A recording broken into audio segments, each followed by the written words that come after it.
Hello there. Hello, hello, hello. Yeah, finally, I spawned in the forest. Welcome to another stream of mine. I'm back from a little impromptu vacation I had. Honestly, well, it wasn't really a vacation. It was it was more of like a thing where I did just kind of rested a few days more rested than I played.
Yes. All right. Let's. I'm done. I'm done setting up some stuff here. All right. All right. All right. So, I wanted to kind of relax a little bit and chat about the card games for a while. Honestly speaking, I'm not exactly. I can't say I'm like a big. Um, I'm like a big expert when it comes to card games. I do know a lot of card games, and I did play a lot of card games in my time, both online and offline, and just kind of normally. But I never really participated in that much tournaments or anything like this. I'm speaking from someone who has been playing card games for considerable amount of time, basically. But most of that considerable amount of time was semi casual, somewhat competitive, but mostly casual. I did participate in some competitive events in like Yu-Gi-Oh! And I even played Hearthstone a few times competitively. I can't say I'm a nominal name in the scene or anything, but I just wanted to talk about the fact that I think the recent years have turned card games into more of a much more into more. Recent years have put card games on much of a more frontline pedestal when compared to previously. A lot of the games are coming out that are basically making the games accessible to everyone around. There are mobile games, obviously, like Vanguard Zero, like Yu-Gi-Oh! Duel Links, which were both a little different from the original TCG formats. They were derived from, but still kind of gave the big scoop into how to play games. There are, of course, computer games, various simulators for you. There is Magic Arena. There is Magic. There is Hearthstone was and always is Hearthstone Online. Shadowverse, obviously, they existed for many years by this point. And I am someone. Gwent had separated from its into its own very quickly. Honestly, it's been a blast. I can't say. Hello, hello, dice. It's fine. I'm just kind of casually talking about card games today. No real games, no real action. Just let's chatting. Thought it would be prudent to kind of stop for a little bit and discuss things I enjoy. Um, Speaking of things I enjoy, um, something that was brought to my attention recently by YouTube, nonetheless. I mean, YouTube always brings to my attention things I enjoy eventually. I discovered that Vanguard Card Fight is in fact getting its own online sim thing. Well, it's going to be going with its own story and stuff, but Vanguard is getting its own online game with ranked ladders, online matches, and for once, unlike literally every time Bushiroad did something with it, they actually releasing it all across the world. So this has been, I think this proves the fact that Master Duel as a game had grown, had given enough incentive for other companies that sustain TCGs, um, yeah, OCDs, TCGs.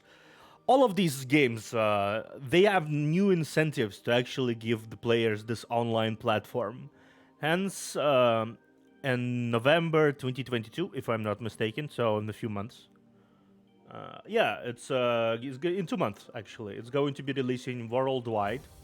So that's another card game to look forward to actually. And that's another game I am personally looking forward to because I remember playing Vanguard a few times. Back in 2000, I want to say 2015, 2014, somewhere around there, that area. And I found myself enjoyed it because it's a little different. It's a little different from Hearthstone. It's a little different from Shadowverse. It's a little different from pretty much everything I played before. It's its own beast. If I'm going to if I'm going to be honest, it's its own beast where I believe power levels are much bigger, but overall health levels are different. So games tend to go. Games tend to go like quickly. Unlike Yu-Gi-Oh, though, there weren't really a lot of the power creep. I think a lot of people experience with Yu-Gi-Oh through the last 20 or so years. There wasn't like a lot of that. It was already released initially with this sort of format of big punches, somewhat. I think what was basically what was basically subverted with Vanguard is that there isn't like life points. It's not a system of life points or lives, so 20 lives. 20, if you do 20 damage, you do 20 damage. You immediately destroy the enemy. No, that's not how it works. Instead, each card, when you play it, when you want to attack, it has a value of how much damage it does, a separate value of how much damage it does to the player. And you have 6 overall damage buffers you can take. And then you lose. So the strongest card can do 2 damage to the player and has 30,000 attack points. 30,000 attack points does to destroy the enemy monster if you want to destroy enemy monster or creature, whatever. The token points go to when you wanna attack directly. So if you like, I think it provides a lot of versatility. There is a lot of mechanics there. I can't really remember enough to talk about at this point because I haven't checked the game out in so many years.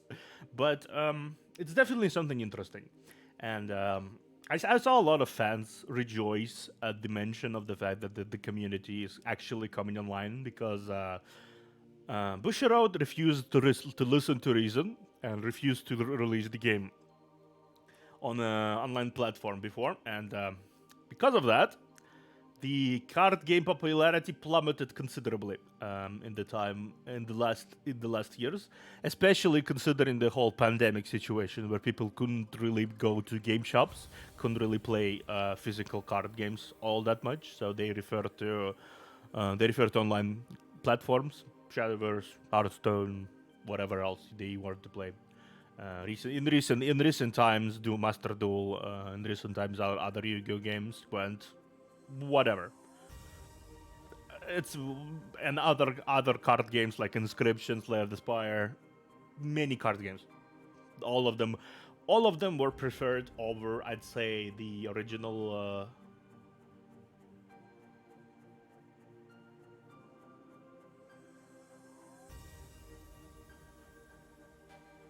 I never understood the mechanics of it, but when I watched the anime when it first came out, couldn't help but make fun of it. Because for me, if it's holograms and stuff, Vanguard is imagination. And I thought that was funny for. I mean, yeah. Honestly, I think it's more realistic. Admittedly, I mean, sure. If Yu-Gi-Oh has a lot. Yu-Gi-Oh's world has inherent amount of influence. Yu-Gi-Oh is big, huge. There is a dedicated card companies just for it. There is dedicated technology companies like Kaiba Corp that basically produce all this big technology used in the game. Even in the original anime where it wasn't like sci-fi at all, there were a lot of holograms and stuff. And if I remember correctly, and I do remember correctly, I think. When it comes to Vanguard, I don't. Oh, hello, listener. Thank you for. Thank you. Go sleep. I'm just talking. I always thought personally. Good night, listener. Have a good night. Master Duel, I think card games, I already mentioned it before, card games have been growing in popularity in recent years. I mean, look at this. Thank you, goodbye. But yeah, before you go, look at the trends currently. Shadowverse is kind of growing in popularity. A lot of stuff happening with this. Even like big VTubers in DG Sanji are playing Shadowverse tournaments. Hearthstone is still going strong, even though it's kind of waning along with other Blizzard properties. What else?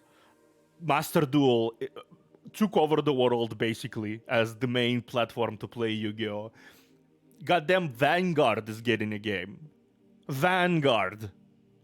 Bushiroad finally got off their ass to release a game that works online and has a competitive ladder. Really, you can't make this shit up. They finally did. after people asking them to do it for 5 years. They finally did it.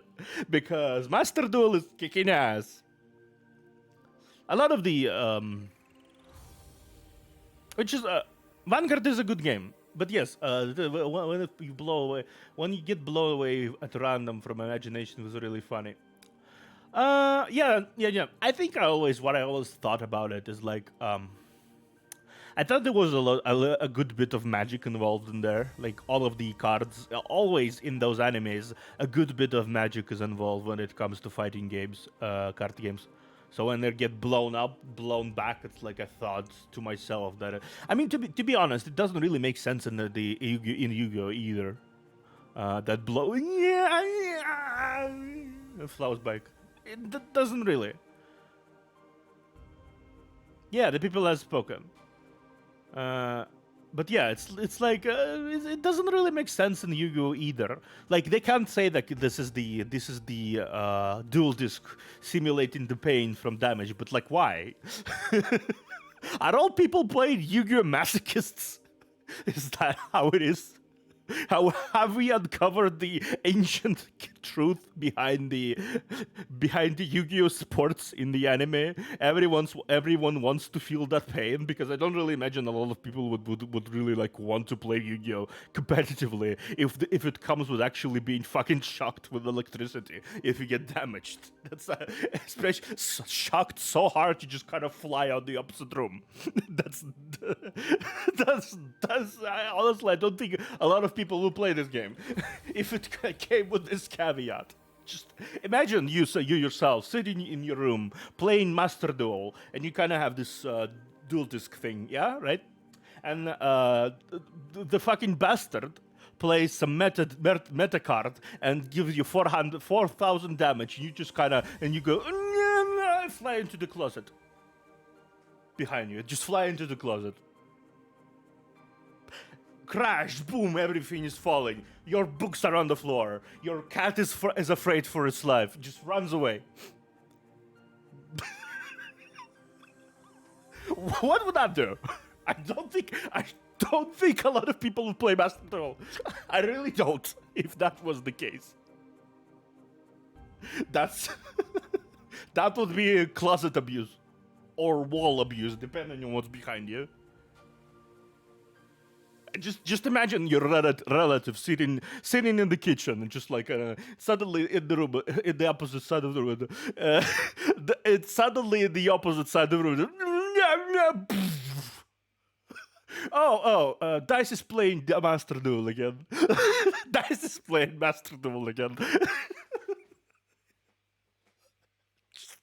Just imagine the ridiculousness of if actually the anime mechanics came into our world as well. Just imagine for a moment. And it's just casual because everyone knows this is how it is. Just okay. Play Master Duel. You gotta clean your room after because you gotta flew over. You might have broke an arm in the process. Yeah, exactly. Who plays for the damages? I don't know. Konami is whistling in the corner. We don't know anything. It's you. It's on you. You play game. You gotta sign up.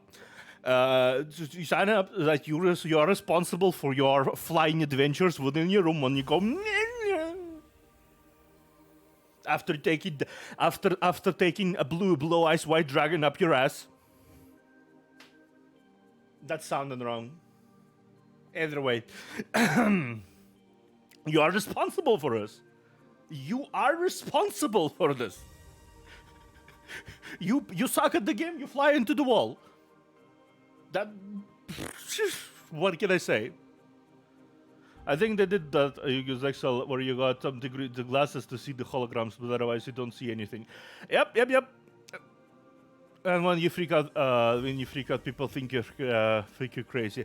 Yep. Imagine though, like you kind of play and the guy passing by and you fucking backhand him because you are doing a fancy move. You're doing a fancy move, summoning a monster. You in the glasses and you just got backhand the guy as you draw the card from your imaginary duel disc. You just kind of backhand the guy. Just randomly, just guy passing by, and you were deciding to play online on the street because it's like a lot of space. Some guy didn't think it's just kind of just dice spacing out there, just kind of just doing something. Who knows what the fuck you're doing? Just, okay, I'm gonna go there to the bathroom. Gonna go and get backhanded because you're doing a fancy move. Honestly. Just imagining the implications. The implications of these games and how they are presented in the anime, in the real world, is it's such an absurdist humor situation. In a way, it's like it's so fucking ridiculous. It's just so ridiculous. Like you don't even really think about it. When you watch these things, it's like the same thing goes with the sports anime. Imagine if you're watching basketball and some random schmuck, black guy, ran towards the hoop, decided to scream on top of his lug, Thor's hammer, and just what would that be? How would that be actually? Thor's hammer, bam. I think everyone. I think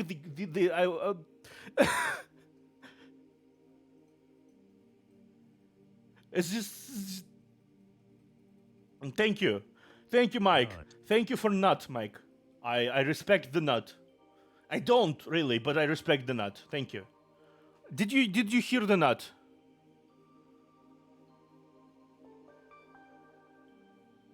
Also, I forgot to do this thing. Okay, let me do alerts. Alerts here. Browser alerts. Follower alerts. I forgot to install the alerts because I'm a dumbass. Thank you for the follow, Mike. Thank you for the follow, Mike.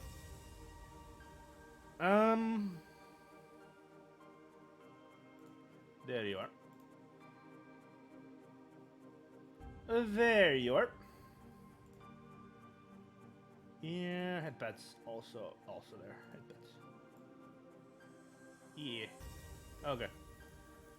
I need to set this screen a little more for my alerts. There you are. There you are. Um.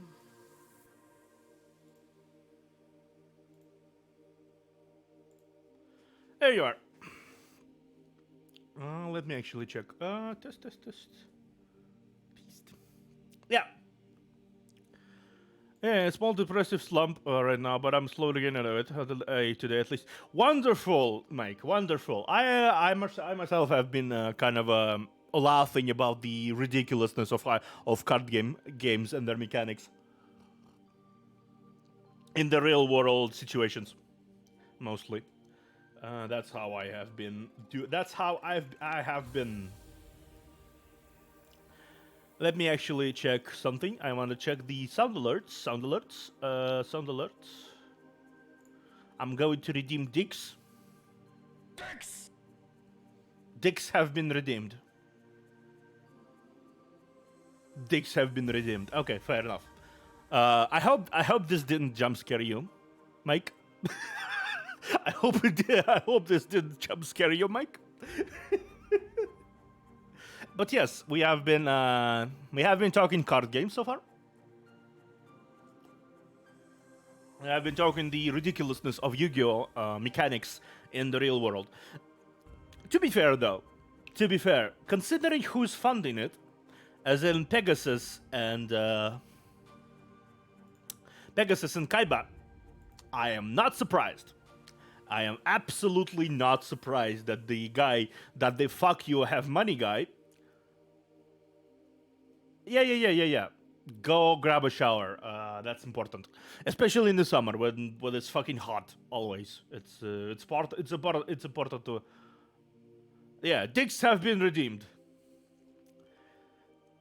You know, it's in these situations, particularly when I'm very happy. I don't have clips of me. I'm very happy. Because sometimes I say shit that I do not want anyone to hear. I do not want anyone to hear. I do not want anyone to I really don't want anyone to actually hear I said that. Boy. Yes, so I'm enjoying my minute of not fame. I'm enjoying the time I have until I actually have enough following when I'm going to whenever my every dick, thematically speaking, is going to be clipped.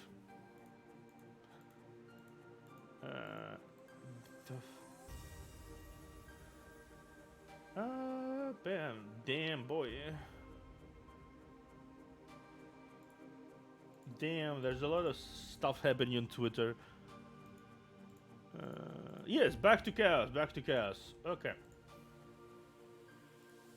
I'm gonna check Discord later because I can't keep getting distracted on my Twitter notifications. But yes, Vanguard. What I want to speak before I got distracted with the fuck. Hey, Mike. Thank you for the sub. Mike. I still have I still haven't like I still haven't done anything on the but enjoy the dinosaur. It's cute. enjoy the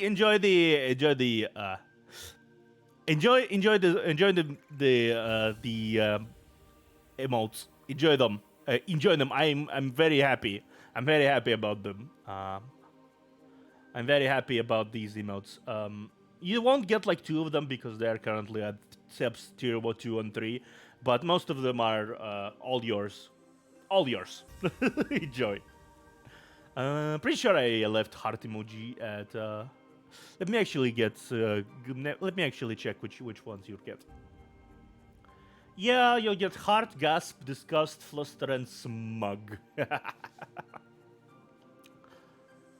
I'm going to do standard emotes later when I actually streamed for 60 days total, which I'm pretty sure I haven't yet. It's going to take a while.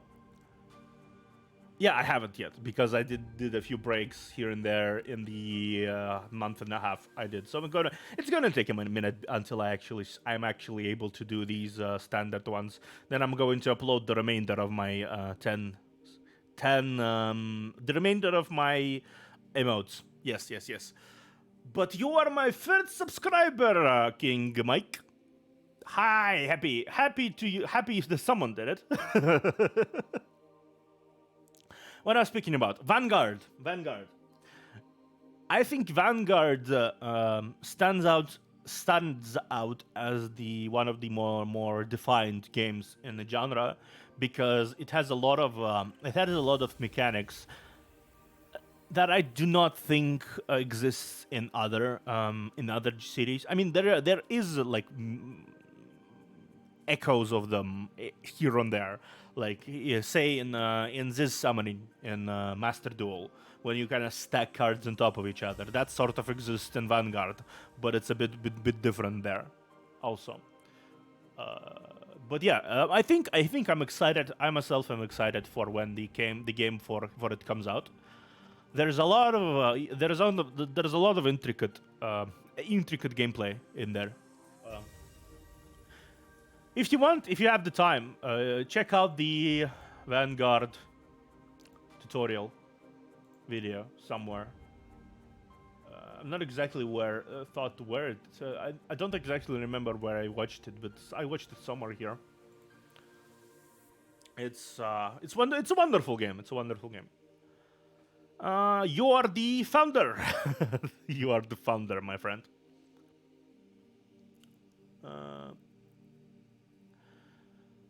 Shadowverse, another game I have been diving deep into for the last few weeks. This is the only competitive Shadow game I think I haven't actually considered playing online yet. Most of my time has been consumed.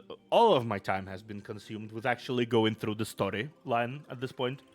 It's Shadowverse currently is, and undeniably currently is, the most expansive story told in a card game online I have ever seen. There is currently 16 chapters. Some of them are just chapters, in which there are 10 overall. No, not chapters. 10 episodes. 16 episodes, in which each of them has a certain amount of chapters within. So like games you click.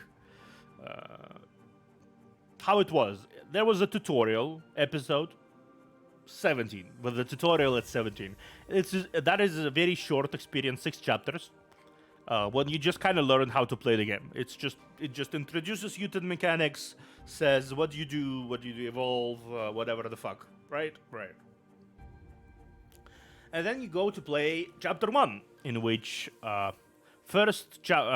episode 1, which is called Morningstar, in which there are 8 leaders. Each character obviously has their own story, but the interesting part is all of them run parallel to each other. So certain events you won't know unless you kind of check in all of them eventually, if you want to. You don't need to. You don't need to actually play through all of them to understand the story and what is generally happening, but a lot of the nuance, a lot of the deeper dives into the psyches and mentalities and thoughts behind the characters, all 8 main characters, they will be locked behind their own particular storyline. Each of those storylines, except one, has 15 chapters. First 3-4 serve as the introduction to the particular class you're playing. So each of the leaders has their own class. Bloodcraft, Swordcraft, let me actually say, Forestcraft, then Swordcraft, then Runecraft, then Dragoncraft, Shadowcraft, Bloodcraft, One Lost to Heavencraft, and Portalcraft. Yes, those 8. I'm not mistaken. Portalcraft stands out in particular because it was added later. So it was kind of a retrospective. It has a unique story that doesn't go along the same kind of specific circumstances um, as the actual game. It more alone. Portalcraft's storyline in Chapter 1 runs alongside more of the conclusion, the next episode, Episode 3, Morningstar conclusion. Portalcraft's story arc goes in there more in terms of in terms of timeline. Each of them, obviously, each of them has their own quirky personalities that tie into the decks, that tie into how you play decks, whatever. Portalcraft is a guy that travels between worlds, etc. Bloodcraft is a vampire, obviously. He's a big badass guy that is obsessed with combat, has a beard and long hair. Very cool guy. Forestcraft is an elven forest ranger. She's kind of insecure, kind of a natural born leader a bit because she's able to overcome her own insecurities with kindness. Swordcraft is a dangerous maid lady who can turn, who has lots of abilities with swords. She's a swordsman, obviously, and an officer. Hence the main staples of the deck, which being swordsmen and officers, and how they play off each other. Heavencraft, nothing else to say really. You summon tokens, you summon shit from the, you summon very holy shit. You can build a shield wall from the war tokens. By playing a pure ward deck, you can play a pure countdown tokens in which you place tokens all over that countdown turns and then summon very very hard to deal with shit, and you can speed those up if you want to. There's a lot of variation in Heavencraft. Last I checked. Obviously, the Heavencraft is a priestess character. Runecraft, magic, very runic, very alchemy, very much like this, summoning magic spells, all that kind of stuff.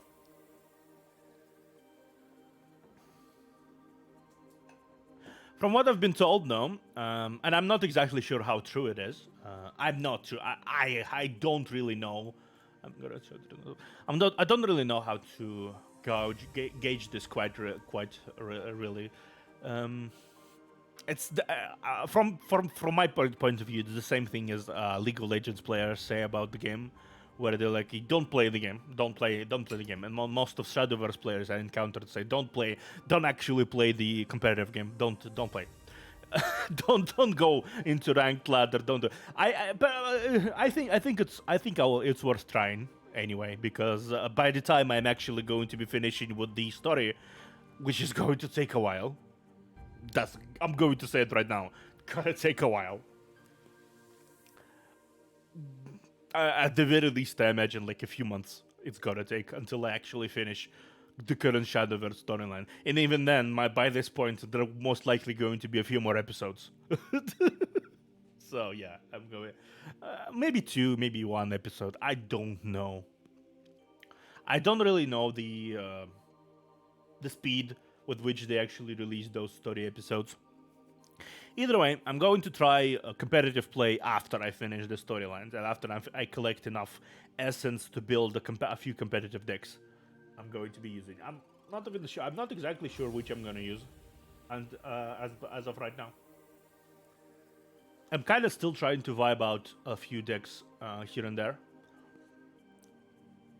I'm trying to vibe up the play styles of these decks. Each deck obviously has their own play style. A lot of their own unique cards, a lot of their own unique things they can do, like Bloodcraft being able to damage itself, and until you're like half health, and then very cool effects activate on the cards. And there are several gauges that filled up based on how much damage you do to yourself from your cards and stuff. Like there's Vengeance, there's Wrath. Stuff like this. What else? Forestcraft has his own thing, obviously. Dragoncraft has its own thing where you can actually give yourself additional play points with specific cards. and when you actually play the next turn, you have like more play points than your opponent, and if you have like more than 7 play points, overflow activates, in which more stuff can be done. Uh, yeah, it's a very rampy deck, very ramp focused. I think it's a very ramp focused playstyle. If you like ramps, you play Dragoncraft. If you like combos, you play Forestcraft. If you like aggression, if you like aggressive plays, I'm going to say Bloodcraft is very aggressive. Bloodcraft is very aggressive, and if you like spell trickery, Runecraft. If you like various also, I'd say Shadowcraft is also very aggro. Mid range, if you like mid range, can be both aggro, both defensive and aggro. Play Swordcraft. It's very. You can do either, pretty much. Very defensive.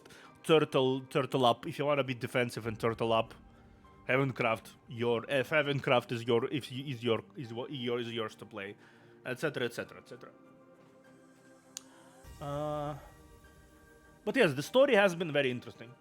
I personally very enjoyed the story. I enjoyed I enjoyed all of the perspective. I enjoyed all of the additional things. I enjoyed the backstories that when the parts that were hidden, revealed at least during the first chapter when they were all introduced. Unlike the popular belief, I do not really think any of the characters are like super worse than each other. All of them gets like their own little spotlights here and there. The Swordcraft lady, Erika. Actually, what's her face? What is her face? Shadowverse leaders. What's her face? Leader. Yes. Yes. There's a surprising amount of leaders you get to unlock. That's interesting. I did not know you get to. Did not know you get to unlock these. Did not know you get to unlock these somehow. There's a lot of leaders here. My god. Obviously. Oh, Fate. I did not know there were Fate. Fate decks? So far, I believe my favorite decks so far have been Heavencraft, 3 decks. Heavencraft, Turtle Wall, Bloodcraft, Aggression, Wrath, and what else did I play?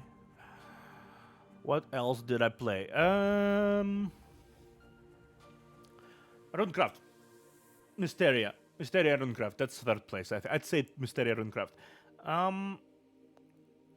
Erika, that's her name. Erika. She's the Swordcraft lady. She's the default Swordcraft lady. So that's something. Story mode only. Oh, interesting. But yes, Arisa is the Forestcraft. Erika is Swordcraft. Eris, the Priestess lady, is Heavencraft. Isabella, Runecraft. Luna, Shadowcraft. Rowan, Dragoncraft. Urias, Bloodcraft, and Yuan, Turtlecraft. That's their names. Unfortunately, unlike Vanguard, and unlike the Yu-Gi-Oh, obviously, this particular TCG of anime variety, Shadowcraft, they completely screwed the pooch when it comes to anime. And the fact that I don't think anyone here knows that they have an anime is enough of an indication on itself. I think that's enough of an indication on itself. The fact I didn't know, I am the card game nerd, I didn't know they had an anime, is speaking on itself. They decided to go the usual route of the, well, you know how it goes. They decided to go the usual route of Yu-Gi-Oh! And instead of doing the good thing and adapting the vast and incredibly amazing storyline of the actual Shadowverse game that is already there, they decided to do another story about teenagers playing card games. Again, because obviously, if you want to succeed, you have to do a poor man's copy of Yu-Gi-Oh anime, because that's totally what makes that anime fun. Just teenagers playing card games and nothing else. That's totally what. All ridiculous hairstyles, also the ridiculous hairstyles. So apparently, I mean, both Vanguard and this one want to copy the ridiculous hairstyles, because apparently that's a thing. You have to have an explosion go off in your head to become the main character of a card game anime. You have to have an explosion, preferably a toxic explosion, so your head can mutate, grow tentacles, and turn into something unearthly in its form. Because I cannot explain how the fuck do you maintain this hairstyle any other way than something very toxic and colorful exploding in your head, mutating your hair. Cannot. It's like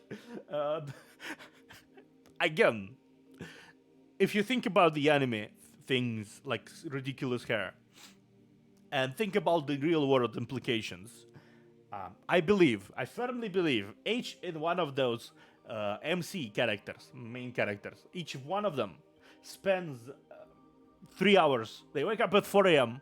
They wake up every time at 4 a.m. every day. They wake up at 4 a.m. They get out of bed. They finish whatever they want to do. Then they spend 2 to 3 hours to actually make whatever normal hair they have.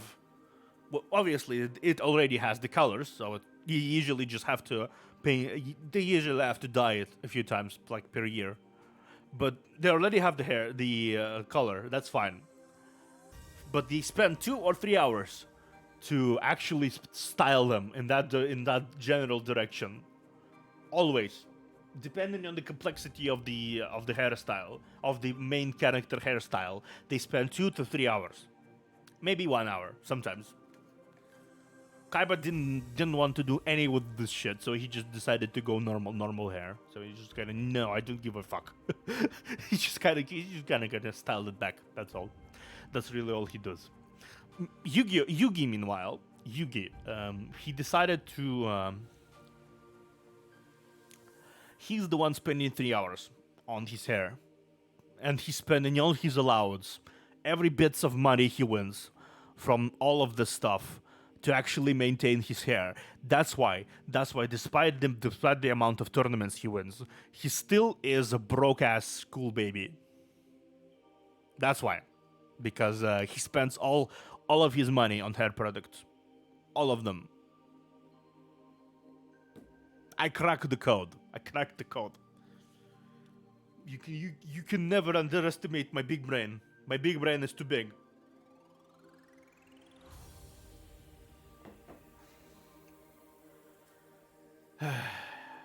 You know what? At least today my ADHD brain doesn't make me speak about the most random crap out of nowhere. At least I'm actually somewhat on topic. I'm somewhat on topic today. That's not something I can say usually. That I'm somewhat on topic. Today I am. Which is a rarity, and I'm enjoying this rarity quite a bit. What is this? Gwent. I haven't played Gwent. Surprisingly, I haven't played Gwent yet either. At all. I haven't played Witcher 3 at all either. I still have it in my library. I bought it on Epic Games, if I'm not mistaken, and I have it in my library. But I did not play it. I did not play it yet. I simply did not have the time to play it. Hence, I didn't play the actual Gwent.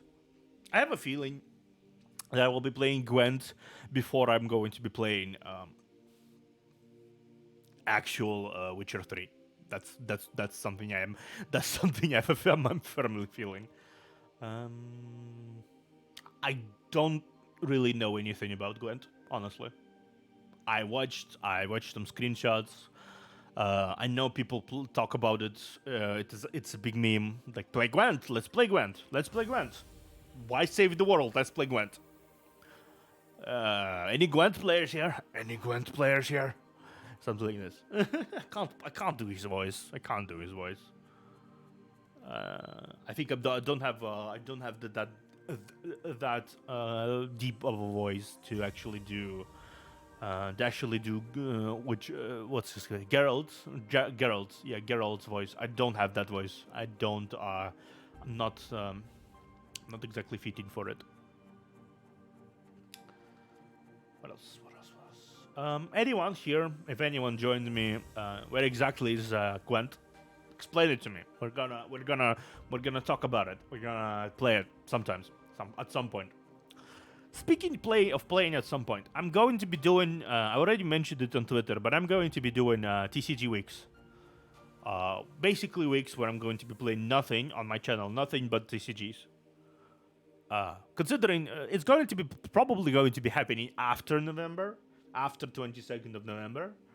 If everything goes smoothly, if everything with the Vanguard goes smoothly, I'm going to be playing. Let me actually illustrate it on my screen. Where I'm going to after November. I've been to do add a text. Let's add a text. Text. TCG weeks. Bam. Bam. Okay, let me actually do boom boom boom. FFF. Bam. No. Yes. No. Fuck. Okay. TCG weeks. Post November. Let's actually change the color quickly to my favorite golden one, dark gold. Yes. TCG post November. Fuck.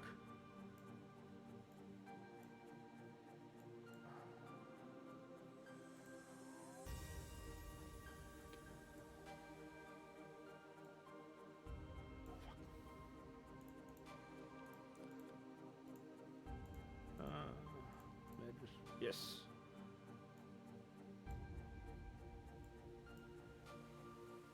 Okay. Ah, frick.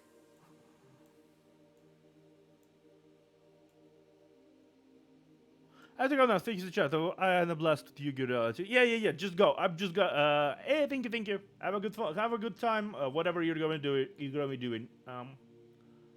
Post November. Going to be playing. First, I'm going to be playing Yu-Gi-Oh. Going to be playing Yu-Gi-Oh. Yu-Gi-Oh. Master Duel. Going to be playing.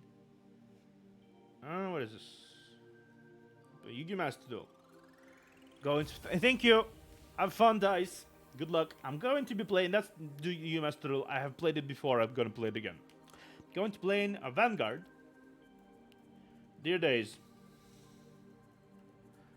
I'm going to be playing it from both of the for the story, which is going to have its own extensive original outside of the anime plot, which is going to be fun for me. Because those usually end up being very well written, in my opinion. If Shadowverse is anything to go by, and if other Yu-Gi-Oh games that I enjoyed is anything to go by, we're gonna go play Gwent. Obviously, that's 6 streams. So every time those TCG weeks are going to happen, it's going to be 6 streams.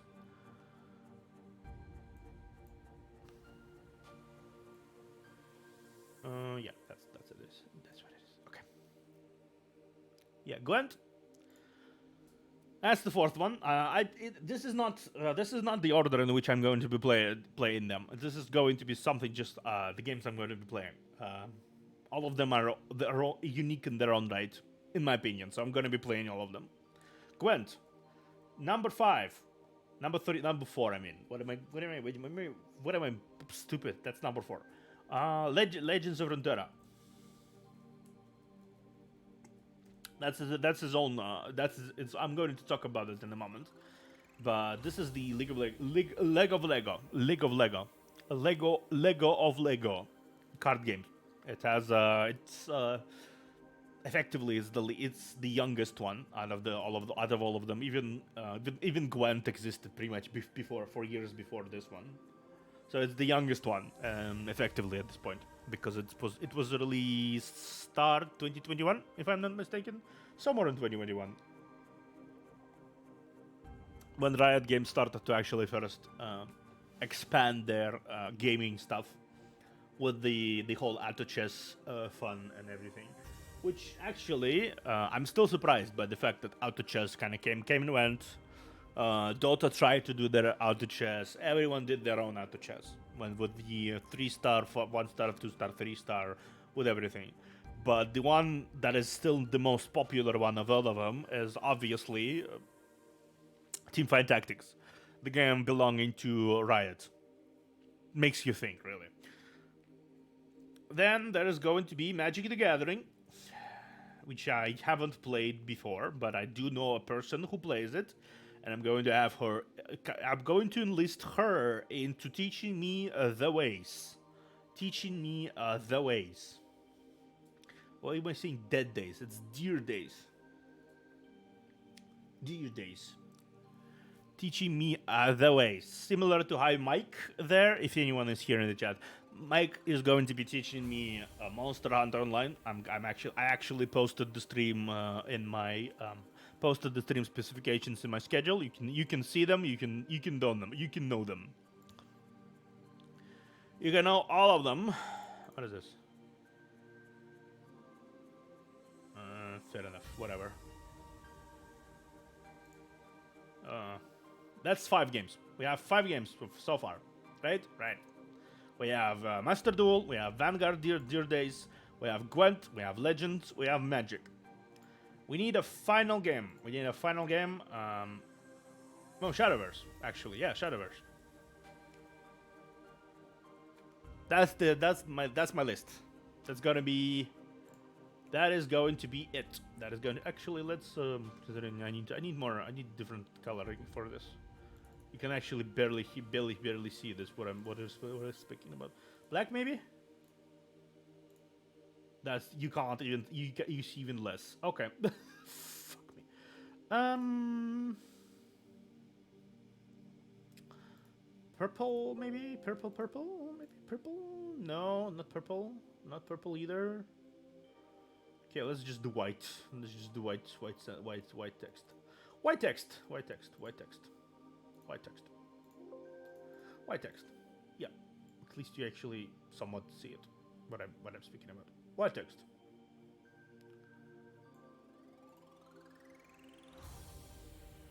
We have Yu-Gi-Oh! Master Duel. We have Vanguard, Dear Days. We have Gwent. We have Legends of Runeterra, Magic of the Gathering, and Shadowverse. That's going to be the games.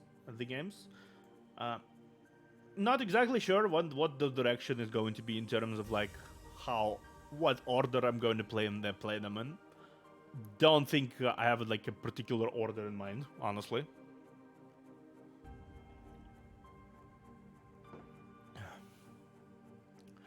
Most likely Yu-Gi-Oh is going to be on Tuesday. That's most likely how it is going to be. Actually need to edit an extension real quick. Yu-Gi-Oh is going to be on Tuesday. Shadowverse is going to be on Friday. Like this is always this. That's how it always been. That's how it always will be. Okay. Sun alerts. Yes. Panel 1. Yes. And Monday, going to be usually doing something in. Actually, no. I'm gonna be usually talking about this is going to be my chatting stream. I shifted overall. If you noticed, something is that yes, I actually did shift my general disposition for streaming on 1 hour forward. I thought it would actually help a little bit with the accessibility. Let's say it like this. If anyone wants to. No, Saturday. Yes, Saturday. No, Sunday. I don't have Sunday. Yep. Yep. Everything is on. Also, I do have one more stream, a few more streams this week, which is what I'm gonna be doing. Let me actually, my schedule. What is my schedule? Fuck me, schedule. Schedule is. That's me.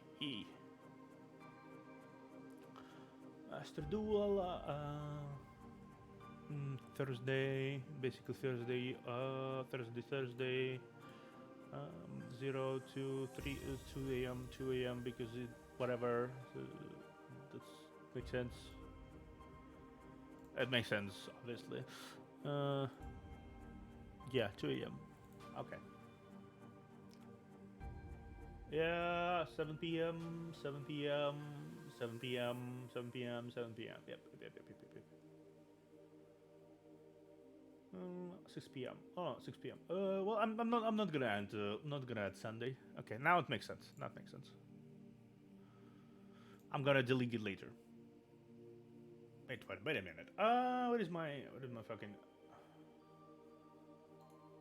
All right, it's usual 7 p.m. Fuck me. Okay, I still forget to actually remind myself to fix the component of the streaming countdowns. I forget to actually do these. Sometimes it's kind of annoying to keep them in mind all the time. There's a lot of things I find really annoying in terms of like keeping up with. Maybe it's like super childish of me, but it's like so weird sometimes to actually keep in mind those things.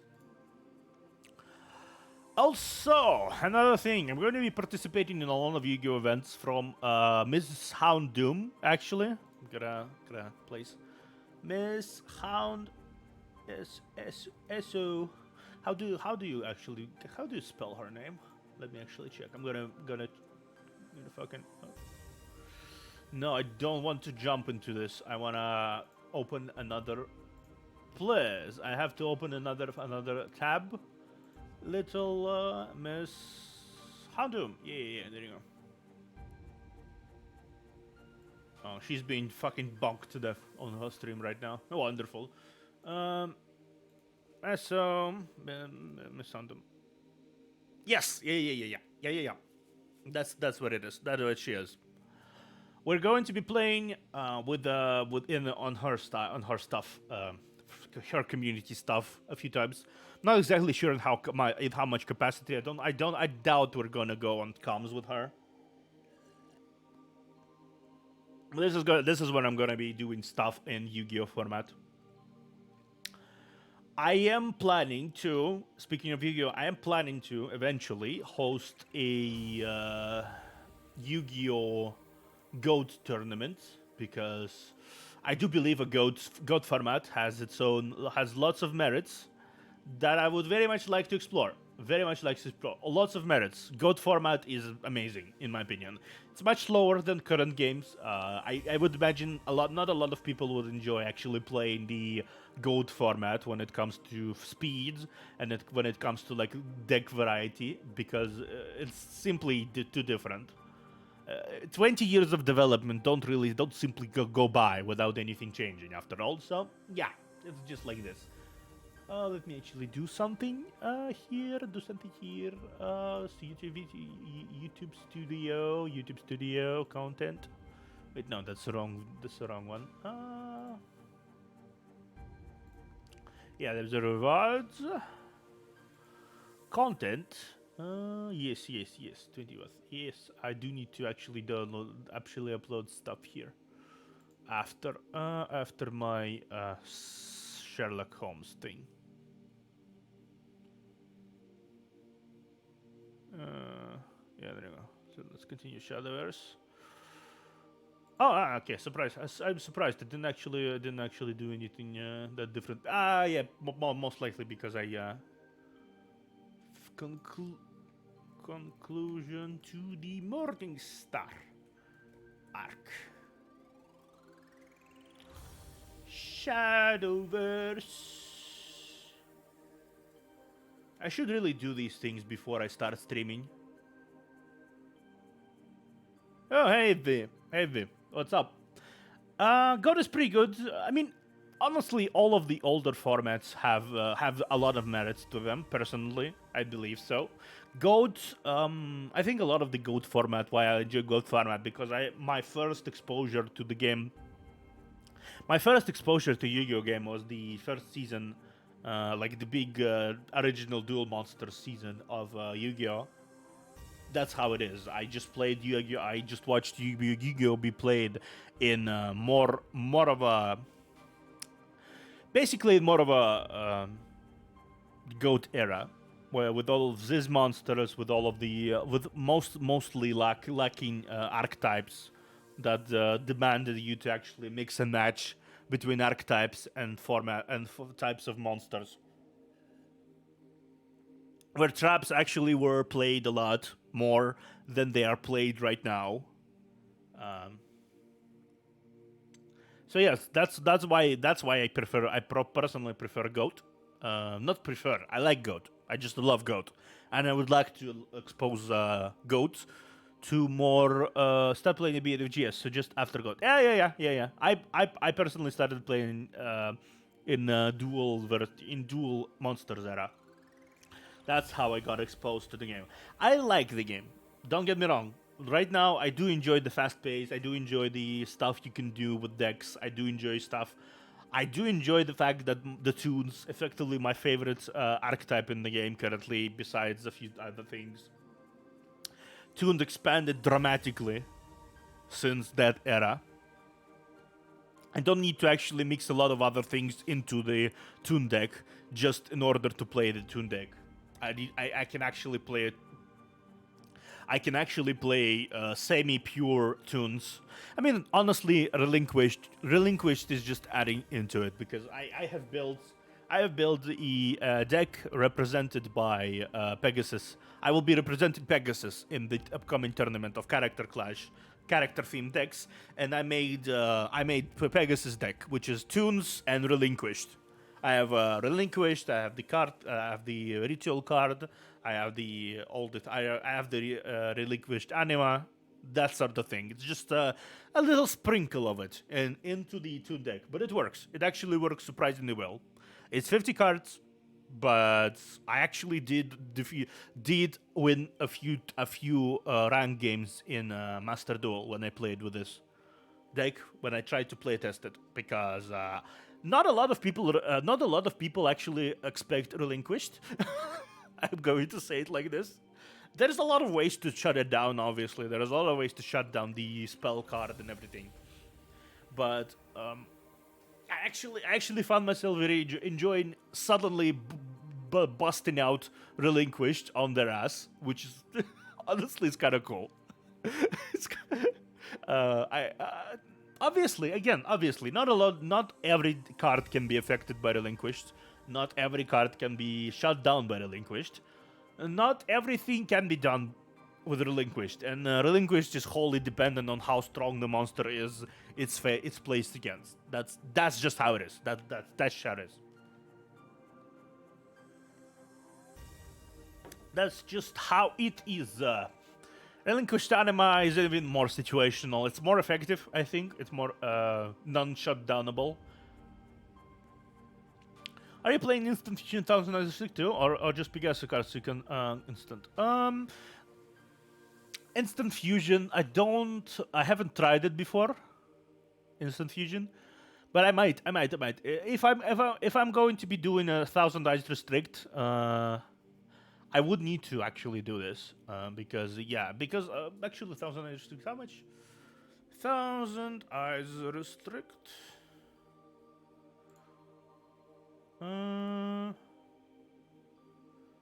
What does it do? Relinquish 1,000 install. Once the monster field cannot change the battle position to another attack.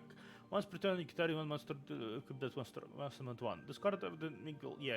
If the equip monster instead. Yeah, I'm going to add 1,000 Eyes to the deck, probably. You can turn into anima to steal 2 monsters if you're royal. Yeah. That's how I did. That's what I'm doing, actually. I did that a few times. When I did a trick where I cleared the board, I used Relinquished. I equipped the Relinquished with one of their strongest monsters. Then I jumped into the Relinquished Anima, which worked really well because their monster was right above the extra zone, which with so I was able to steal it and have like 3,000 attack points on Relinquished. Thank you for the follow, Arakihiso. I welcome you into the library. I am talking about card games today. Lots of card game talks. I'm going to be playing six days per week. I'm a proprietor and owner of the Eternal Library. I enjoy card games a lot. I enjoy story-based games, and I enjoy every game outside of those. I am someone who's seeking knowledge on all of them, so bear with me as I try to understand more different games and play them or not play them. Whatever. Returning to what I was speaking about. Yes. That's something I'm going to be doing. I'm going to be trying. Relinquished is a very, I think it's a very good card, personally. Relinquished is a good card. If you have Thousand Eyes Adel, that's even better. Personally, I'm going to be trying to play. I'm going to be trying to play like 1,000 Eyes Adel, just in case, because I don't think 1,000 Eyes is worth like trying to push. I have a lot of other ways to destroy using God's comic hand is busted. It's busted. It's just busted. Comic hand. I can steal effectively any monster. I just steal it to my side because it doesn't destroy. It doesn't do anything. It equips. It's an equip card. You equip it to the monster. The problem is that equipping means I yoink it. That's comic hand. You just kind of bang Comic Kingdom on the and any monster that is stolen with comic hand is counting as a toon. Hence, the mechanic of being able to attack over defenses is also spreading to them. It's insane. It's really insane.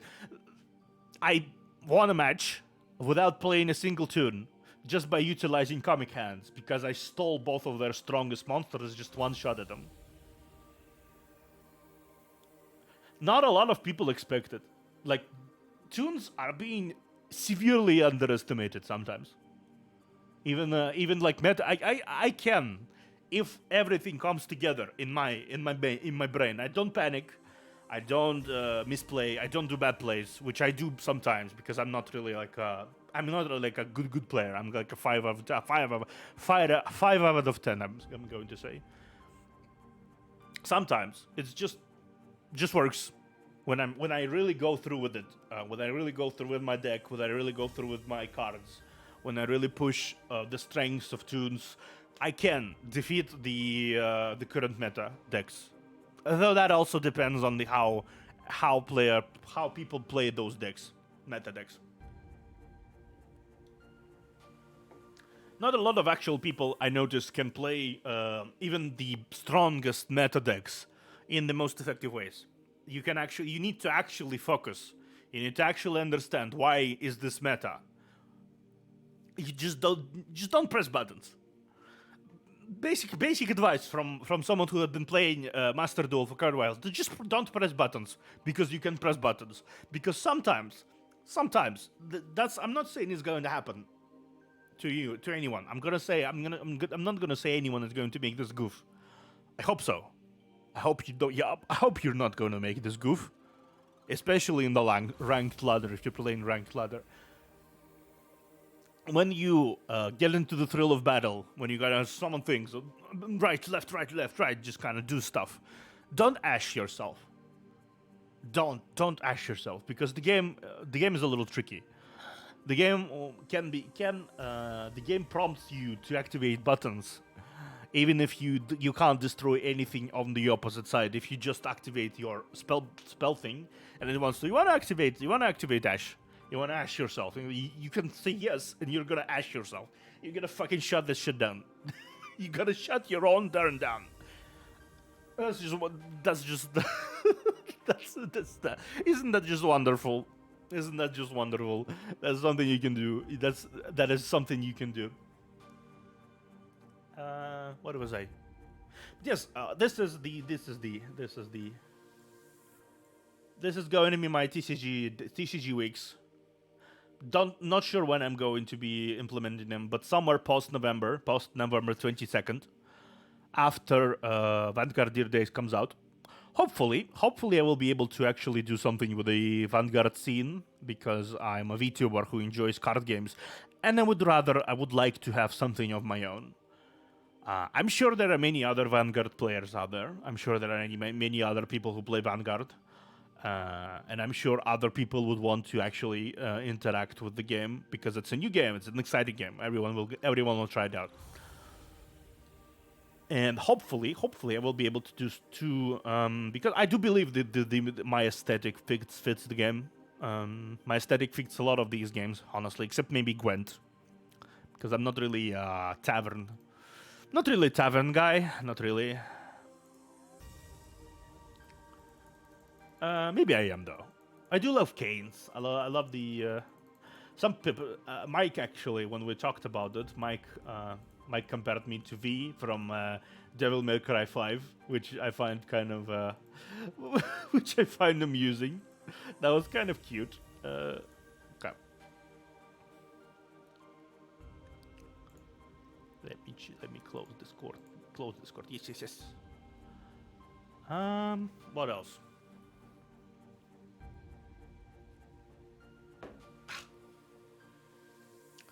I can't say I expect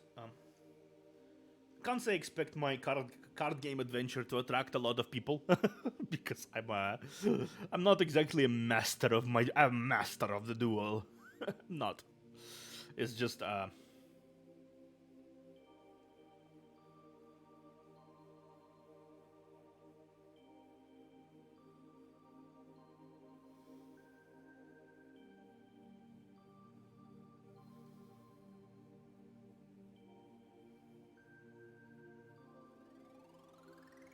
Oh, I got a reply from my DM. Give me a moment. Give me a moment.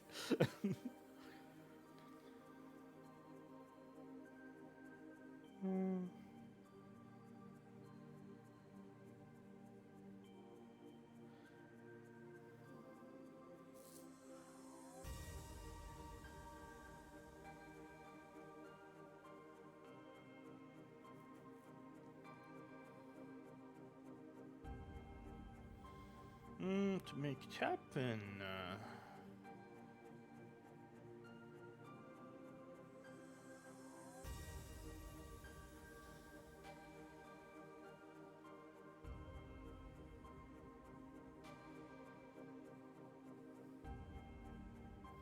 Okay, so I replied here. Let me check something here. I'm gonna retweet my live message because I always do this. All right. Where were we? I haven't talked about Legends of Runeterra actually before. This is the game I talked pretty much about Shadowverse, about Gwent, whatever I know about Vanguard, and about Yu-Gi-Oh! We haven't talked about Legends of Runeterra. I tried it exactly once on the stream. It was on stream. You can actually find the VOD on my VOD's channel currently. It's in 3 parts because I had experienced massive internet issues over there, like a few times. I played a bit, decided to fucking shut down all of a sudden. Then I played a bit more. It was a mess, but I did play quite a while. I played a few matches of PvP, and I played a few matches against the AI, and I played a few matches against a few matches in the story mode, well, quote unquote story mode. It wasn't really a story mode, much more than an arcade thing. maybe it was a story mode, but I really have much bigger standards when it comes to stories. When it comes to like card game stories now, considering I play Shadowverse. Yeah, I think the game itself is very, very interesting because of the whole. They definitely took an inspiration from Shadowverse when it comes to the evolution mechanics. But unlike the Shadowverse game, where literally everyone can be evolved, everyone can become a boss monster on its own. Though it really depends if there is value in evolving some cards over others. In this case, it's much more streamlined because Riot always does that. Riot always takes a concept, streamlines it, applies it very well. They took the concept and applied it to champion cards. You have two types of champion cards usually in your deck, depending on what deck you're playing. You can have Jinx and Zed, for example, or Darius and whatever. Those cards have certain conditions in which they evolve or level up in this case. Garen's is attack enemy. Brahms is get damaged and not die. And you like heal after each time you get damaged. So there is some playing around with this. So get damage. Or Swain, in which you need to like do damage with card effects. Be it directly to the enemy leader or be enemy nexus. In this case, it's not leader; it's a nexus, or do the damage to the one of the cards the enemy uses. You need to do like 12 damage before before you can evolve it. An interesting thing, though, you don't have to have the cards in the hand. Not necessarily, depending on the effect. You don't have to have the cards in the hand in order to actually trigger the effect, trigger the level up. In case with a Swain, you don't really have to have it in hand. You don't have to have it in hand. You can just spam attacking spells and do the special effects that cause damage directly or cause damage outside of attack, and then it will count. Overall, if you do 12 damage, as soon as you get Swain in hand, as soon as he appears in your hand, he will evolve right away. On the other hand, there is likes of Jinx when evolution means clearing your entire deck, your entire hand. So you need to have her in hand and just her, nobody else. You need to clear your hand of stuff in order to actually activate her level up. In which you can actually spam rockets that directly damage the opponent every time. Every time you clear your hand, after you evolve Jinx, you can spam those rockets, and it's very annoying to deal with. But ultimately, getting there is very hard because of how cards work. There is obviously going to be costs. There is always going to be like stuff to play, stuff you need to spend to play them, because you do utilize the Hearthstone mechanic of card costs. But I do consider Legends of Runeterra to be a unique enough game to separate it from Shadowverse, say, and Hearthstone. There is another one I would play, but I don't really think that this works in my general stylistic of personality. There's cards with Z at the end. I'm going to close this menu now. Cards. I think cards is pretty fun.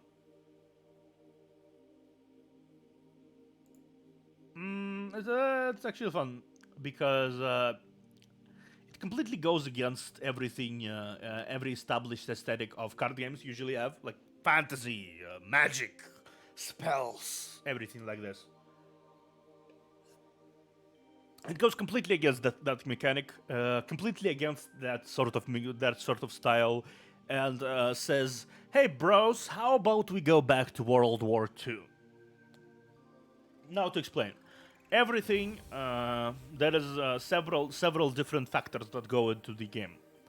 There is the frontline, backline mechanics. There is orders, which work instead of actual spells, and like orders like bombardment strike and stuff like this. Navy attack, whatever the hell.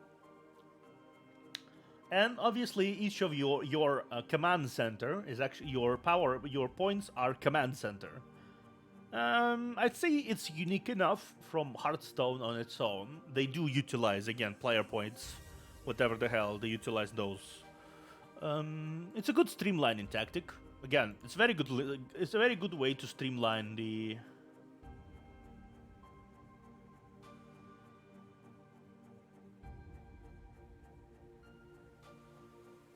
Oh, battle spirits. What is that? Might actually play. I might actually look it up too as well. Battle spirits. Oh. Oh, I know this one. I know this one. Battle Spirit Saga. Huh. Another ridiculous. Another ridiculous.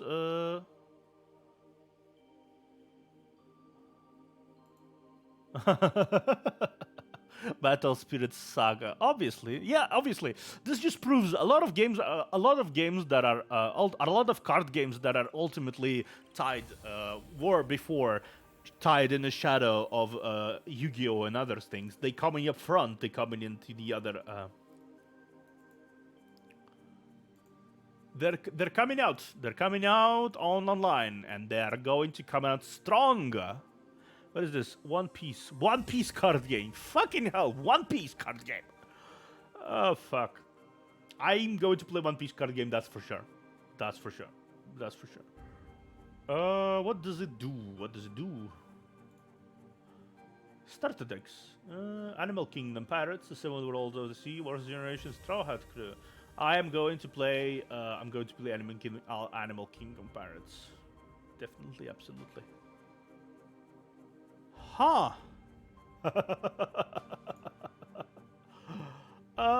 Man. One Piece. One Piece. What the fuck is this? One Piece. One Piece card game. I did not know. I did not know there will be One Piece card game coming out. I'm going to watch this later. I'm going to watch this later. Gonna watch this later. Uh-huh. Gonna be playing this later. Watching this later because I am curious. I'm curious as all hell. Let me actually spawn. Battle Spirits 2.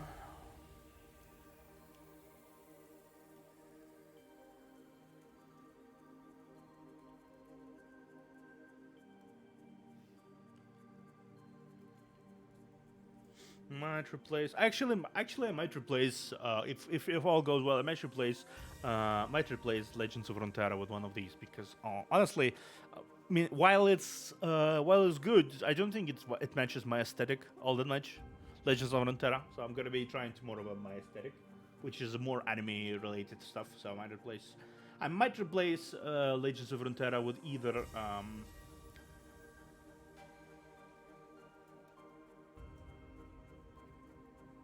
Either Battle Spirits or OP, depending on how it goes. I still have time until November to decide. Yes. Okay. One Piece. Fucking no. Fuck no. I mean, honestly, I'm not surprised. One Piece has so many characters. So many characters. Always Schwarzblau. I do know this one. I do know what this one.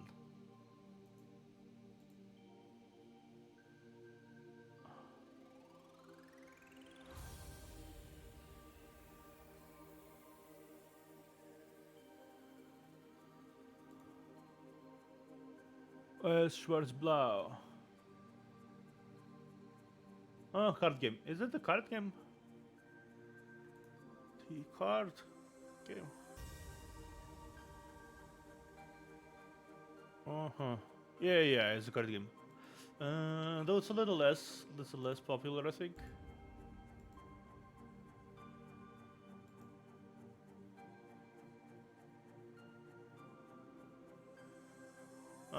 Okay. Yeah. I'm just talking about. I'm just watching some Discord messages right now, so I'm responding to that out loud. Man, TCGs are sure thriving, huh? Man. Okay. Hmm. Man, that's something, isn't it? That's really something. I genuinely consider replacing one of at least one of the card games I'm going to be placing on the card game week with the upcoming stuff. Pokemon, most likely not. I don't really know a lot about Pokemon, despite it coming out. I do definitely know about Battle Spirits. I had encountered this game previously, and I do find it somewhat fun.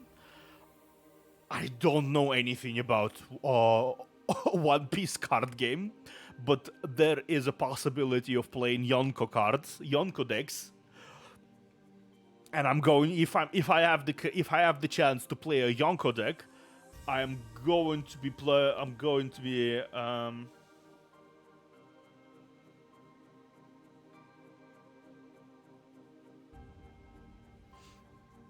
uh,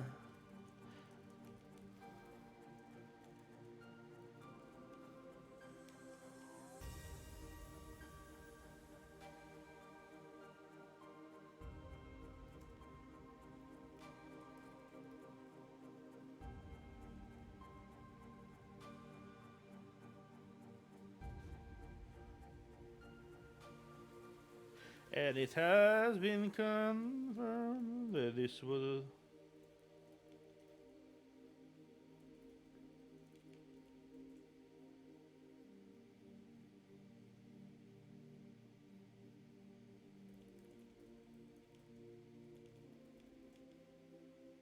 Just too stingy as fuck.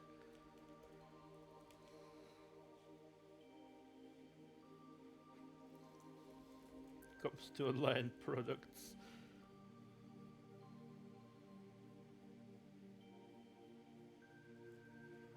I'm talking. I'm going to say it out loud, but I do believe the Vanguard was taken over by a very by a different dev, and they were like kind of like inspired by the. I think it isn't like super out of question. This was inspired for Vanguard. This was inspired by Master Duel success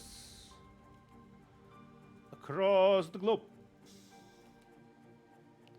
So there's a chance they will follow the same mentality with it. Hopefully, we'll see. They don't really lose anything from not doing it. They don't really lose anything if they're going to be updating the game alongside the TCG, even if like it's going to be like back. I do think they will be releasing cards up until set 7, set 5, set 6, that sort of thing. Maybe we'll see. 1,000 cards is definitely sounds like it will be something of an interesting thing. Well, either way, I'm excited. I'm as excited as any card game player is in this sort of scenario. I think there's a lot of future events that will be very interesting. Actually, let me actually do something. Let's watch what's OP. Let's fucking what's fucking what is what is One Piece TCG is all about? Like, what is it? What is this? Fuck is this? What the fuck is this?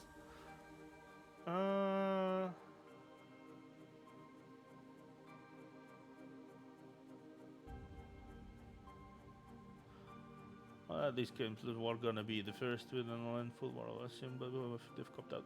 Yeah. Let's watch the video of this. I actually am curious.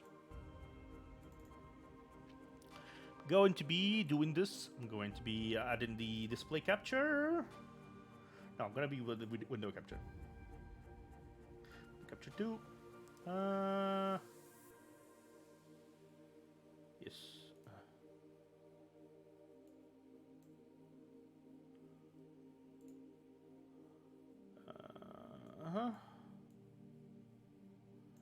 Let me actually see. Do you hear it? Hope you hear it. Hope you will hear it. I'm gonna upload this. Let's watch this. I'm actually legitimately curious. Let's watch this. Welcome back to the Looney Bin. My name is Looney, and I apologize for my voice. I have been feeling sick. That's fine. I should be able to go back to streaming and recording more videos. I just found a random video to play like so I can actually understand the game. This is the learning the One Piece TCG with new app as an Apple application. I think that's it's currently only in Japan, I believe. I can take a copyright if I get a copyright of this, but I don't care. I don't really get a lot of money anyway. Fuck. But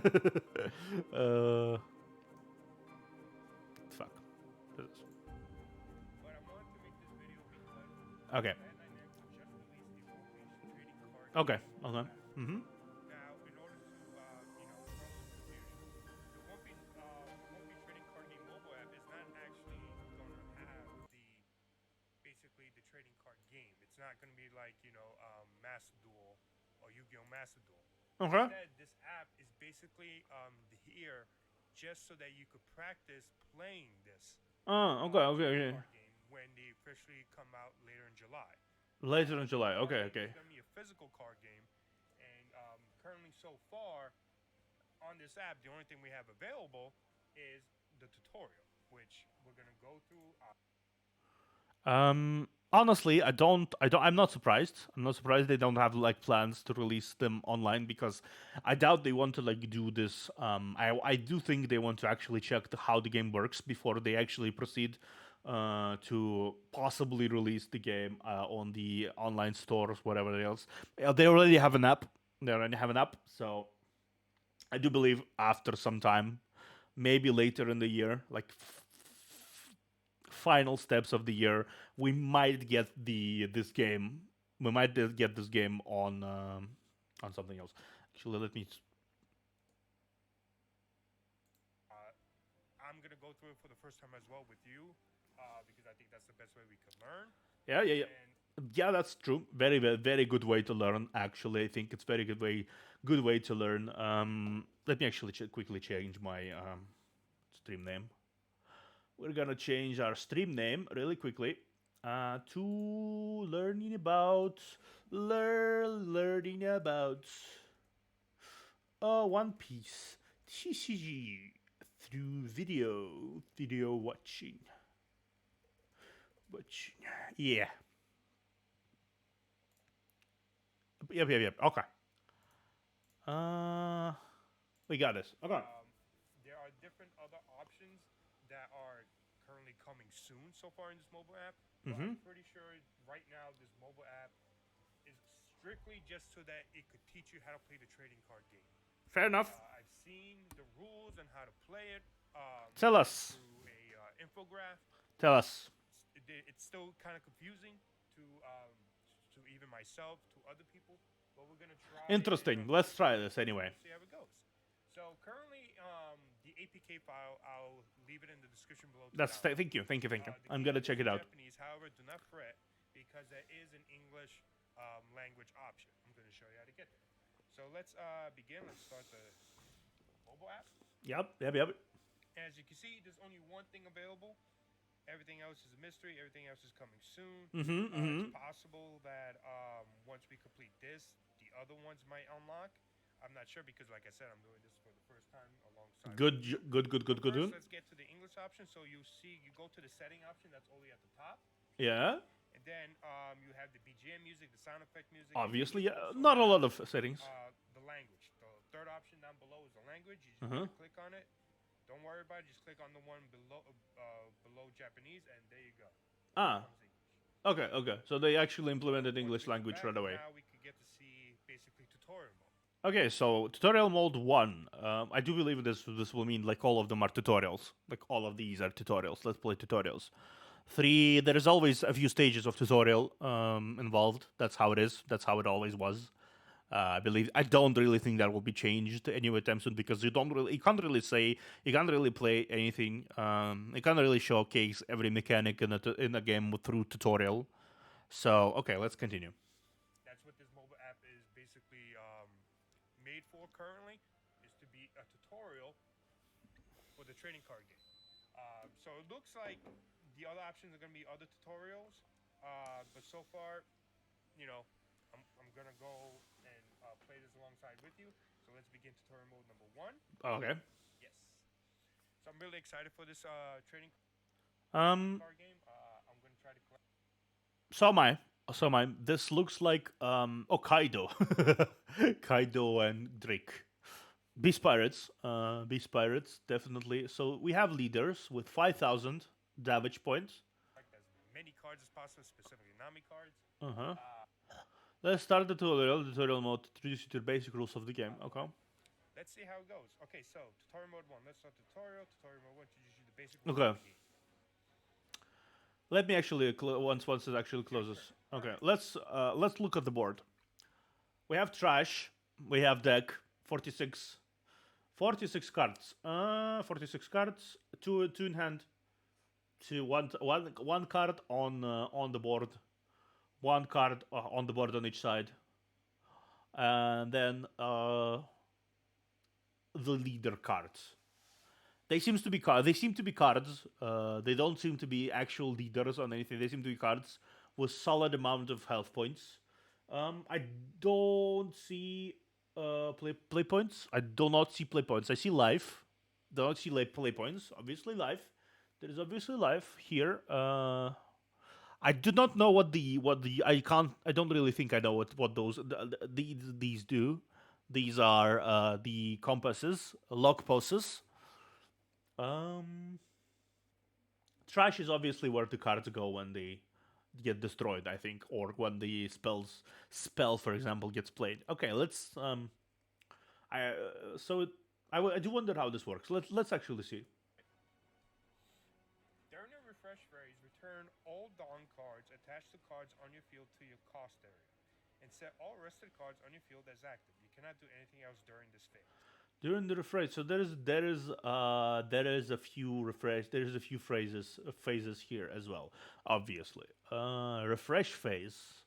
Return all Dawn cards attached to the cards on your field to your cost area, and set all rested cards on your field. Oh, rested. I can recognize that mechanic. Rested. That's how they are called in Vanguard. That's how they tilted cards. Rest active, whatever.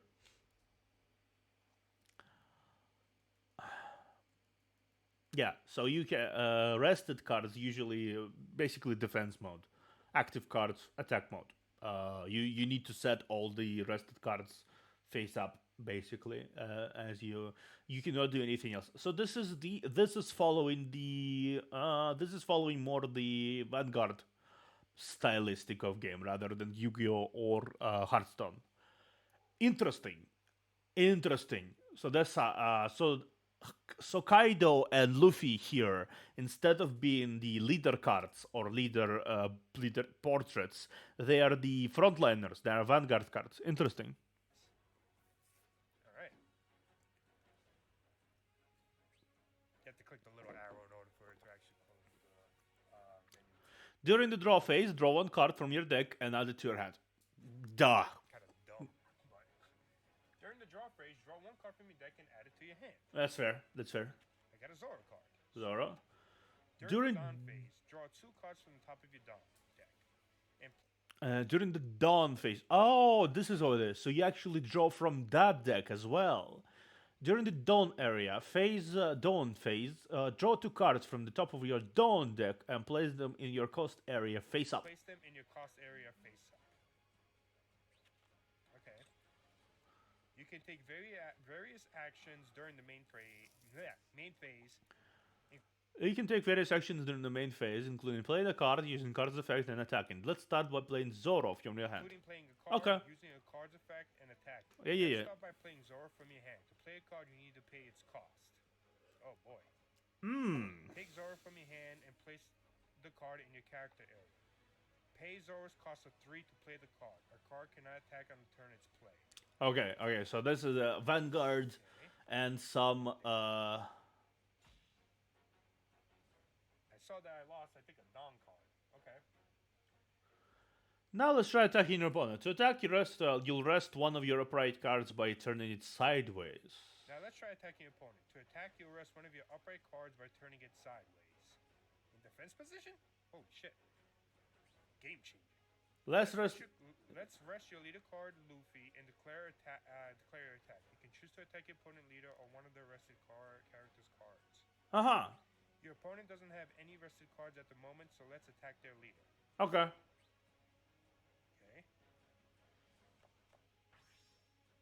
Oh no, I've been countered. Fuck!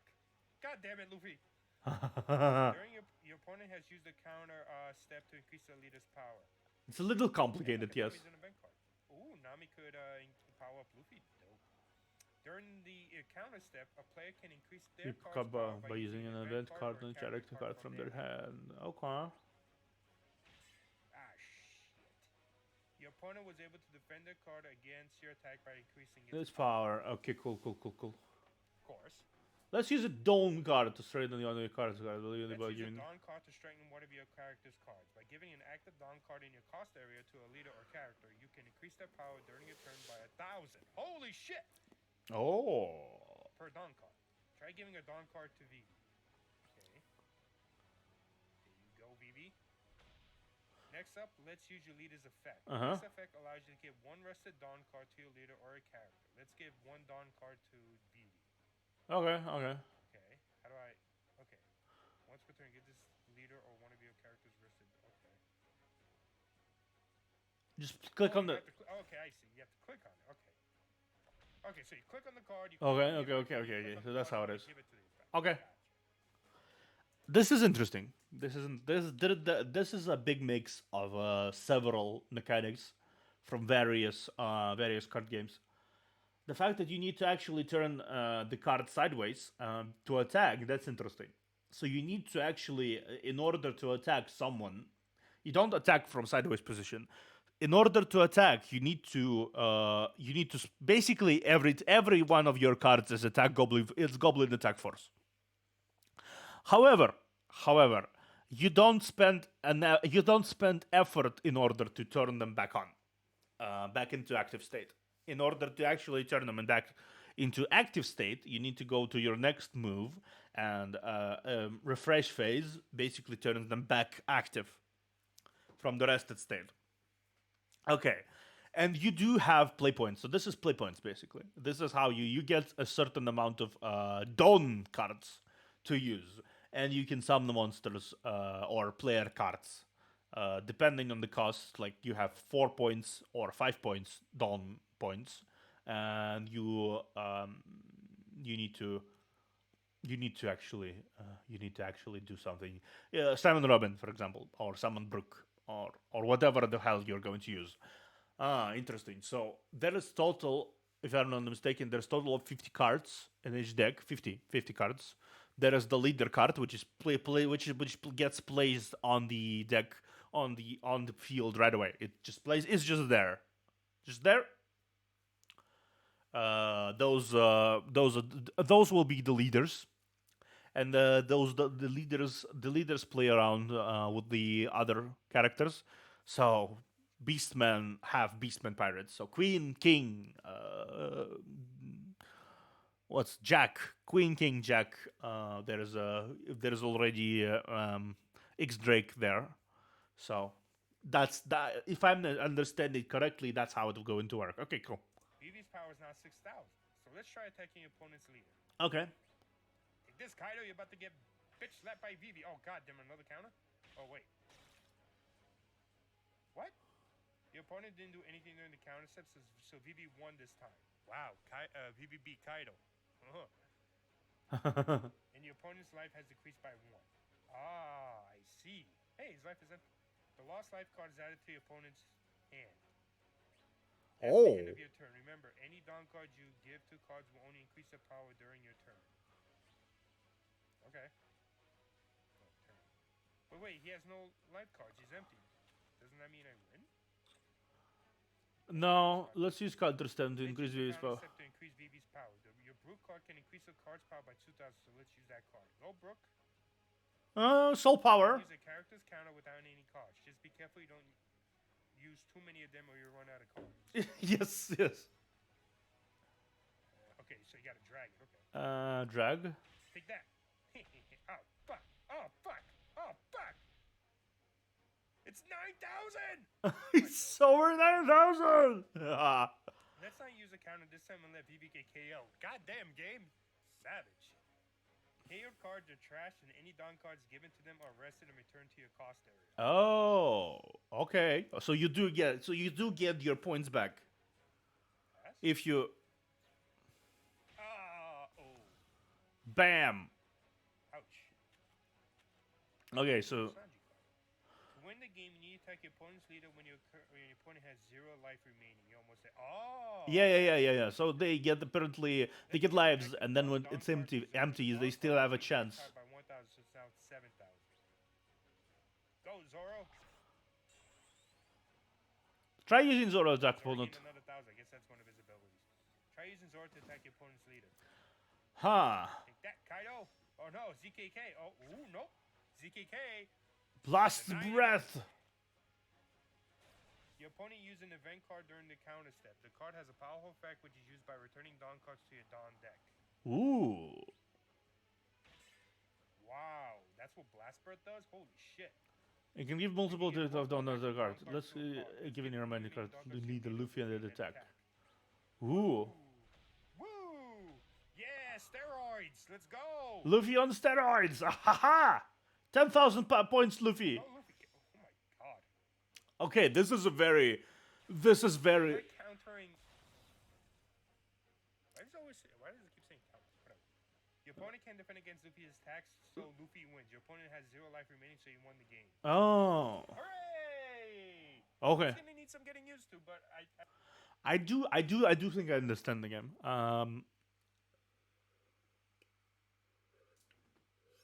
Unlike Yu-Gi-Oh! Like in Yu-Gi-Oh, you usually play how you play the game. You have spells and you have traps that work in order to increase, in order to do something outside of the monsters. Monsters more develop. The monsters have their own skills and powers. Monsters have their own stuff to do.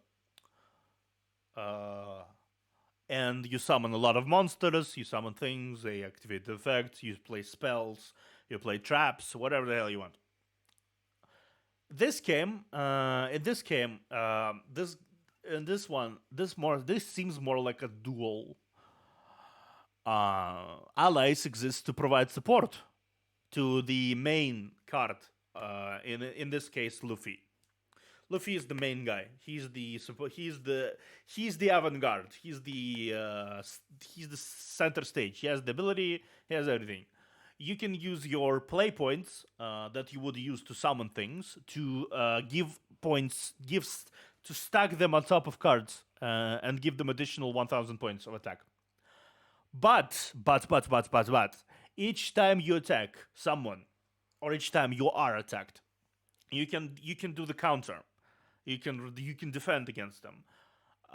The defendant do not get to do the damage to the attacker instead.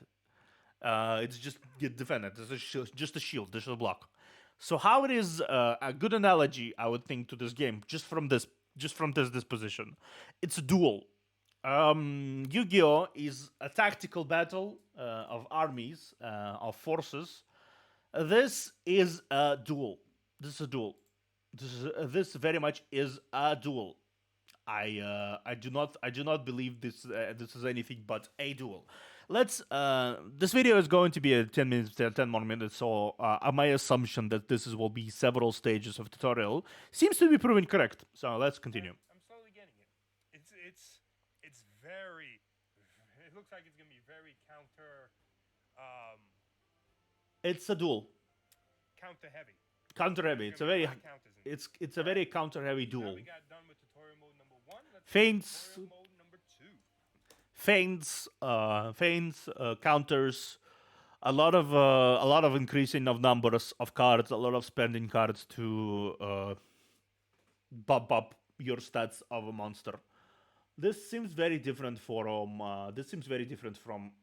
the card games I'm used to personally. Yes, sir. Okay, let's see the tutorial too.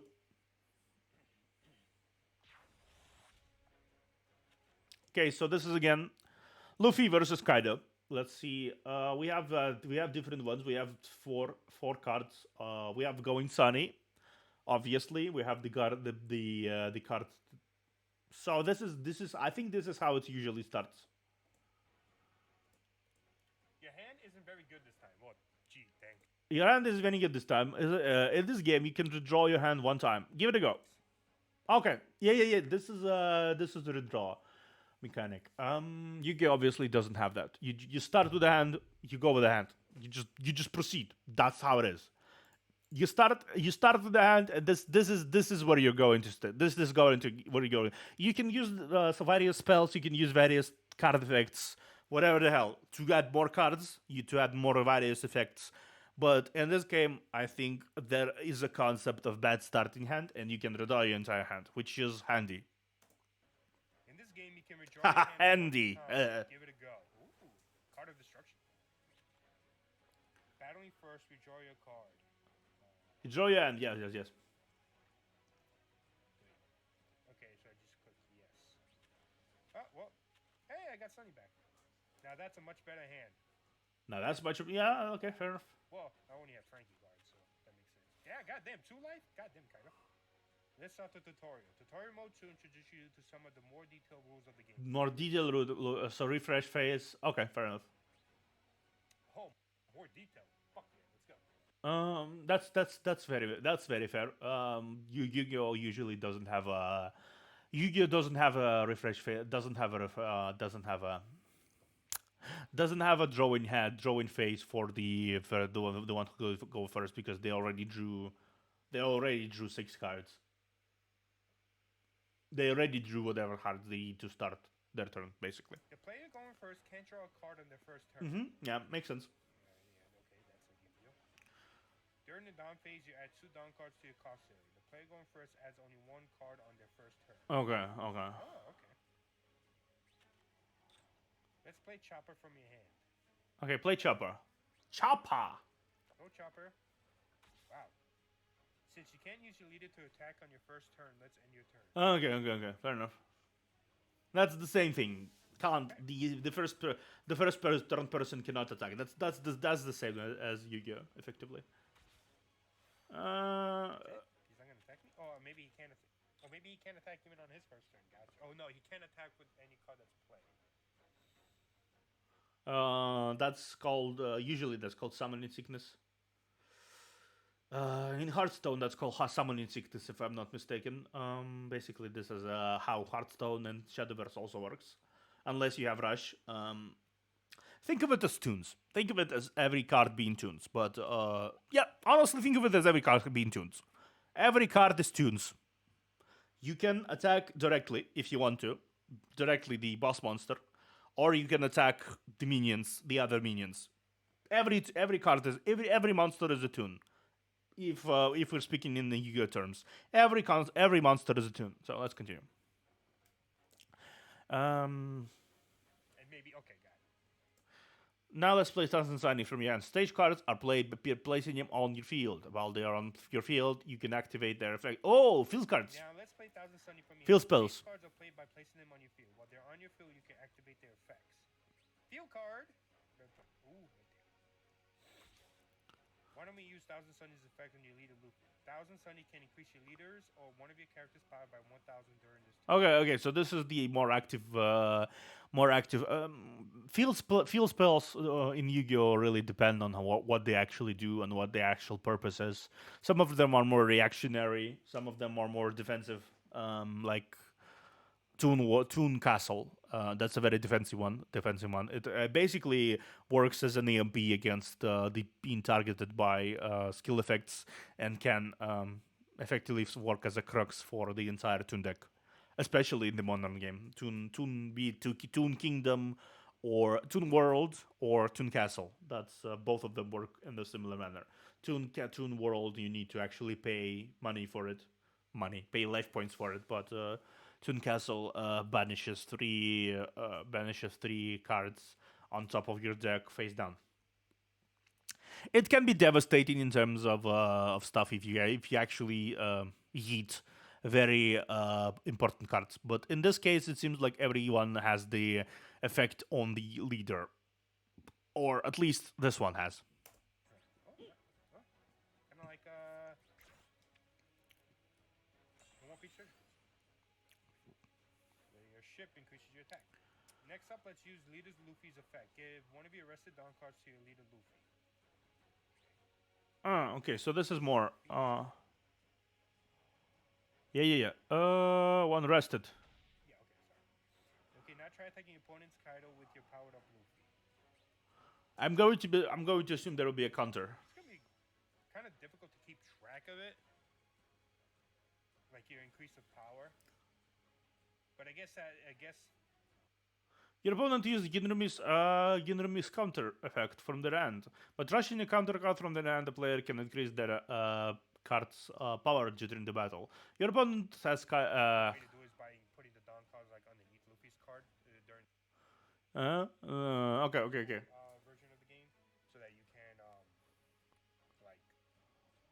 Yeah, it's definitely going to be difficult to track in like a normal game. Use Ginrumi's counter effect from their hand. By trashing a counter card from their hand, a player can increase their card's power during that battle.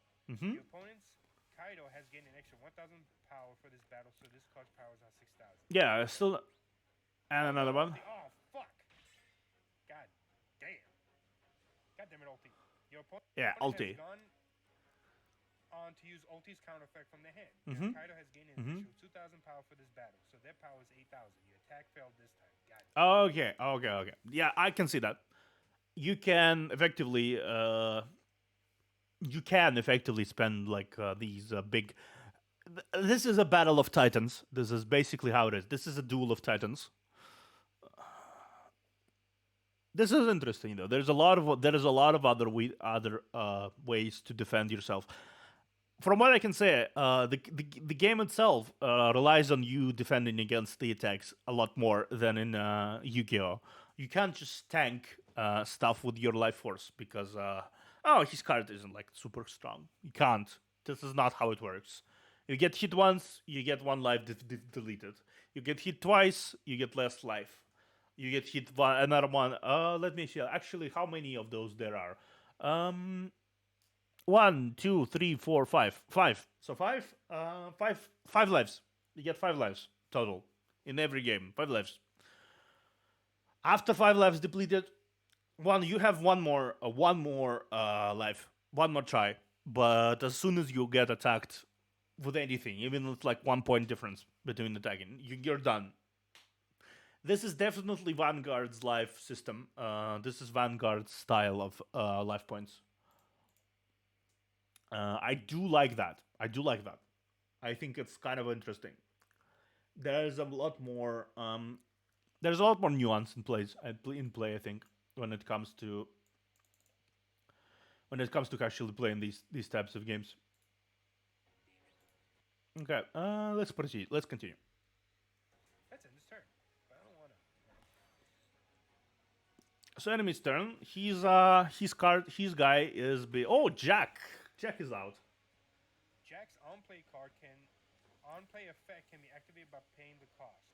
Your opponent has trashed one sheepshed card from their hand and activated the Jack's on-party effect. They've gained 1 Dawn card. Okay. opponent used sheep set to attack Luffy, you're about to take some damage. Oh fuck. You could use the blocker effect to be chopping your battle area, but let's try using counter to protect Luffy to serve. Ooh, Chopper has a block? Nice. Let's try using an event card with counter, guard point. Guard point. When it attacks, you can play this card by paying its cost. Okay. This card's effect increases one of your cards' power by 3,000 for this battle. Let's use this effect on Leader Luffy. If you increase Luffy's power to 8,000, he'll be defend against you. So you don't get attacked. You don't get attacked. Drag it, yes, drag it. Just drag it and drop it. Drag it and drop it. Are you...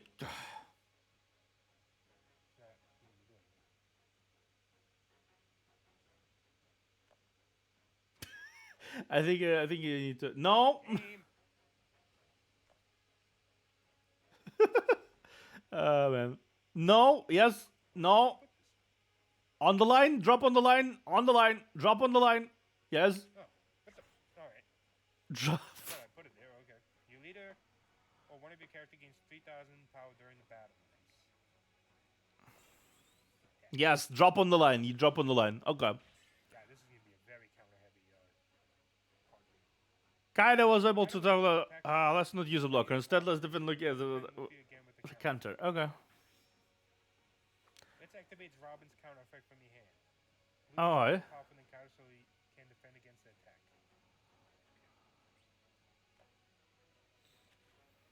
Go, Robin! Wonderful, wonderful. Okay. Jinbei! Okay. Let's play Sanji from your... So, yeah, as I said, this is a Battle of Titans type of situation. There is a lot of mechanical stuff. I'm gonna assume is gonna happen. There's a lot of field spell effects. There are going to be a lot of event cards, which are basically spells, and counters basically replace. But this is going to be very heavy on the creature fights. I can absolutely see this as inspired by Vanguard. I recognize some of these mechanics. From Vanguard.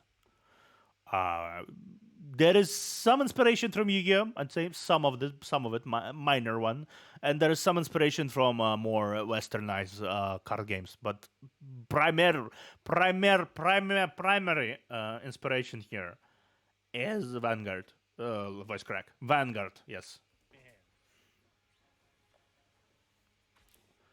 Now let's give 2 long cards to Sanji. Once you do that, you'll be able to activate Sanji's Rush. Rush allows the card to attack on the turn it's played. Oh, okay. Oh, drag the cards. Yes. Go on and use Sanji to attack. Okay, so the Rush also exists.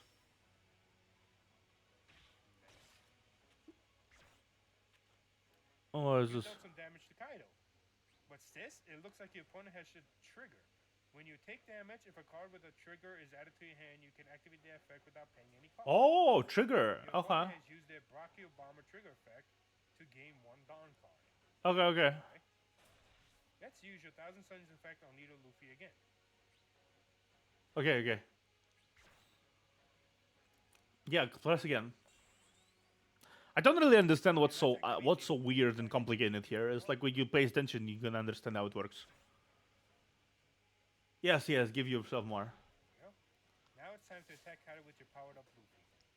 Nice.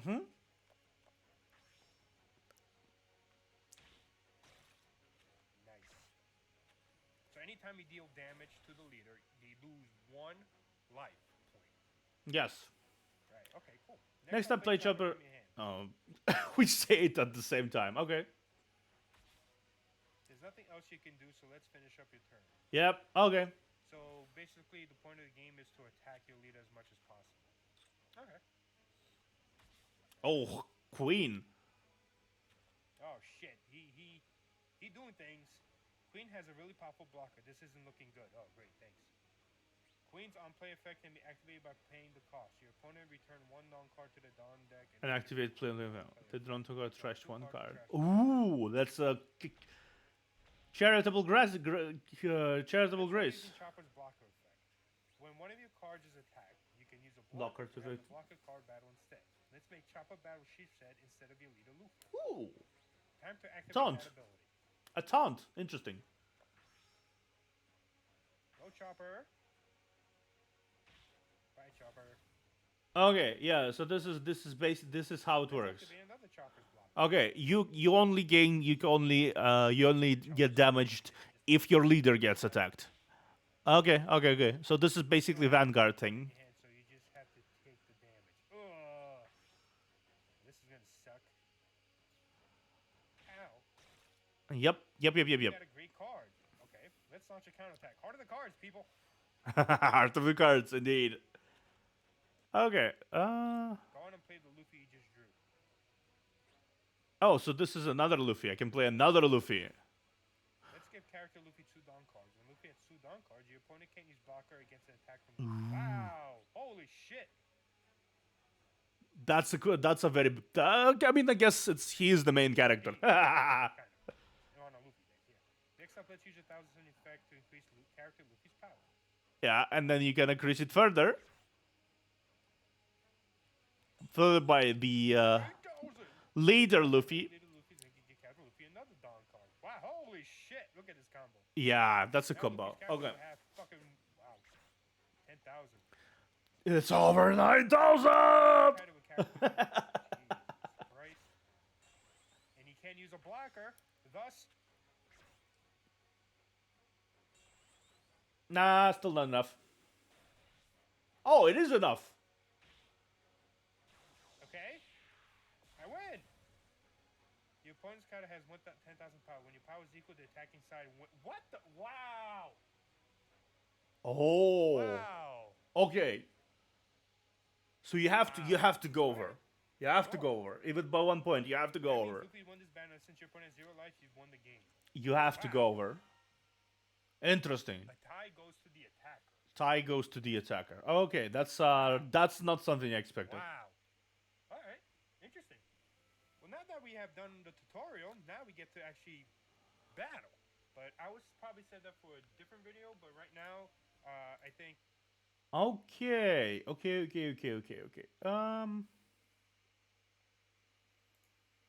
Hey guys, this is Alex. Yeah, this is the new TCG bay. This is reading weekly. Yeah.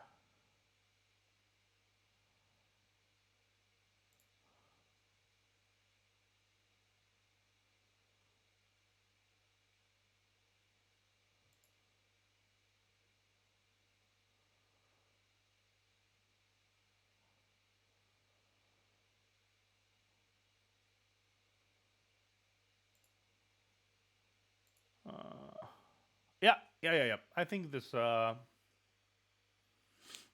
think this is worth enough. This is worth my attention. This is definitely worth my attention. I believe you guys would. I believe you guys would love it too. Honestly. Okay, we're done with watching videos. I'm done with leeching off videos. Let me actually do something here. Concluding the arc, the mornings. Finally, still playing for month and a half. Okay, gotta do this. Okay.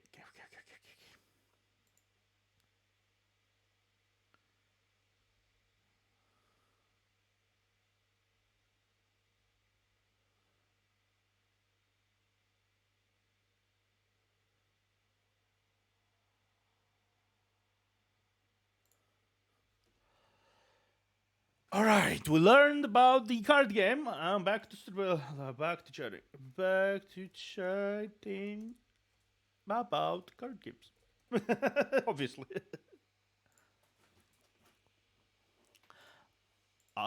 This is wonderful. This is really wonderful. I think this is cool. This is pretty cool. Okay, so that's how it works.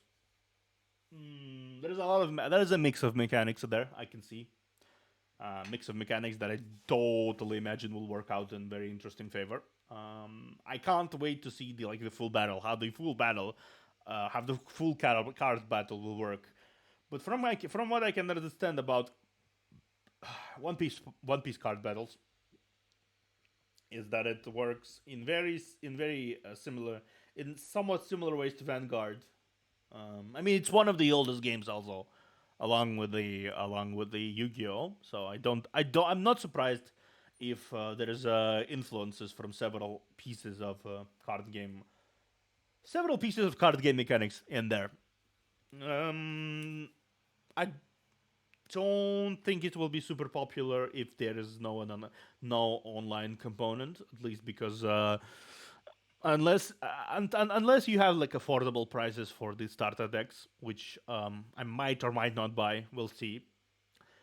I will definitely look forward to seeing if there is a deck of Big Mom Pirates, because I definitely imagine this will be a very tricky deck. I don't know which. There is plenty of people to choose from in terms of units.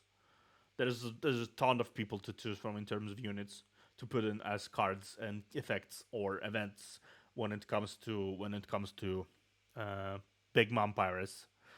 Big Mom Pirates is going to be something I'm going to look forward to, because Big Mom Pirates effectively replicate the same feeling of my favorite deck archetypes, which is tunes and creepy stuff with bright and shiny outline. I love that. I love fluffles for it.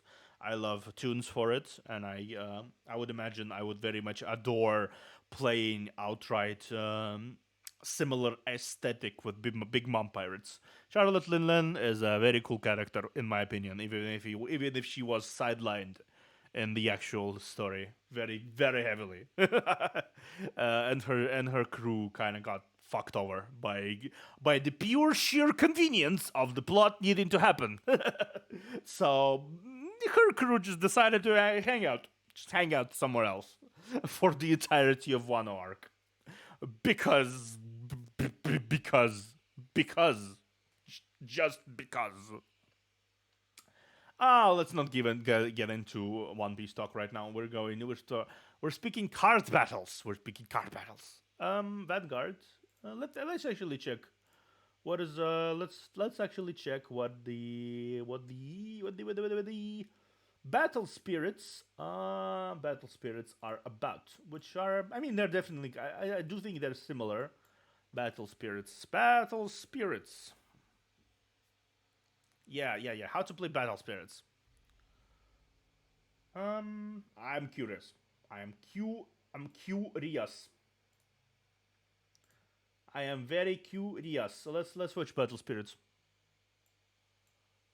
I haven't interacted with this game in ages, so we're going to be watching this one. Feel free to comment if you want. With no capture. Yes. Battle spirits. We are here. Okay, let's watch this. How to play battle spirits. Welcome to the battle spirits. Okay. Trading card game. Battle spirits. Battle Spirits is a trading game, card game where you use cards, cores, and soul cores to battle other players. Okay, fair enough. So there is an element of energy involved. Cores and soul cores aren't cards, which helps let the game. It's a limitless strategic depth. Okay. Limitless, doubt it, but yeah. So what's else? There is a spirit, there is brave, nexus, and magic. Magic spells, brave. I don't exactly know what brave does. Spirit.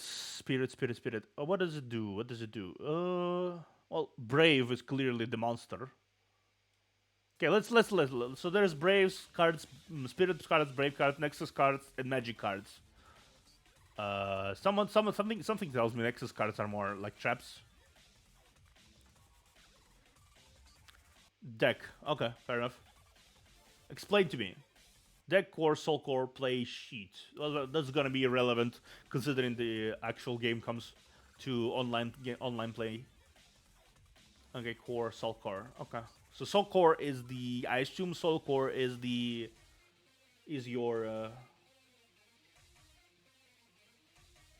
Yep, life. There is life. Five life cores. Obviously, the same kind of mechanic as previous games. Deck area burst. What does that do?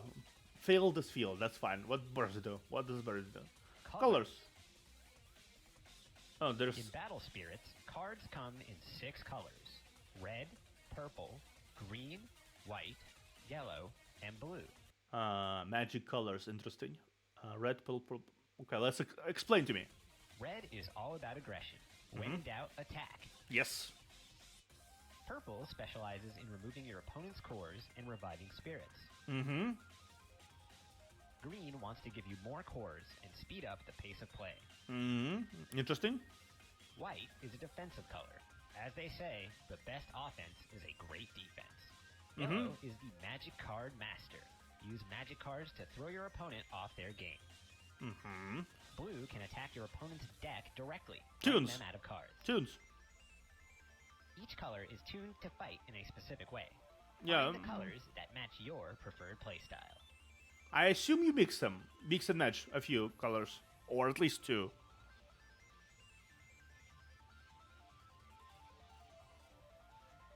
Uh-huh. 4 cards or more. Obviously, that's the usual. Up to 3 copies. Yeah, okay, fair enough. As long as you follow those rules. The sky is limited for the... Oh, okay, so you can max and match. There are also pre-constructed decks you can battle with straight out of the package. Yeah, fair enough. Fair enough. Those exist. Those always exist. They're well balanced, making them a great place to start. Yeah. I can imagine. Winning and losing. Tell me. In Battle Spirits, if your opponent's life is reduced to 0, Uh-huh. or if your opponent's deck is empty during their start step. So deck out. Deck out. Okay, deck out exists. Setting up. Start by shuffling your deck. Obviously. Then, you and your opponent can shuffle and cut each other's decks. Cut. Place your shuffled deck in the deck area on your play sheet. Okay, fair enough. Next, ready your cores and soul cores. Yeah. The area where you place souls and soul cores is called the Void. The void. 5 cores from the Void and place them in your life. Oh! Place 3 cores and 1 soul core in your reserve. Then, draw 4 cards from your deck. Oh, I know this mechanic. This comes from a different battle system. There is an ability to restore your actual health points with these reserves and stuff and the voids and stuff. It's interesting. Okay. Whatever's in your starting hand is there to stay. There Okay. are no mulligans. Now, Oh, okay. play rock, paper, scissors to decide who goes first. The winner decides if they play first or second. Standard practice. Okay, you're all set. Ready to start playing Battle Spirits? Here we go. Gate open, release. Time to start the game. Gate open Game release. steps. Okay. In Battle Spirits, the game proceeds as you and your opponent take alternating turns. Makes sense. Each turn has 7 steps. Okay. The start step, obviously. The core step. Not sure. Turn sequence. The start step, I imagine this is the same as turn start and immediately switch after. The core step is the... Okay, let's see. The start step, where all turns begin. Yes. The core step, take 1 core from the void and place, Place it in in your... reserve. Oh, okay. The draw step, draw 1 card from your deck. The refresh step, recover your exhausted cards and then return all cores in your trash to your reserve. Okay, cool. Okay. The Okay. So long as you have cores remaining, you can summon spirits, use magic, and more. Okay. The attack step. Here, you can attack with any spirits you've summoned. So that's how it works. I know this. This is reserve is basically where your ability scores. This is basically your power points you can spend on summoning shit. But considering those are the same cores you will use as lives, you can also restore possibly 1 or 2 lives to your... But you can't play anything. You can restore your lives, but you can play anything. The end step. This Most is likely. the end of your turn. Uh-huh. Okay, let's go over the order for the player going first. Start step. The player going first skips their core step during their first turn. Makes sense, yes. Draw step. Draw one card from your deck. One card, so 6 Refresh cards. step. Main step. The player going first skips their attack step during their first turn, so we can't attack. Can't just attack yet. End step. That does it for the first turn. Okay. I mean, I'm sure if you have like one core Now, thing, let's you go can over summon. turn order for the player going second. Okay. Start step. Core step. Take one core from the void and place it in your reserve. Makes sense, yeah. Draw step. Draw one card from your deck. Refresh step. Main step. No cards to refresh, so no cards to turn from resting to active, so nothing can be done. Attack step. End step. Okay. And with that, the player going second ends their first turn. Okay. From here, the player going first takes their turn, and the process repeats. Yeah. So Remember the turn order, and you're off to the races. yeah, makes sense. Okay. Spirits. Monsters. This is a spirit card. Yeah. Spirit cards are essential. They defend you and attack your opponent. They each have a summoning cost. 6. Reduction symbols, name, Yeah. family, Family requirement. Color. Okay. Color. level and BP, symbol, So you can level up. and You can level spirit it up. effects. Yeah. Obviously there's a monster. Your first summon. Explain it to me. When you play a spirit card to your field, you summon it. During your main step, you can summon spirit cards by paying their cost. Yeah. Let's try summoning a spirit card now. So playing three The points. cost is in the upper left corner of the card. Uh-huh. To pay it, place a number of cores equal to the cost in your trash. Okay. Place a core with a level cost of 1 or greater on the spirit card when you play it. Okay. That's how you summon a spirit. Increase the number of cores on a spirit, and it'll level up. Oh. Okay. Summoning with reduction symbols. Spirit cards have reduction symbols. Which is These are key. Reduction symbols help reduce the cost you pay to summon a card. When you summon a spirit card, compare the number of symbols you have in your field with the number of reduction symbols on the card you're summoning. okay. If they're the same color, you can reduce the summoning cost by 1 for each reduction symbol present. Okay. For example, Sengoku Gurren Dragon has a cost of 6. But Two you already more have wizards in to. play, Yeah. providing you with 2 red symbols. Sengoku Gurren Dragon's reduction symbols match the color of the 2 symbols you have in play. So you reduce its cost by 2. So 6 4. minus 2 equals 4. Math. Its new Simple reduced math. cost is 4. Simple math, everyone. So this basically means the bigger cards, the biggest boss monsters of the color, say this boss monster with fucking 30,000 attack points if you actually spend like 4 cores on it, 4 more cores on it, which is basically late game. You can effectively, if you have 8 cores, right, and you have 2 other monsters of the type, you can effectively cut the cost from 6 to 4. And once you upload that card on, once you summon this spirit onto the field, you can spend 4 more cards and make it a 30,000 boss monster. Interesting. Which you can pay by placing 4 cores in your trash. Place 1 core on it with a level cost Makes of sense, 1 makes or sense, makes greater, sense, yeah. and the summoning is complete. When building your deck, try including matching colors to take advantage of reduction symbols and make it easier to summon spirits. Try including magic colors to make. Yeah. So, I mean, despite the fact that they're saying that you can play whatever cards you want, whatever fuck.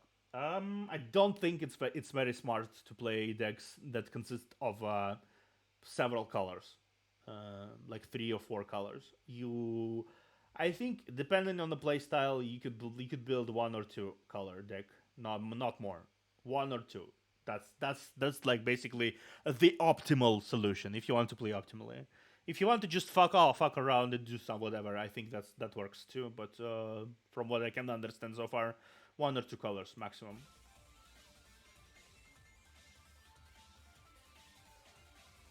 Let's attack. Yes. Duh.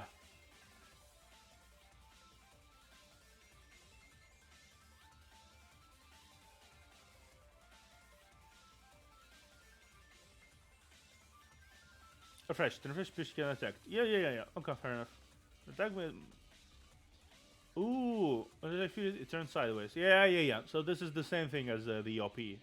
They expand their attack and they turn right and become exhausted. Okay.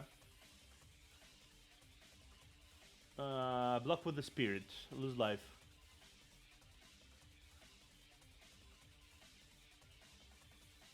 As long as you have a fresh spirit in play, you can keep attacking. Okay, fair enough. Taking damage. When your opponent attacks, you must choose to either block it or let the attack go through to your life.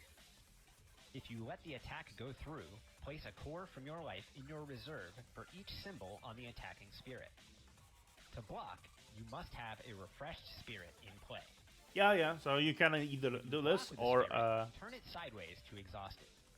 And when a spirit blocks, it's time to do battle.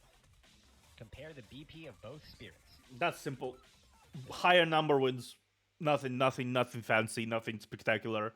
Higher number wins. Spirit with less BP is destroyed. Place destroyed spirits in your trash. Trash, yes. Any cores on a destroyed spirit are placed in your reserve. So you can use spirits have the same BP, both are destroyed. That's the same thing as that's the same thing as Yu-Gi-Oh. Equal numbers just destroy each other. That's basically a mutual destruction. Sometimes it works, sometimes it doesn't. It doesn't matter. Flash timing. What is flash timing? During battles, you can use magic cards and other effects to the flash timing. Counter. I think that's counter. This is counter. It's just so they do have to have the flash counter flash thing. Okay. Flash timing can be used to create complex battles. Obviously, yeah. If it was just simple battles, a number batting each other, that would be kind of boring. Let's take a look at it. Okay, let's. Godseeker, Dragon Miko was a level 3, BP 5000 attack. Heat attacks, battle starts. Flash timing. Okay. The first flash timing period occurs after the battle starts, but before blocks are declared.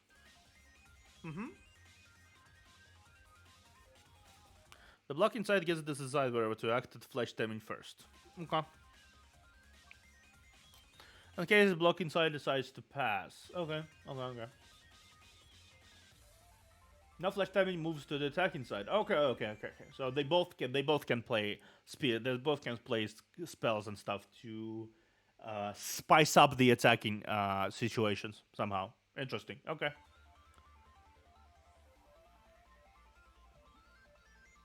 The block flash. Okay. So there is a moment before you block and before you decide if you're gonna pass the attack towards the life points or block with your monster. You can also use the abilities of something like a blocking magic spell, or maybe like a magical zap that destroys the monster. I don't know. Something like this will work out. Okay, and I imagine there is one after the block, after the battle has been declared between the two monsters. Let me check if that's true. Block with spirit, lose life. Okay. Ten Shokiko Gosi Kun Kumana Kusubi. Okay. Level 1, 2000 block. Block. Flash timing occurs after blocking. Yeah, I'm right. Just look before the blocking side goes first. They got blocking side use magic. Cost reduction, simple paid cost. In this case, they pay the reduced cost for impenetrable shield. So that adds 2000. That basically adds 2000 to on top of it. This lets them withstand the attack from level 4 or higher spirit or ultimate without losing life.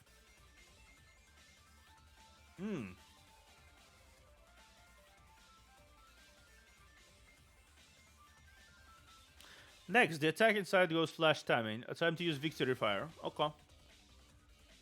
What does Victory Fire do? What does Victory Fire do? They use the card by playing reduced cost, so 3. Okay. It lets them destroy 2 of the opponent's spirits with 5,000 BP or less. And an Nexus. Okay. In this case, they destroy the opponent's Godseeker Dragon Miko Uzume. So the attack goes through, they take 1 for the damage. For the both players can still react at flash timing, so the battle isn't over. The blocking side chooses to pass the flash timing at flash timing. Okay. The attacking side chooses to pass the flash timing as well. Both players have passed, which means the flash timing is now over. After resolving combat, the battle is over. Oh, okay. Battle steps usually in Yu-Gi-Oh! They don't. Refresh step. That's the final part. During the refresh step, all of your exhausted spirits are refreshed. Okay. So they just turn. You also move all cores from your trash to your reserve. Okay, that's basically how it Refresh is. complete. Okay. Time to summon new spirits and get battling. Okay. So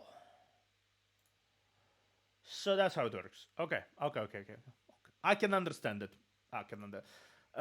All of these TCGs so far that I've been encountered, they definitely follow this similar rules-ish.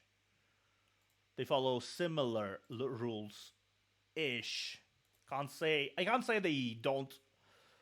They have their own quirks, of course. Each of them has their own quirks to deal with stuff. Some decide to take more like OP one piece.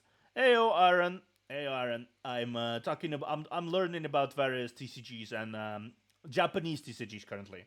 We have watched. Apparently, One Piece. One Piece has a card game now, card battler, which is a thing, and you can now build your Kaido deck. Huh? Yeah, there's I have what? I have what? Few seconds, not more. 2-3 seconds. My delay currently is 2 or 3 seconds, if I'm not mistaken. You can probably count it. It's maybe 4 seconds maximum, not more. I have good internet. I can't say anything about it. Good internet.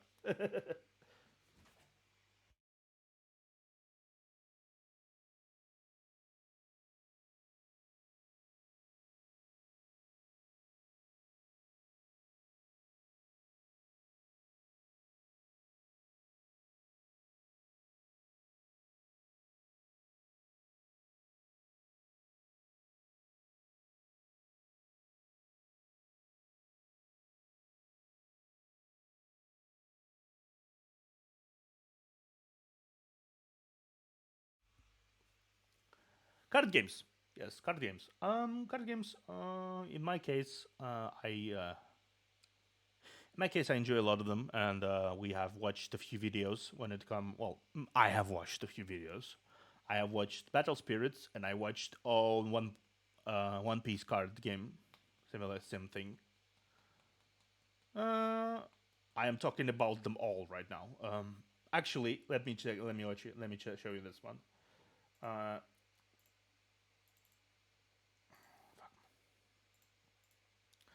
I'm going to be playing.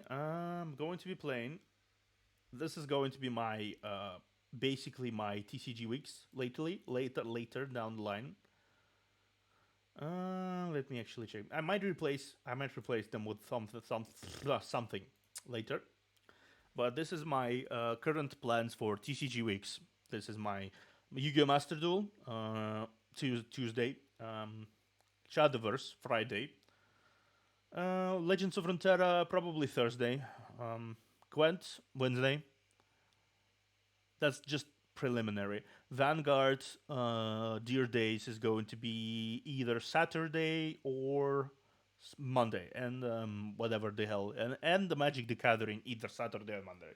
That's going to be my plan for currently after November, because November is when Vanguard Dear Days comes out.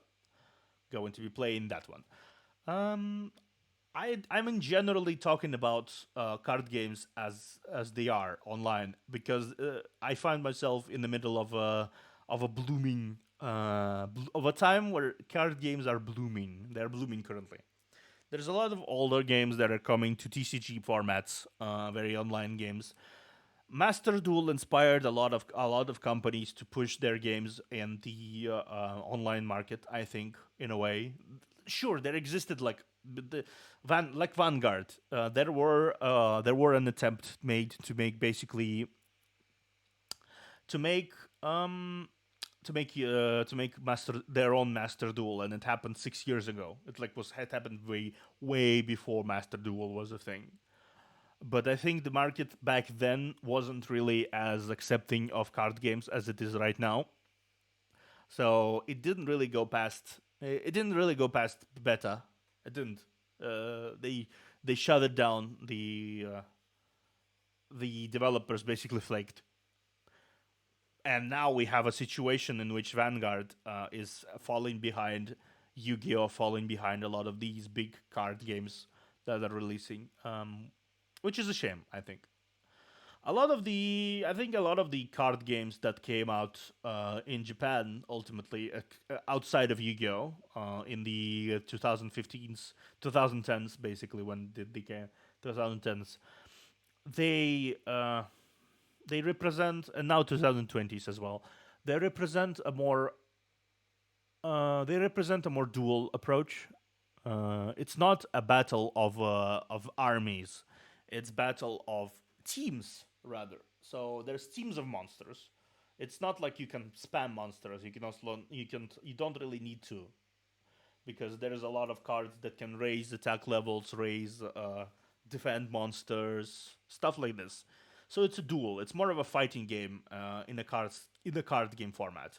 You spawn your champions. You use different special moves to enhance your cards. Absolute defense, super shield, stuff like this. Um, and it's think of this card game as more of a shonen battle where there's different participants in this, but ultimately there's like big centerpieces.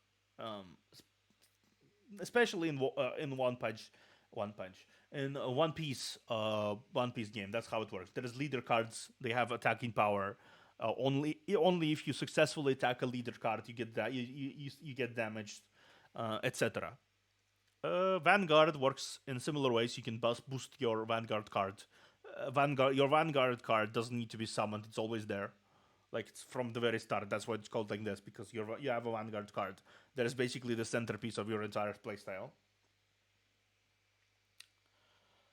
Gwent. I don't really know about Gwent a lot.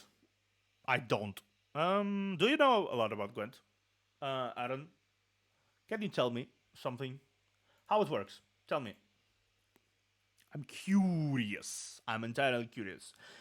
Haven't played it, haven't interacted with Gwent in any way, shape, or form before, so I'm curious. I have asked it before. I asked chat before, but chat as always didn't reply. Chat is quiet. Chat doesn't like speaking to me. I'm lonely. Chat. I'm very lonely. I'm a very lonely observer.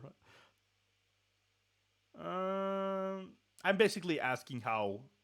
What can you say about Gwent? Gwent, tell me.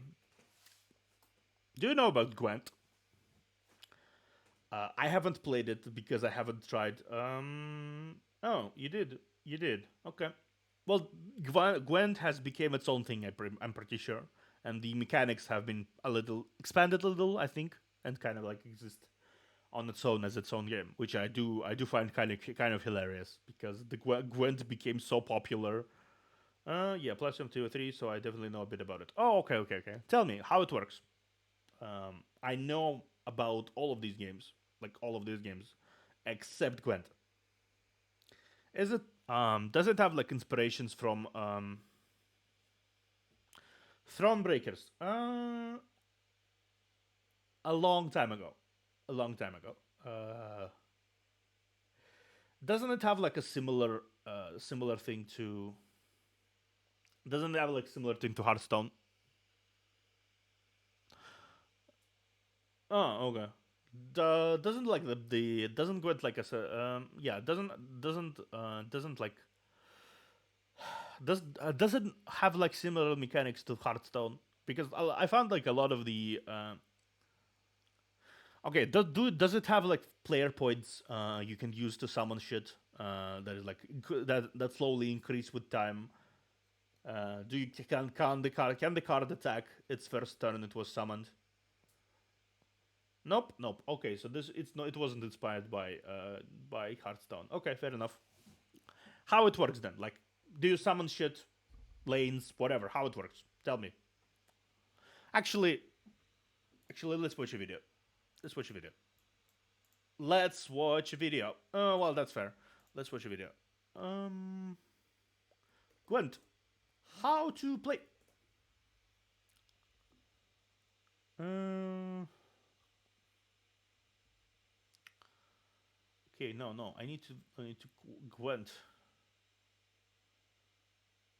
Gwent guide. Gwent guide. No. How to play Gwent Witcher card game. Okay. The Gwent new starter guide. Okay. Let me see. Yeah. I'm going to watch it right now. I'm curious. I am curious.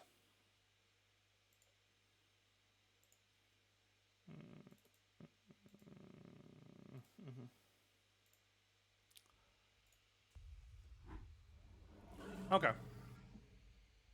Lionheart. Fair enough.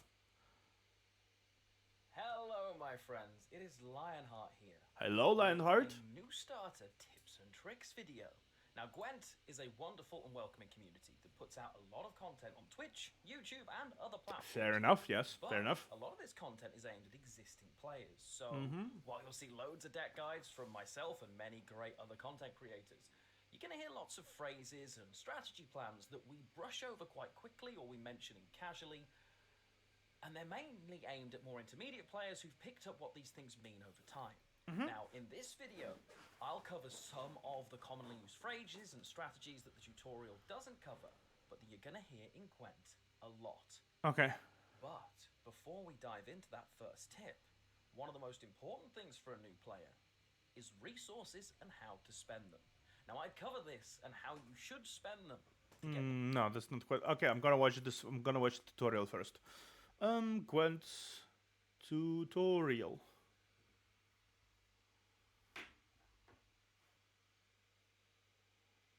Okay, this one works better.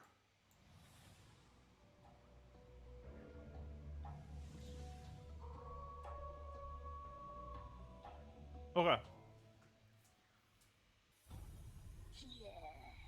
Here, children.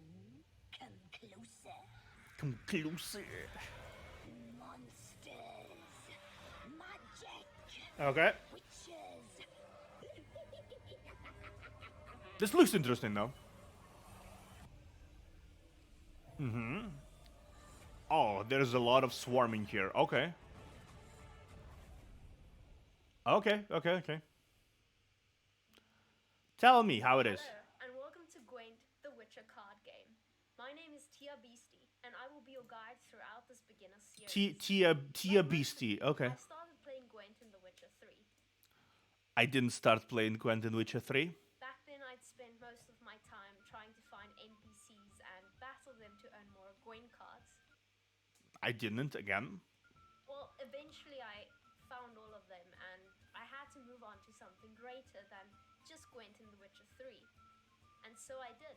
It was only in 2017 that CDPR released a standalone version of Gwent, the Witcher card game. So they actually didn't know it existed for so long. I did not know it existed since 2017. So that makes it 5 years old? That makes it 5 years old. This one God, that makes me feel weird. would be entirely distinct from the original version in The Witcher 3 and would go on to evolve into a massive competitive card game of its own. I mean, it's not surprising. They did the very correct decision, in my opinion.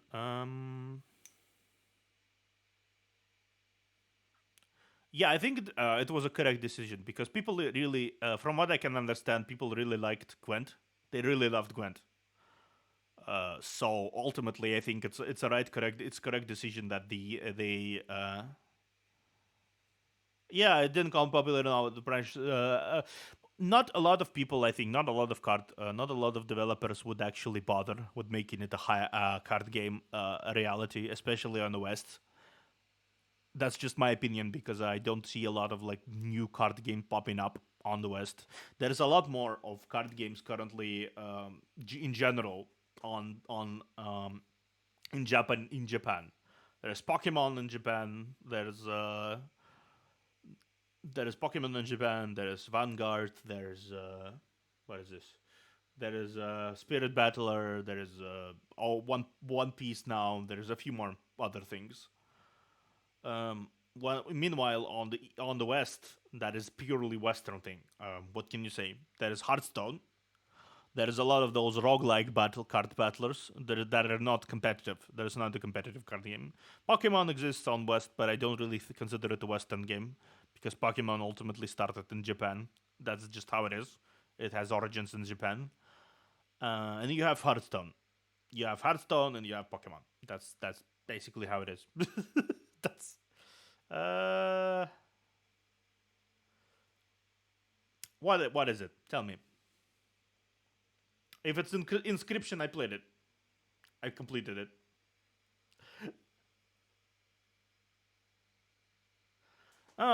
Don't worry. I cannot. I saw the link. I saw the link. Card Apocalypse. Card Apocalypse. Okay. Oh, this looks kind of cute. This looks kind of cute. This looks kind of cute. Yeah. No, no, no. I already see the link. You could just send me the name. Honestly, the link wasn't deleted for me. I can actually see it still, so I could actually go through it. But yeah, let's continue this. Card Apocalypse. Yes, yes, yes. I found it on Steam. Let's continue the video because I don't really like her staring weirdly at me. As Gwent grew, so did its player base, as Uh-huh. well as the competitive scene. That's cool. I was lucky enough to cast Masters number 1. That's one of the things I want to do eventually. I want to, as a VTuber, I want to participate in a card game. As a VTuber, I want to participate in a card game tournament of a big caliber, like Worlds, maybe, or maybe some regionals. I think, yeah, it's a very high dream. It's a little unrealistic in my opinion, because I'm always kind of like cautious about things, but that'd be something, isn't it? That'd be very something interesting. I'm very maybe I'm not like super into meta usually. I usually am not into super into meta, but if in order to actually get something, in order to actually participate in cool tournaments, I would play some meta, and I would per turn I would place myself in a position where I think I'd be called a VTuber that won a championship. VTuber that won the championship. Don't boo me. I need to make sacrifices. But yeah, we're watching what. Hey, Raven, we're watching the. If I'm ever going to sing to meta, Raven, I'm going to sing to meta to kick other meta ass and win a tournament. That's what I'm gonna do. I'm not going to say I will because I suck at card games mostly, but I'm going to try. Usually, I don't really. I don't. Maybe. You know what would be actually cool? You know what actually would be cool? You know what actually would be cool? If I ever get to a level of skill that would be enough, and a card deck in any game that would be enough to gain a victory or a notable place in the tournament. Because how meta is made? Meta is made by people playing in tournaments. So if I get enough understanding of the game, any game, be it Gwent, Yu-Gi-Oh, Magic, that I will be able to play on that level, which is again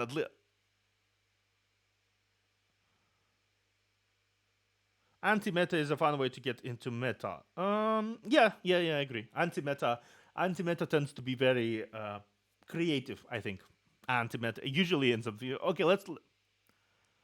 Yeah. I think I'm gonna. If I'm gonna do. If I'm going to do that, I would try. I would more likely to try this anti-meta. I would, because card games are like this. Card games, you need to play card games if you enjoy yourself. If you don't enjoy yourself, you just play in the card game for sake of victory in order to play an unfun deck like fucking Flu and Yu-Gi-Oh. It's not fun. Harpies, interesting. I'm going to look into harpies more. I do enjoy harpies. Like, they are very fun. Anyway, let's continue watching Gwent. We're watching the Gwent tutorial video. This is basically explaining what Gwent is. I'm still surprised by the fact that it actually grew a competitive scene out of nowhere, considering the fact that it was just a side game in Witcher 3. Gwent tournament in history. Players from all over the world competed for a whopping prize pool of $250,000. By the time Yes, this is a Witcher card game that basically spawned into its own thing, where they actually developed into a full card game. Gwent. you are watching this video, we will already be in season 4 of Gwent's competitive calendar, maybe even season 5. So, do you think you have what it takes to be the next Gwent master? I'm curious. Well, let's find out. You know, those these kinds of tutorial videos, they give me the heebie-jeebies sometimes, because people recording them, they don't really know how to naturally record. Is it audible? It's oh fuck! It's lower. Firstly, you'll have to download Gwent and play the tutorial. You can do so by clicking on the link below in the description. Once you have completed the tutorial, Better?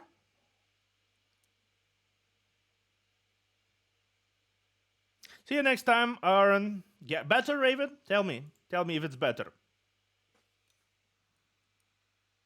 Good. you will have to choose a deck to play with. Now, there are 6 different factions to choose from in Gwent. Number 1 is my favorite faction of all time, Northern Realms. This is an honorable faction that is filled with brave commanders who lead their troops to victory. They gain control of the battlefield with synergy and make use of knights, soldiers, mages, siege engines, as well as other manners of warfare. Secondly, we have Nilfgaard, where spies and agents attempt to infiltrate your side of the battlefield and disrupt.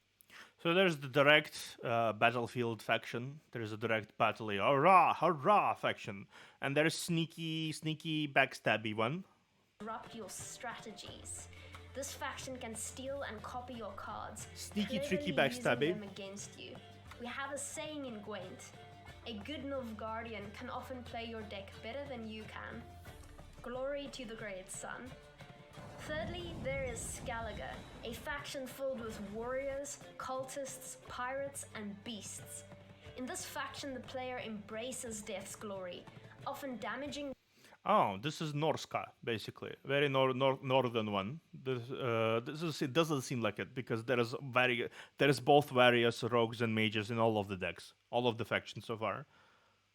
That's how it is, because there's shamans there. There is probably mystics in the themselves or sending their own cards to the graveyard on purpose. In this faction, interesting. Damage is key, and death in battle is often rewarded in your favor.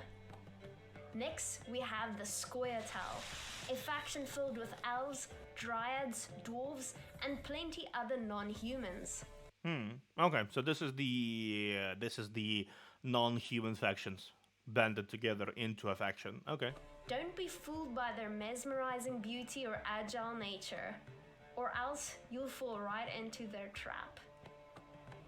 I am going to, after November, I'm going to do TCG weeks, because I have found out that Vanguard. I mentioned it before to you. I have found that Vanguard is getting a card game in November. Its own online card game with ranking ladders and stuff. November 22nd, if I'm not mistaken. After this, I'm going to pick up a few weeks, and I'm going to just unload every single card game I know, and I'm going to play them every day for 6 days. That's going to be my TCG weeks, because who doesn't love card games, man? Who doesn't love card games? At number 5 is no other than the Monsters faction, filled with unspeakable horrors. Monsters can grow very large and are known to consume their own kind. Oh, They will often multiply to fill the board and overwhelm you in swarms. and that's the necromancy demon. That's a necromancy demon faction, I think. New players often ask me what faction they should start off with, and I normally tell them to start with monsters. Monsters make use of simple, easy to understand Monsters. archetypes Okay. that play for loads of points. They are also extremely fun to play, and it's no wonder that they consistently reach the top of the chart. Okay, I can see that. I do like the deck, the vampires tier 1. Yeah, I do like the looks of the deck symbols. It's a trap. Yeah. Monster power. Om nom nom nom. Look at this fucking name. Om nom nom nom nom nom. Om nom nom nom nom. Death Wish is back. Monster Reborn. Gord Cleaver and Horse Son Jr. Okay. Vampires are back. Mage Northern Realms. Vampires tier 1. That's cool. Finally, Cool card names. we have Syndicate, a faction where coins and crimes go hand in hand. There's actually a surprisingly varied amount of factions. I did not expect there to be so many factions. There is the usual Valiant Kingdom. There is the spies and tricksters. There is monsters. There is northern raiders, so basically Vikings. There is elves and dwarves and stuff, and so this is cool. This This is cool. faction is the most difficult one to learn, as it makes use of a unique coin system that requires constant attention and calculation. However, once you've mastered the Syndicate faction, you're guaranteed to have a massive competitive edge over those who haven't. After completing the tutorial, you will receive a free starter deck for every faction, Oh, okay. except Syndicate. I told you, even CDPR thinks Syndicate is far too difficult for beginners. Now that you know the factions, Interesting. So you don't get syndicate cards at the start. This is probably a something you want to spec into, like focus on if you want to play syndicate. It's something you need to be good at the game mechanics to do. Interesting. let me give you a deeper look into how Gwent works. Gameplay. Okay, let's try. Considering this is an inherently online battle game, they don't really need to copy print cards, I think, which is good because they can have animated cards, which they do. They have all the animated cards. Yeah, they all have the cards are animated, which is pretty cool. This is really cool. In Gwent, players go face to face in a best of 3 round format. Best of 3. That's a cool one. Okay, so this is a very best of 3 format. So any game is best of 3. Usually, as you know, most games have a default format, which you just play once against each other, win, go on. That's how it is. This one seems to be interesting. This one seems to be more of a the best of the 3. This means that a game will last either 2 or 3 rounds. A Yeah. player wins a round by having more points on their side of True. But I do think the difference here is that there's the default style is 3, a best of 3, and not just tournament style is best of 3. the board than their opponent. The round ends when both players run out of cards or pass. Okay, fair enough. There are 2 rows in Gwent, namely the melee row in the front and the range row in the back. Okay. Some cards are row locked and have to be played in a certain row if you want to use their ability. Okay. Other cards have abilities that differ depending on the row you play them on. Okay. These choices can have a massive impact on your Look at the amount of cards on the field there. It's definitely a game where there's a lot of ability to actually play your shit. It seems. game. And Look at this. Look at this. Look at this. Look at this. You rarely see in like Hearthstone and Yu-Gi-Oh stuff like this. Though I do imagine this is the late game. I would imagine this is late game. Let's see. should be carefully considered. The game starts off with the flip of a coin. The player who As gets the usual, blue that's coin normal. goes first, while the player with the red coin goes second. That's fair. Back in the day, the color of the coins used to be entirely red or blue. Yeah. In present day Gwent, we have loads of different accessories to customize the game to each. Yeah, but I'm curious how this works. I do like the cosmetic stuff. They look cute. No, okay, that's fair. Players' liking. There are dozens of different coins you can now collect and choose from, but if you look carefully, you will still see a glint of blue or red. That's fair. In Gwent, the player who goes first is at a distinct disadvantage. When you play the first card of the game, your opponent has the upper position by being able to react to your plays. This is always how it is, honestly. When the I do like the fact that most games find their own little ways to balance out the turn orders here. Like you can attack usually when you go first because the opponent does not have any ability to defend against your whatever amount of creatures you will summon, so you just can't attack first turn. You can do other tricky bullshit in Yu-Gi-Oh, for example, but yeah. And in Shadowverse, a common thing they use there is a mechanic called evolution. Every card in the game, every card in the Shadowverse game has an evolved state. Every card. It doesn't matter what you're picking. Even the smallest person, even the smallest fucking creature has an evolved state. They have art for both de-evolved, evolved state. Every card. And you have points you can use. Evolution points.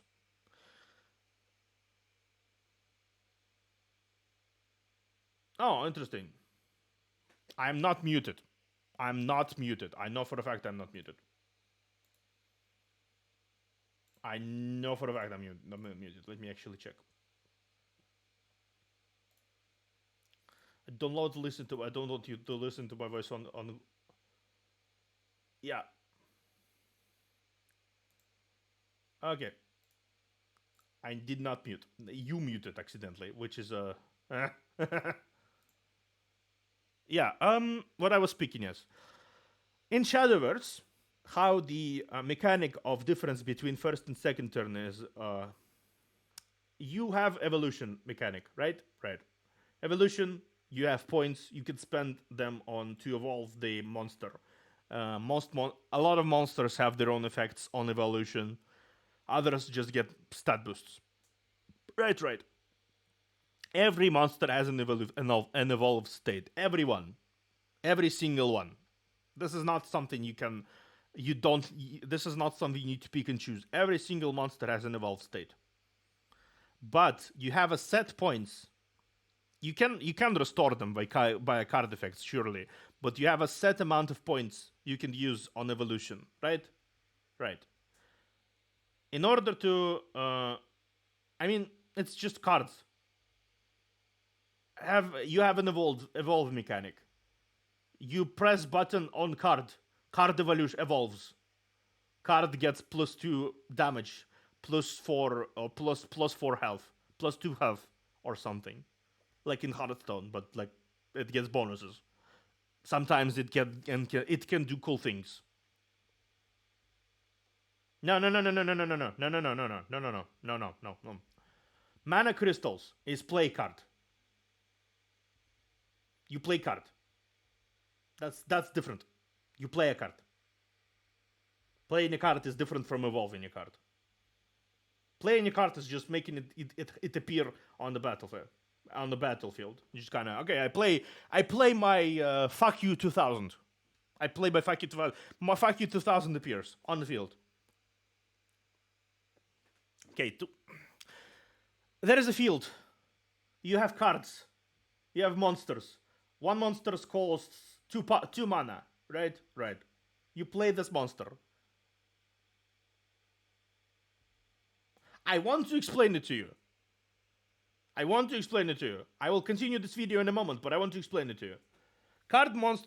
You play a card for 2 mana, right? How in Hearthstone, the same thing. You play it, slap it on the field. You will hear my explanation. You will hear it. You slap it on the field. But, you have additional points. There is 2 points or 3 points, usually, depending on if you go first or second. You can choose to evolve that monster. The same turn you played it. So, fuck you 2000. It has 2 attack and 4 health. Right? You place, I want to evolve this card. The same card suddenly turns into fuck you 4000, which has 4 attack points and 6 life points. The result of that evolution has that special effect triggers of that card. If it has a special card effect depending on evolution, and also the summoning sickness is gone. It's not there anymore. You can attack with this card now. Usually, Shadowverse has a summoning sickness, same as Hearthstone. You can't attack the same turn you summon the monster. But evolving it removes it. You can attack the same turn you summoned it. Somewhat like yeah. It's its own thing, but yes. Evolving a card removes summoning sickness, triggers effect, and gives a card a boost. That's how it works. So, my previous point. Shadowverse uses that evolving mechanics to balance out. Yes.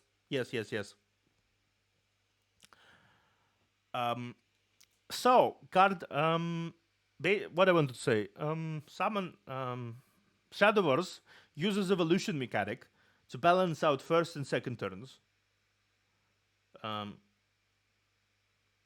First turn gets the one who goes first gets 2 evolution points, but gets to evolve their cards earlier.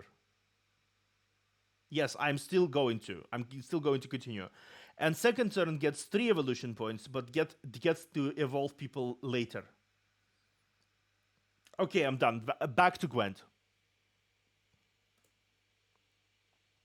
While you decide whether you want to commit a good or a bad card, your opponent can sit back and take their time to decide. The blue coin player thus receives a few perks to make up for this disadvantage. Each player starts off with 10 cards in their hand, and they can't have more than that in their hand at any time. Each deck has a minimum of 25 cards. Interesting. So 10 cards in deck. You have three redraws. So drawing your good cards is very important, and mulligans allow you to do so. A mulligan is when you shuffle one of your cards away and draw a different card from your deck. Yeah, that is a big hand. 10 cards is a very big hand. It's 4 or 5 cards more than usual from the Yu-Gi-Oh!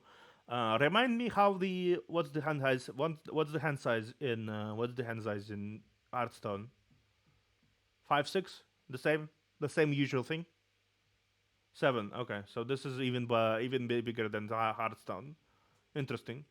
Shadowverse is also pretty much 7. Shadowverse you can have maximum of 9 cards. Shadowverse you can have maximum of 9. Then you start discarding. You mean Magic, right?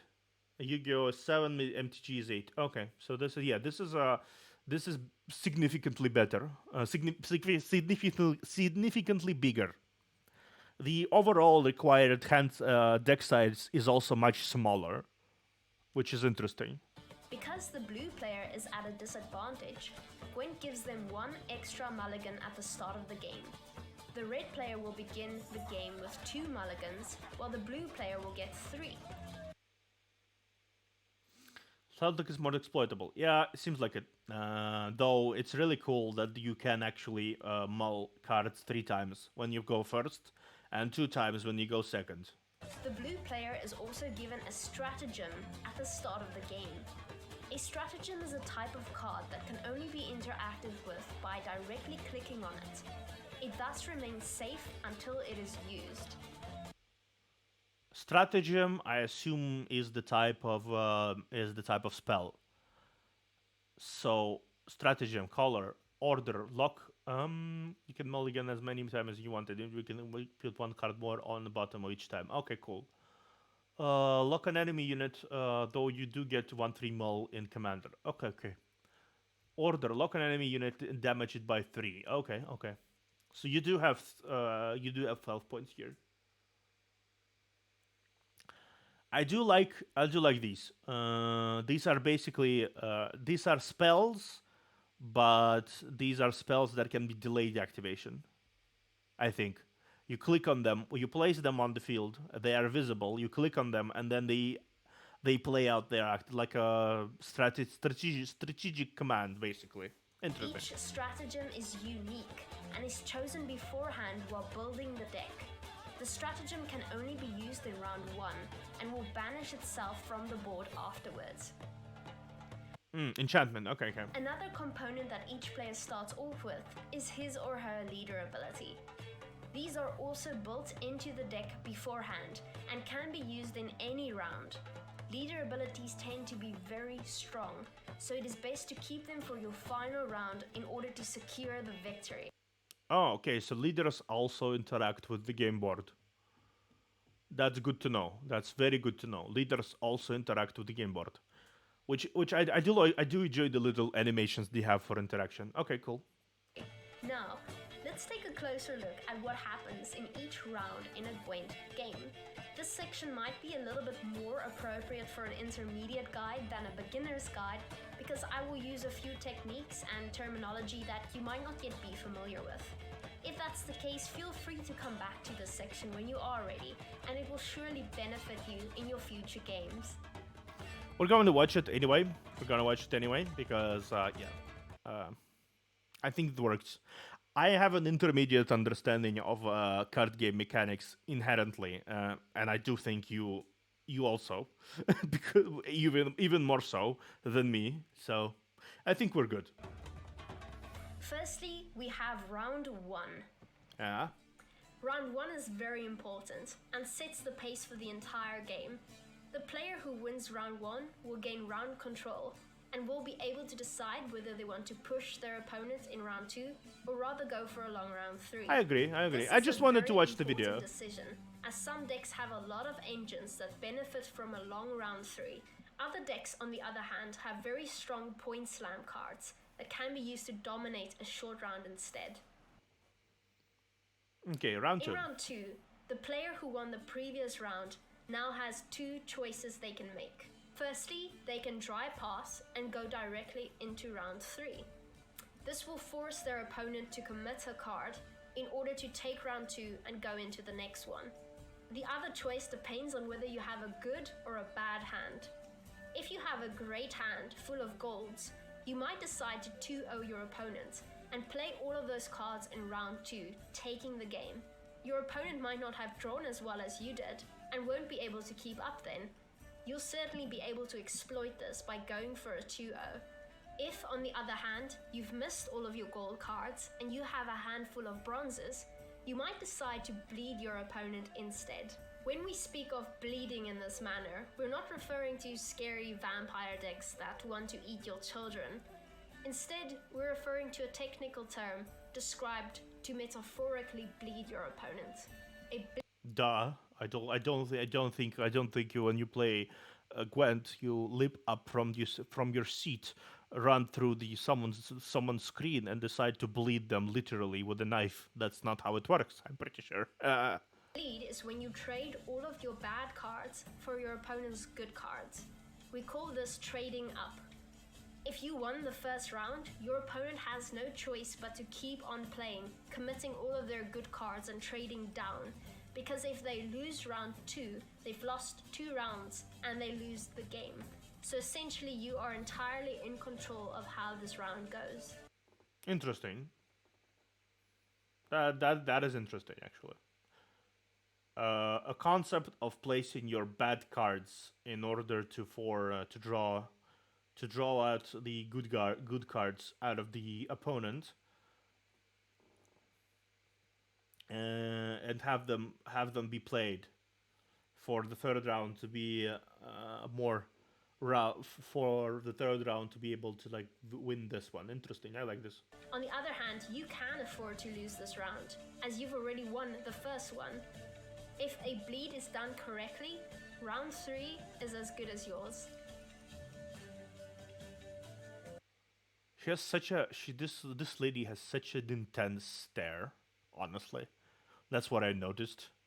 Sorry for the derp face pause, but she has such an intense stare coupled up with like a wide, a little unnatural smile. It's just a little mesmerizing in a little creepy way. If players enter round 3, it means that both of them have won a round up until that point. Makes round sense. 3 is thus always the deciding round, and the player who wins this round will take the whole game. Duh. In round 3, having last say is a very big deal. Last say can be secured by having card advantage, meaning that you have more cards than your opponent, or it Go ahead. can be secured by something like dry passing, Okay. meaning that you don't play any cards in round 2 and just pass, forcing your opponent to have to commit a card in round 2. Okay. Because they won round 2, they're automatically going to go first in round 3. Therefore, they're going to have to start the game and you're likely going to be the one finishing it with last say. The player who has last say can commit their biggest card last, and they don't have to worry about their opponent interacting with that card in any way. In fact, if you have last say, you might even decide to interact with your opponent's biggest card they played last, getting rid of it. Now, these are just the basic rules of Gwent, and there are many exceptions to these rules. Of course. If you watch the top players compete in a tournament like Gwent Masters, you'll see many of these rules simply being thrown out the window. That's fair. That's one of the things I think a lot of card games thrive of when the best players in the world basically turn basic rules, basically basic, when big top game players in the game turn rules upside down, effectively with exploits, various card building mechanics, and everything else. It's it's how meta is made. I think that's basically how it is. Basically, this is my parasite word. Basic. Such a basic bitch. But yeah, this is how meta is made. It's not surprising. It's not really. Not really. It's not really surprising, honestly. It's very. If anything, it's very interesting how a game goes.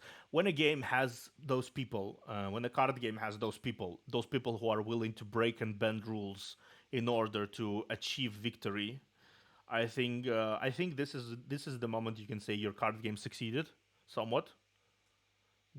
From my humble opinion, that's how I think. But remember, you have to know the rules before you can break the rules. That's true.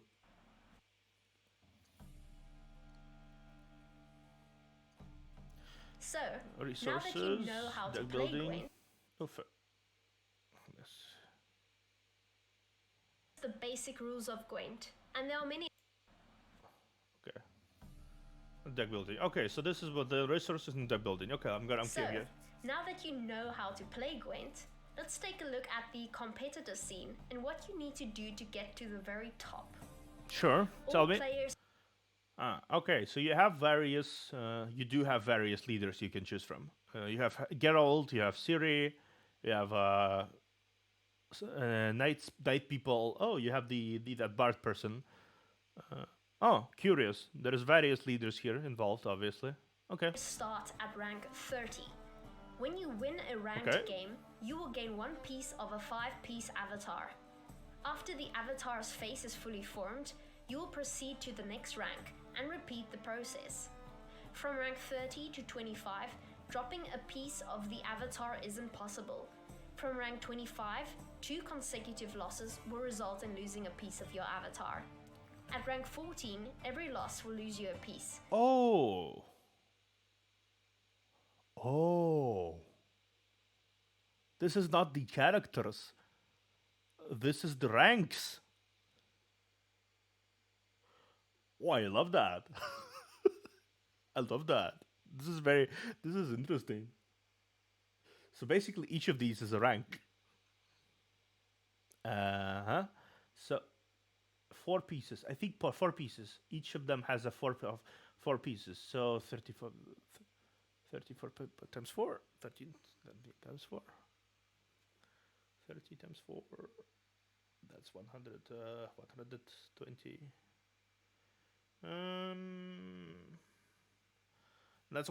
That's 130 victories. In order to get to level 1, you have to need consecutive 130 victories. Decent. I think it's decent. This process will go on until you reach rank 0, otherwise known as Pro Rank. Pro rank. Now, take note. You have to accept the terms and conditions of Pro Rank in the settings menu. If you don't, you will not be able to enter Pro Rank, no matter how many times you win in rank 1.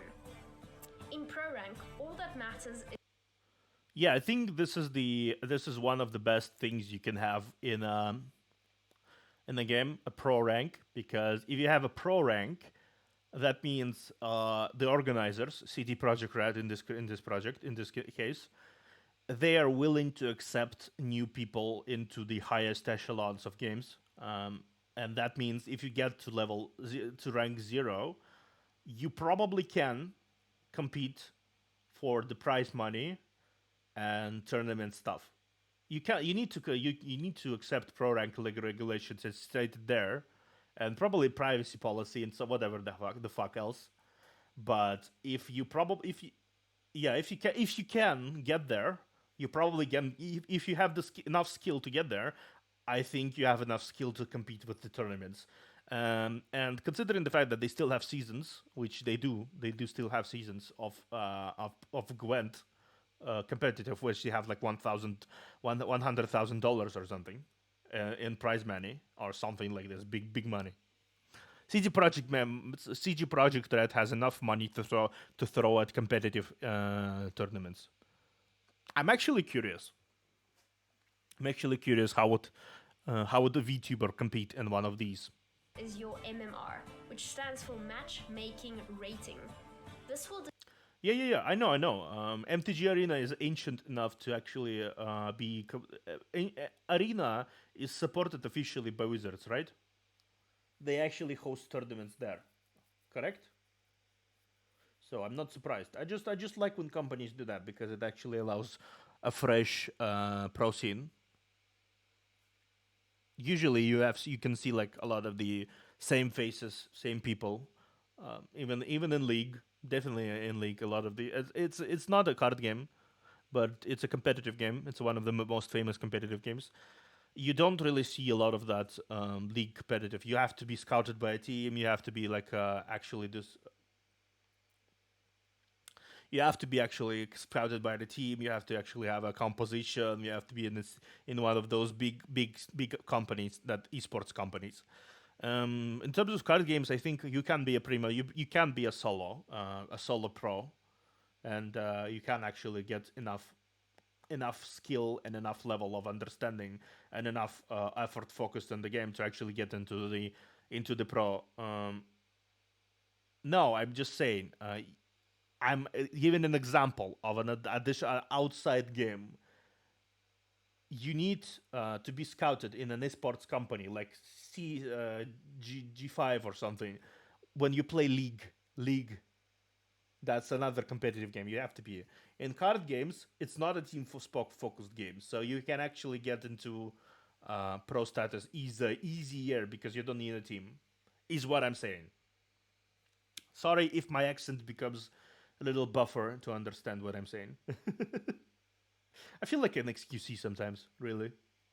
Determine your position among the other players on the pro rank leaderboard. Now, why does the leaderboard matter so much? Well, it's to get into tournaments, of course. I'm now going to switch over to Burja, one of the developers of Gwent. And I also want to say thank you for CD Projekt Red for giving me permission to use these materials. Welcome to Gwent Masters, the official esports series for Gwent The Witcher Party. In Masters, rivalries and friendships are established in an action-packed series of tournaments. Witness as the best Gwent players from all around the world go head-to-head for the title of Gwent World Master.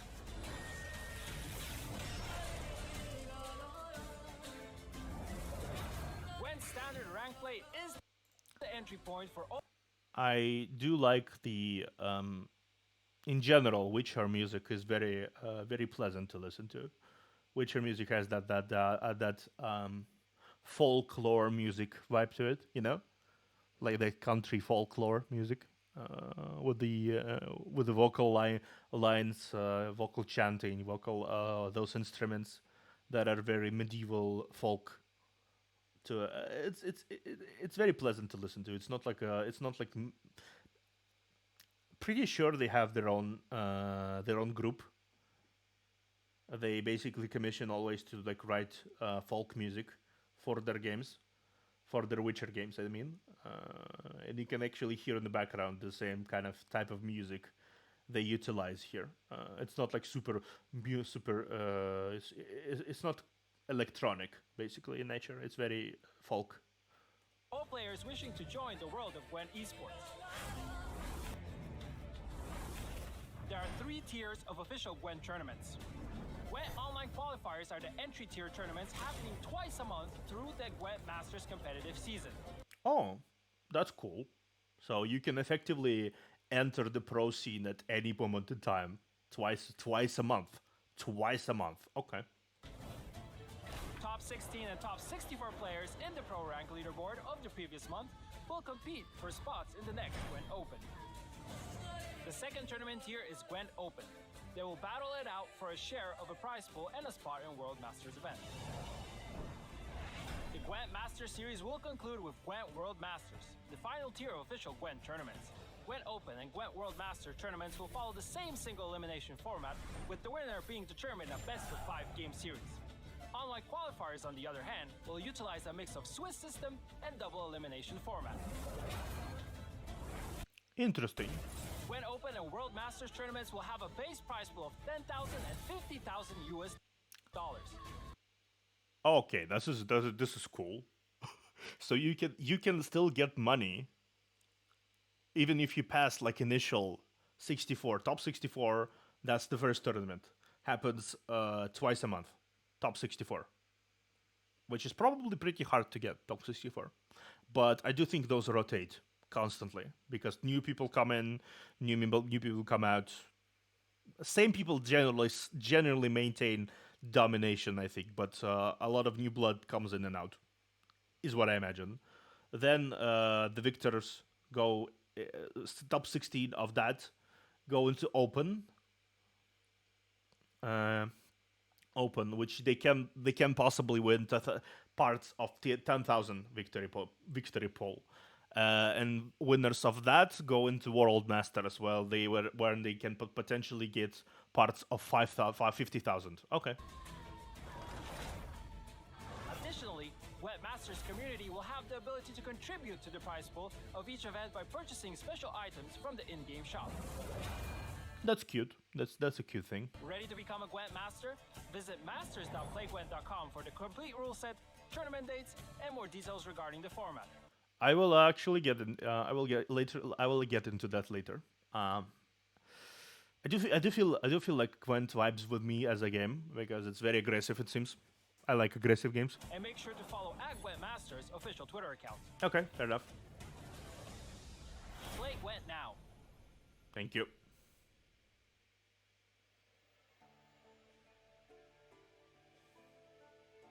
Gwent is one of the most generous card games on the market, and you don't have to spend a single cent in order to craft the entire Gwent collection. The way to do this is through resources. So let's take a look at the resources you can get your hands on That's and how good. you should spend them. That's very good. As you can see here at the top right, you have access to all of your resources. Do not spend too much time looking at this ominous looking pine cone, as that is just a festive seasonal reward that we're getting for Christmas this year. Like I said, CDPR is very generous when it comes to resources. The first one and when is this? 1st January. Okay. Yeah. I mean that's not a surprise. I do think the game is still just as active as it was before a year ago, 8 months ago. So I'm going to go along with this. most important one you'll be getting your hands on are the reward points. Reward points, Why are yeah. reward points so important? Well, because you can spend them in your reward book. The reward book is filled with several pages, and each of those pages are filled with several reward trees. And each Actually, you let can me. spend them in your reward book. Okay, so these monsters. These are the monster. This seems to be the monster leaders. This is monster leaders, Northern Realms leaders, Nilfgaard leaders, and one is hidden by her. One faction is hidden by her face. Scoatile leaders, 4 of them. The reward book is filled with several pages, and each of those pages are Crimson Curse, Syndicate, Thronebreaker, okay. filled with several Iron reward Judgment. trees. These reward trees can be Master Mirror, Way of the Witcher. Way of the Witcher, that's cool. unlocked with your reward point. Price of Power. There is a And lot by of doing stuff that, here. You unlock other rewards. Now, the first place you want to start off as a beginner is going to be at the very bottom, this blue crown. This is the beginner's page, and this is where you're going to get the most bang for your buck. Let's start off on the monsters faction tree. You'll always start off here at the starting node, and you'll have to pay a certain amount of reward points to progress through this tree. The first reward you'll get is a monster keg. Now, kegs are something you can open in the shop in order to get cards. The next reward is going to be the Oh, kegs. they don't have packs, they have kegs. Kegs full of cards. That's interesting. Winter Queen. This is a card you definitely want if you're going to be playing monsters, and it's super valuable. CDPR is essentially giving it away to beginners, so you can work on your starter decks quicker. The next reward takes us to our next type of resource, which is ore. Ore is your second most valuable type of resource, Okay. because it gets you a bunch of cards quicker, and you do Makes that sense. by buying kegs.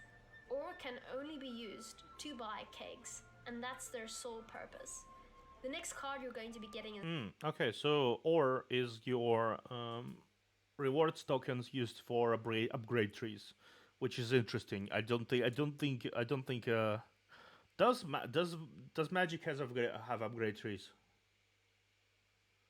Well, reward trees. I do think they do. Same like it's a. I know Legends of Runeterra has upgrade trees. I know. I know Yu-Gi-Oh! Master Duels does not have upgrade trees. Yeah, it's interesting.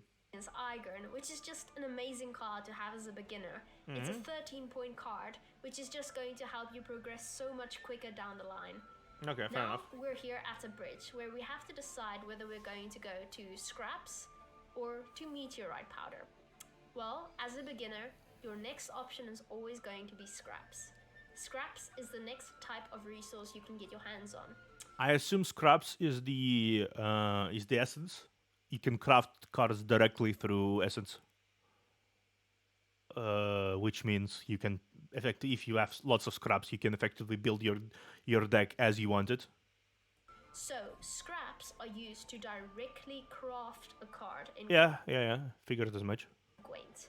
Essentially, if you want to choose a specific card you don't have yet, you'll have to use scraps to make that card. With ore, you can get kegs, and kegs are more random, but they give you way more cards. Makes sense. Scraps directly card, but less cards overall. Kegs less direct interaction, but more ability to get more cards.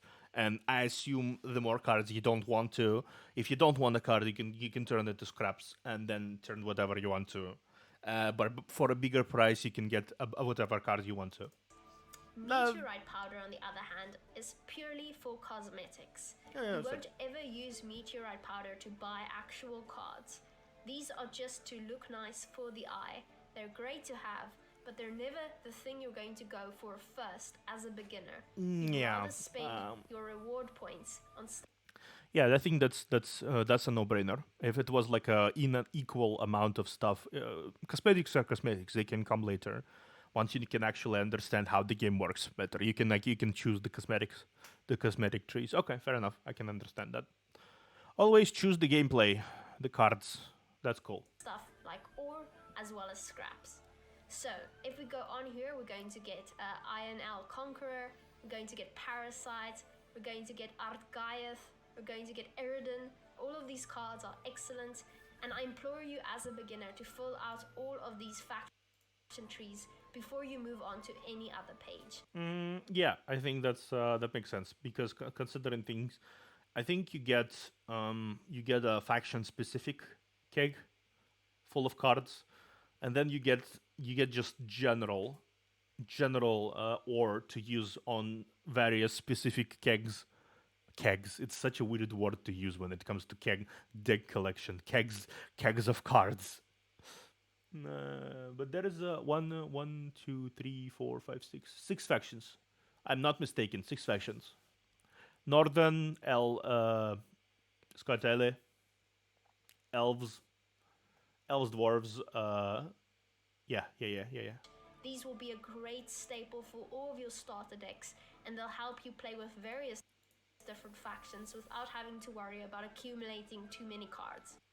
Yeah, that's something I can agree with. So, another question beginners often ask me is what is the quickest way to get your hands on the most resources and how to use those resources most effectively to upgrade your collection? Well, I have an answer for you. You're going to want to go to page 1. Now, on page 1, you're going to either click on the Square Tile faction tree, the Skellige faction tree, the Nilfgaard faction tree, the Northern Realms faction tree, or the Monsters faction tree. Since we're already discussing monsters, let's go on to the Monsters faction tree. What is the first thing you notice on this page? It's almost entirely filled with ore. Damn, okay. Depending on the price of a keg, I wonder how much one keg costs. Because if they give you 50 ore just for second or first, third stage of each of the trees, you get 50 times 6.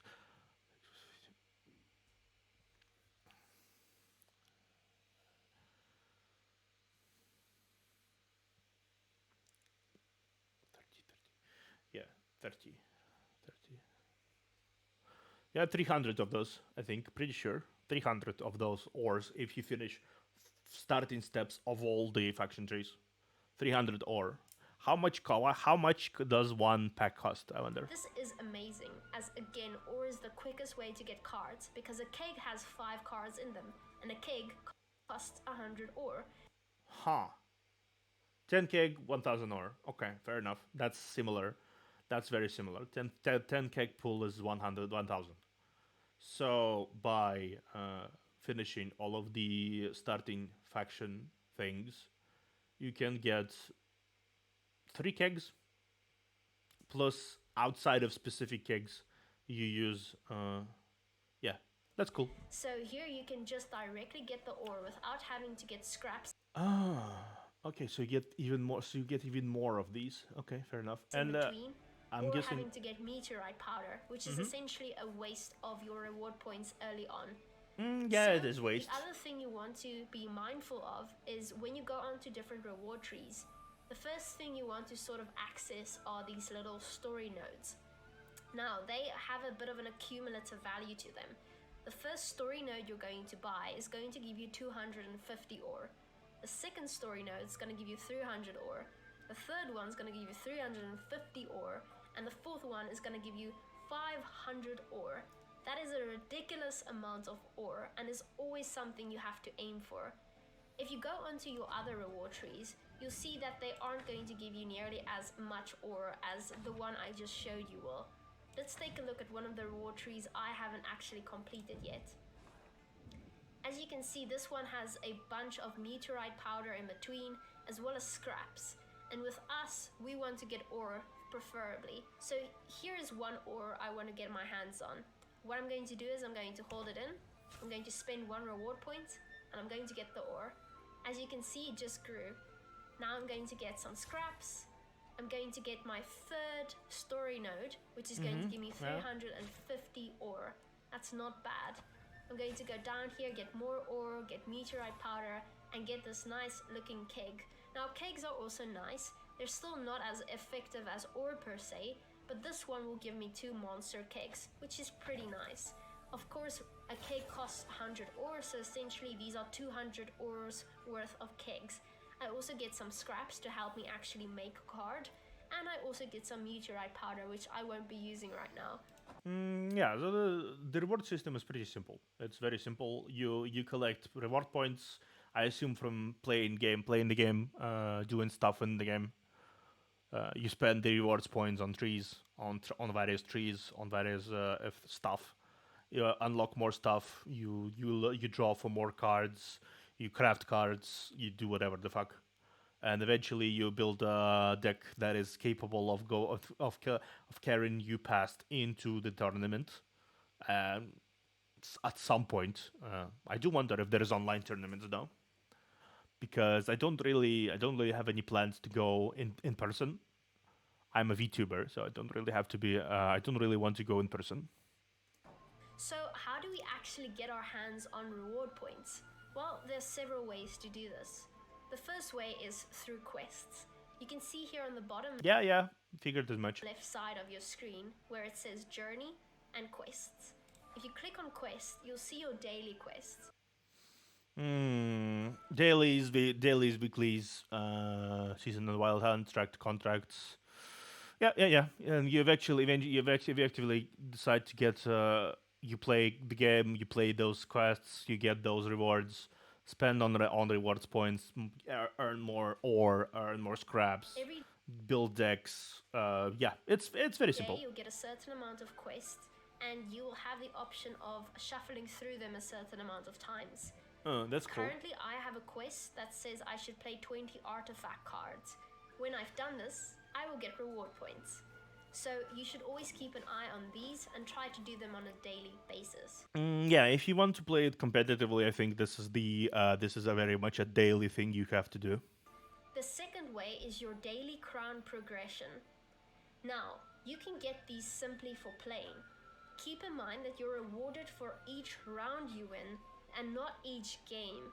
This is presented through the half crown you get by every round you win. Oh, okay. So even the losing game can effectively grant you a victory. That's a cool thing. There are also daily rewards you can get by simply logging into Gwent. These are extremely generous. Daily rewards end up being like very much a crux of how you slowly progress through stuff. Especially if you don't have a lot of time to play. I noticed in those free games. I'm pretty sure Gwent is free. Yeah, they get their money by via events of buying special cards, buying cosmetics. There is probably a season pass involved. Pretty sure. And can be seen here at the top of the quest screen on the calendar. As you can see, for today I got 30 scraps. On day 2, for logging in, I will get a keg. On day 3, I will get a reward point. On day 4, I'll get a mysterious card. On day 5, I will get 25 ore. Day 6, I will get 30 scraps. On day 7, golden card. I will get a premium card, meaning one that moves. This will continue every day and every week. And again, it's just so generous. It rewards you for being active. I think from what I see so far, a lot of Gwent systems and Gwent's rewarding systems incentivize playing in a way that I think does incentivize playing. Not there's a lot of like games that do they do a thing where you're just kind of addicted to the game. They don't give a lot of rewards, but they give like scraps for you to follow. Like you want to get all these scraps to get where you want to go. All these scraps. Please give me all these scraps. I want to get all these scraps. This game has a lot of ways for you to keep up, even if you don't like have the time to play every day. Yeah, you can play every day if you want to. Yeah, and you have a few matches, few victories, few victories here and there. This seems cool. I like this. But it doesn't punish you either. If you forget to log in tomorrow, I'm not going to start at day 1 again. I'll be able to log in 6 days from now, and I'll be at the same spot I was today. It's very nice that way, and that is very nice. It doesn't put too much pressure on a new player to keep playing. Alright, another way to get more resources are through contracts. In order to access your contracts, you have to go into your profile here at the top. Before I click on that, let's take a look at the 3 symbols next to it. To the far right, you see a number 102. This represents the journey, also known as the battle pass that I already showed you. I'm currently at a level 102. In the middle, you can see your ranking. Now remember, you start at rank 30 and climb all the way to pro rank, which is presented with a 0. So she's a pro. That's fair enough. So with a 0, you can see I'm currently in pro rank. To the left, you get the prestige system. Now, the prestige system is a leveling system that grants a player certain bonuses after reaching level 60 a certain amount of times. If you reach level 60, you restart at level 1. And every time you do that, your flag is going to get an additional little symbol. Let's take a look at the contracts combined to the prestige system itself. I'm going to do this by clicking on my profile. As you can see, this is your profile. To the left, the Beastie pack. I think it's safe to assume that the Beastie plays monsters. The Beastie. It's very much a monstery name. The Beasts. All the Beasts. Just preliminarily, I think I myself will be playing Nilfgaard, probably either somewhere north or Nilfgaard. We'll see, but definitely something more aggressive. I can't say I'm like much of a tricky player. Objectively, I'm not. I try to be sometimes, but I'm not. I can do tricky bullshit sometimes, but I do enjoy my big monsters with big damage and big numbers, and I do enjoy being aggressive as fuck. It's no wonder I did play Blue Eyes for a while. When I played Yu-Gi-Oh, I was a Blue Eyes player for a while. I still do enjoy Blue Eyes, even though they're not super competitive and can be popped very easily. Like I played against the Blue Eyes deck with my Tudes recently, and I completely obliterated it by using the fact that I just can attack directly, even though they summoned their big thing, which is the what's its face? Chaos Max, Blue Eyes, Chaos Max. That's what they summoned, and ultimately that's all they could summon because I blocked the access for a lot of things. I blocked the way to.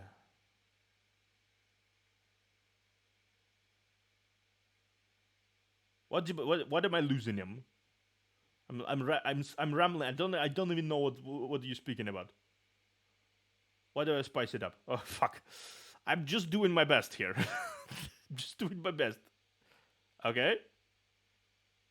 I have no idea how many people I have right now. I don't watch this. I don't look at this. I don't care. I do my best. The people who enjoy stay around. That's how it is. Cool. I have it. I turned it off. Don't mention it. If they don't like it, they don't like it. That's how it is. I probably should continue with the video though. I was going off on a tangent there for a moment. Fuck me. You can see my favorite card in Gwent currently. You can see my avatar, my name, my title.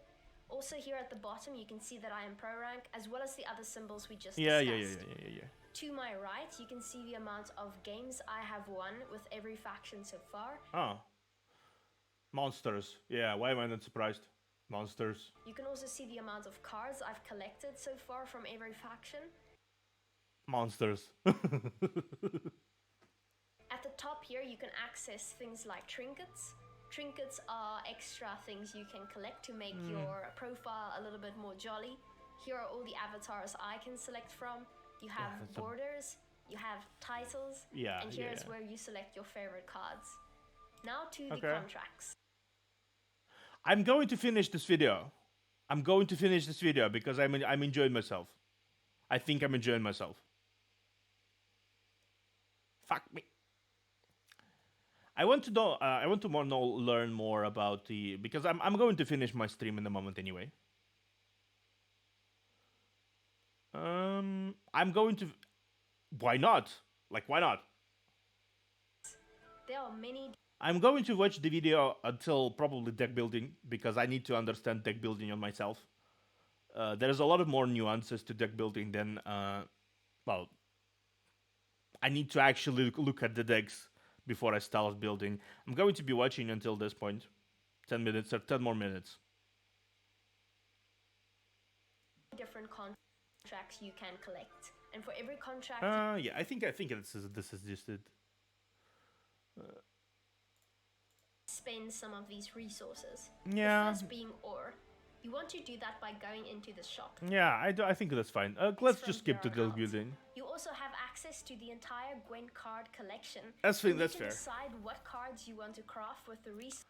New deck, tactical decision, guerrilla tactics, onslaught. You have been saving from the very beginning. So, how about I show you how to craft your very first deck? Because most of you are still beginners, I'm going to start off with one of my favorite monster decks. Firstly, what you want to do is go up here to the left and click New Deck. Okay. From there on out, you can choose your faction. 1, 2, 3, 4, 5, 6. Yes, 6. We have Monsters, Northern Realms, Square Very Town, British. Skellige, Nilfgaard, and Syndicate. We will begin with clicking on Monsters. She's a monster player. Deck. Can't even replicate how she says it. I think my more northern Slavic accent kind of conflicts with British accent. I don't think it works. She's a monster player. That's very fair. Fuck me. After having clicked on monsters, you will get to decide your leader ability. Now remember, the leader is the character who stands at the bottom left of your screen. I don't know. That's very British. The leader is not connected to the leader's skin. That is merely cosmetic. The actual leader ability is what you decide to add here. Okay. Now, firstly, we have to decide what leader ability is going to benefit this deck the most. Because I failed, yes. Have decided we'll be playing vampires, we're going to start off with Blood Scent. Blood Scent is a very nice leader ability to go with vampires. Because it gives you bleeding and that's very synergistic with the cards we'll be adding. But we'll get into that in a moment. She's building a vampires. After I've clicked on what I want, I go down here and say build deck. Alright, so before we can start with adding any cards to this deck, we should first take a look at the little tips at the side of the deck builder itself. At the left, we see a minimum of 25 cards per deck. This means you can't have less than 25 cards in each deck, but you can technically have more. We just don't want to add more than 25 cards, because in Gwent you can only have so many good cards in a deck. If you add more cards, you're going to end up having more bad cards in the... That's true. That's effectively how most meta cards work. Meta decks work. You do the minimum amount of cards possible. Here it's 25, which is actually pretty cool because ultimately speaking, I think it allows for a lot of speed. It's a very speedy game. Comparing to GOAT format back in the Yu-Gi-Oh. I think there's 60 cards. Usually, most people play 60 cards. Usually, and I mean usually 60 cards, 50, 60 cards. That general amount. And that provided the same the speed in a lot of ways, coupled with the mechanics. Here, there's 25. So I imagine the game itself is very speedy. The deck, and it's going to be more difficult to access those cards because you're not necessarily going to draw into them. Therefore, you always want to have 25 cards in your deck, and preferably not more.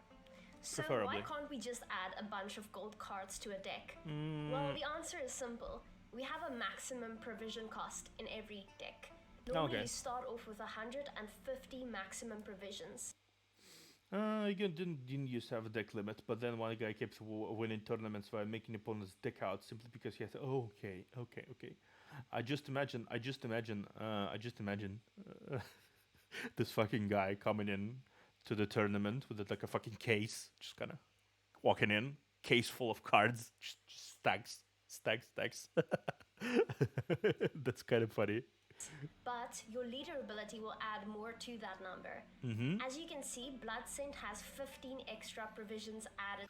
That's a good mechanic. That's a good balancing mechanic, I think. By allowing a certain amount of cards, you can't fill the board with your entire goals.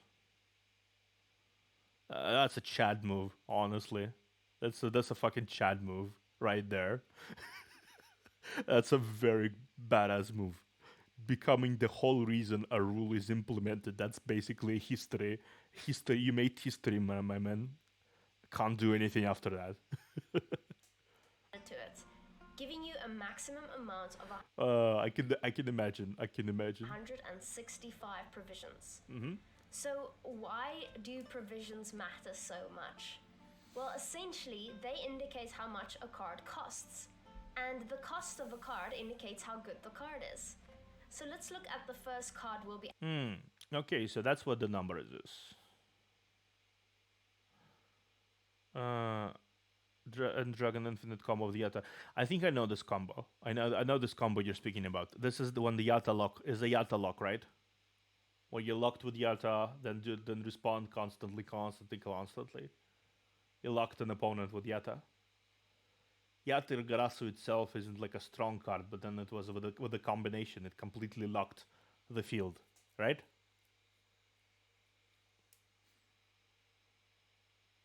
That's fair. Adding to this deck. Regis. Okay, Regis Reborn. Deploy, drain new unit. At the end of the turn, hand back. Okay, bleeding. So 13 provisions. 13 provisions. Okay, that's cool. 165 provisions, I think, can generally yield a pretty good decks, but I do like the limit. I do like there is the limit. A lot of Yu-Gi-Oh cards, I think, Yu-Gi-Oh decks. I think when there's an optimal way of optimal builds, there isn't a lot of those little monsters. Yeah, that's such a cute name for it, right? Rations. I think that's basically how it is. That's how you have an army, you have a faction army you are using, and those are the cards. And you need to be kind of you need to understand. You need to staff your army in a way that would allow you to staff them with food as you go on your conquest. It's very cool. It's nice. It's a very cute in-lore reason for those rations to exist. Reborn. He has a provision cost of 13, it is a cute touch. As can be seen at the bottom right corner of the card. The top left corner indicates the amount of points he'll actually play for when you put him on the board. Now I know what you're thinking, how come this costs 13 provisions and it's only gonna play for 1 point? Well, it's a little bit more complicated than that, as you can read in the card itself. Again, it's a very cute touch, but also a very good balancing mechanic, because it allows, as she already mentions, it prevents you from filling your entire deck with gold monsters that basically have all the cool abilities, all the coolest skills. There is power in small people. There is power in weaker cards. power that I think Yu-Gi-Oh, modern Yu-Gi-Oh forgotten in a lot of ways, because modern Yu-Gi-Oh is basically play the biggest card you ever have. Biggest card, always the biggest card. You don't have small cards at all. Just biggest card. Every turn needs to meet biggest card. This one, it seems, in this case, you need to be playing your weakest cards because it stacks. You attack, you attack, you attack, you attack, you destroy, you push through. Power in numbers. Power in numbers. Because in any army, if you have one strong unit, like one big monster, it's going to get dominated by a bunch of smaller weaklings, I think. Eventually, by sheer number difference. So that's something I think is something to note. Regis will drain an enemy unit by 3 points. That means he will damage the card by 3 points, and he'll add 3 points to himself, hence draining the enemy units. Also, at the end of your turn, every time while this card is in your hand or in your deck, if there is any enemy unit that currently has bleeding on it, this card will increase its base Vampires. power by 1 It's a very good base vampire power deck. is the Vampire power card. you see on the top left corner of the card. Now, there's a difference between the base power of a card and boosting a card. Boosting a card means you're just adding a few numbers to the base power itself. You actually When get. a card is boosted, you'll You actually get. Look at this. You actually get. Cosmetic things from the card. If you discard the card, you get cosmetics from it, as well. Cosmetic points. That's very good point. That's a very good touch as well. see the color turn green. That means the card is currently boosted a bit more than it actually is. If you damage a card, on the other hand, the number will turn red instead, indicating that the card is currently damaged a little bit below its base power. Okay. This card, on the other hand, will quite literally increase its base power every turn an enemy has bleeding, so it won't be green. Instead, it will remain white as long as it's in your deck or hand. So, in order to add this card to our collection, I'm going to left click on it. As you can see, our provisions have now decreased and we have 152 left. We also have one card in the deck and one unit. And this brings us to the middle indicator here, which says you Oh, you need to at least 13 units in the deck, and the rest need at will be least spells and 13 stuff. units in a deck. Okay. So, let's start talking about the different types of cards there are in Gwent. There are 4 different cards in the deck builder. So in order to find different types of cards more quickly when in the deck builder, you can access the right part of your deck builder. So firstly, we want to see the card type. There are 4 different types of cards, as I've said. The first one we've already looked at is a unit. Now, if I click on the unit, you'll see all of the cards being filtered to units only. So all of these cards have one thing in common. That is, they all have a number at the top left side of the card. That means the card Kill every ally turn on turn and destroy the lowest units. Ooh. will be played. That's Keltulus.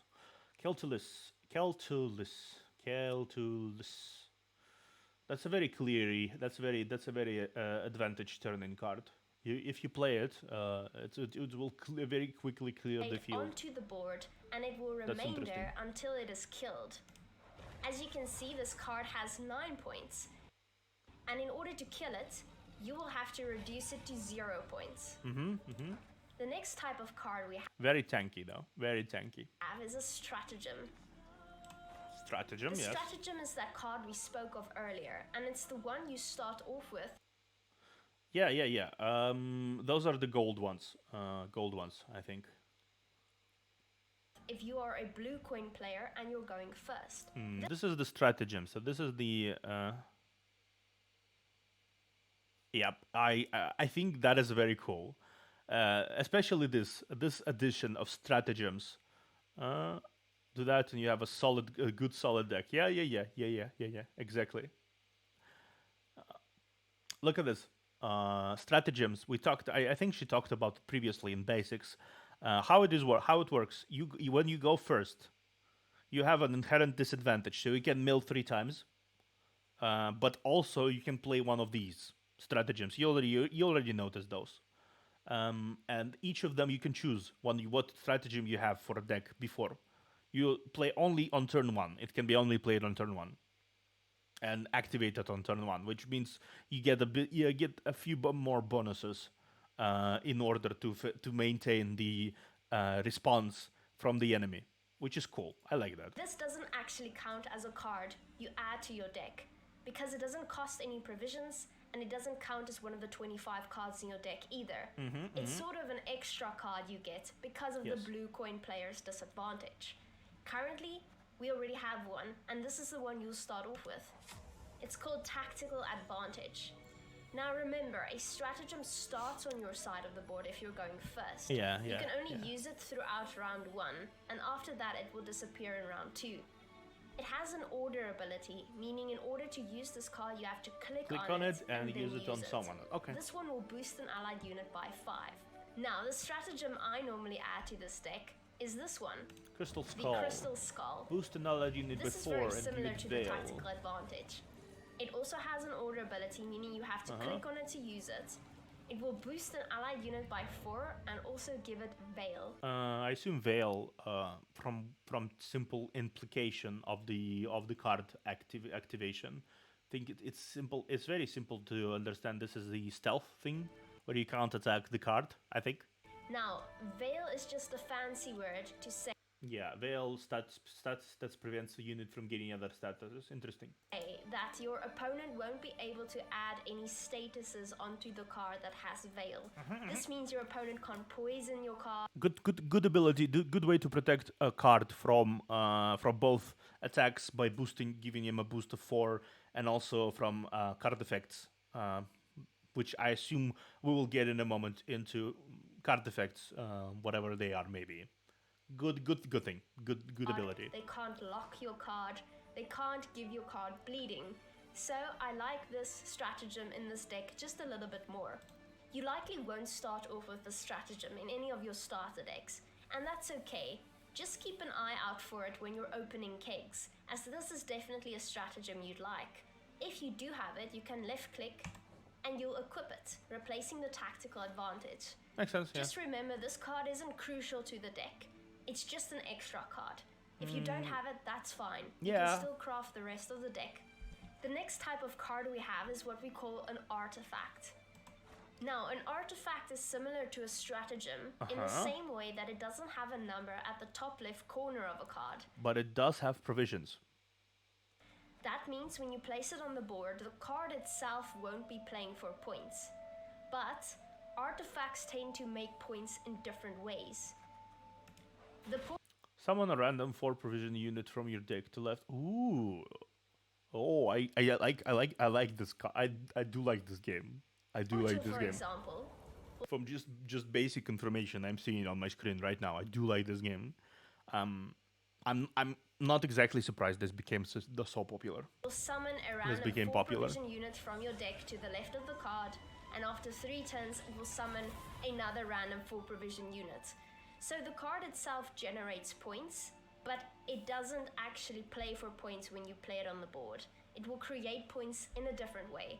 These cards are always pretty interesting. They do interesting things. I do and like your that, opponent can't yes. actually interact with an artifact. There are only a few cards that can get rid of an artifact. That's that good. takes me to the final type of card you get in Gwent. It's called a special card.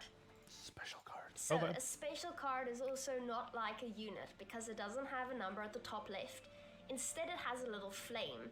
The Now, art style what is makes very a special cool. card special is the fact that when you play it, it won't actually go onto the board, but it will go directly to the graveyard after you've used it. Let's take our So this is the spells.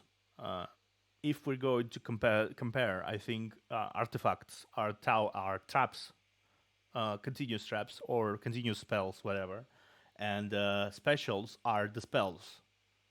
Basically, spells that go directly into graveyard after being used. Okay, I do like that. Karathi Heatwave, for example. This card can banish a unit Or an artifact. So this is the card that can interact with an This is the card I was artifact. referring to when I said your opponent can get rid of your artifact, but only with a certain type of card. Okay. So, what happens is if you use the heat wave, you will click on it in your hand, and then you will click on the card you want to use it on. I already see a lot of ways to use a lot of ways to build decks here. You can try artifact builds. There's probably a lot of factions that can support artifact builds. You can just go swarm tactics. Give like as many monsters as you want to, as many units as you want to, and reinforce them with spells and stuff, with specials.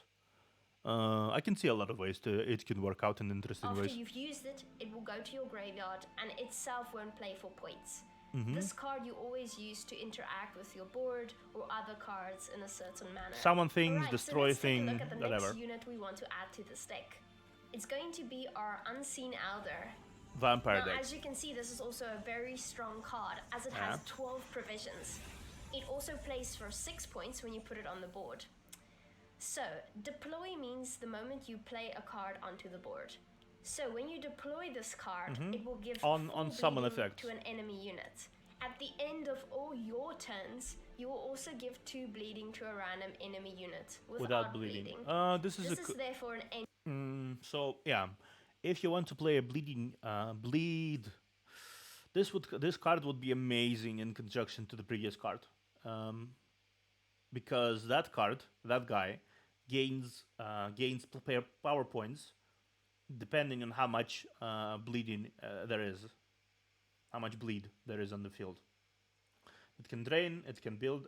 So yeah, if you let this one Unseen Elder, if you let the Unseen Elder go wild, while you have the previous card on what's his face, this will be quite strong, quite brutal. Because it keeps on doing that every turn you have it on the board without you having to click on it. An engine is a pretty powerful card, and it means the longer you have it on the board, the more points you'll accumulate. Yeah, Now, here's an that makes extra sense. word you want to know: devotion. Yeah, If you bleeding have enemies devotion, is this card will also have bleeding on enemy units trigger at the end of your turn. Oh. So that just means that normally bleeding only triggers at the end of your enemy's turn. If you have devotion, this part of the card will also activate, meaning bleeding will trigger on your turn and on enemies' turns. This is a pretty powerful combination, Obviously. and therefore you want to seriously consider having a devotion deck. So, what is a devotion deck? What is a devotion deck? Tell Devotion me. means that you only have cards from that faction in that deck. Now, this is a monsters deck, and you can see whether a card is a monsters card simply by hovering over it. As you can see, the title is red, meaning it's monsters. Now, Gwent doesn't actually allow you to mix different factions. So, how can we have a non-devotion deck then? Well, let's take a look here at the faction keyword. This gives us the option of clicking on monsters, therefore being able to choose only monsters in this deck. And it also gives us the option to click on syndicate. Now, why is that? Now, it's because we happen to have some cards that are red and orange in the title. What this means is that you can find these cards in monster decks and syndicate decks. So effectively, to have devotion decks being pure monster decks, you need to sacrifice the more variety-focused cards that can be found in several factions. Interesting. Decks. You can play them in either faction, and they will count as devotion because it can be played in a monster deck. The only way to break devotion is by going onto this symbol, which stands for neutrals. So neutral cards are brown, meaning you can play them in any different faction. Some of the strongest cards in Gwent happen to be neutrals. Something like Yerden Reset the power of all units. will reset the power of all units on a row and can count for as many as 30 to 50 points. So why does the devotion keyword reward us for not playing any neutrals in our deck? Well, because it limits you to only having cards of a certain faction in your deck. These neutral cards are very convenient to have, as they can make your life a lot easier. Yeah, that's fair. Therefore, in order to reward you for not putting them in your deck, some cards will give you the option of having devotion instead. Um, so that's how it works. Okay, I misunderstood. Mixed cards that they don't count. They don't break devotion, but they can be played in several factions, depending on what faction they are involved. But neutrals do break devotion. Okay, fair enough. Instead, it is up to you to decide whether you think your devotion keyword is worth having no neutrals in your deck at all. In this deck, I decided it is worth it. So we'll be including the Unseen Elder in our deck, and we won't have any neutral cards because of it. Now Unseen Elder will play at its full capability. Which is very very powerful, coupled with Regis. If you get constant bleed, this will basically bleed them dry, while also giving this guy lots of power. Like lots of it. And it is sure to reward you very nicely for it. Alright, so let's go back to the tooltip here at the top left real quick. This says you need at least 13 units in a deck.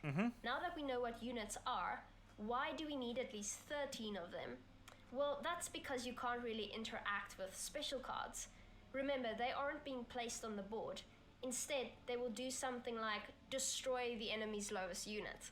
And of course, that makes it really difficult for the enemy to interact at all with your cards, damage them, or build points of his or her own.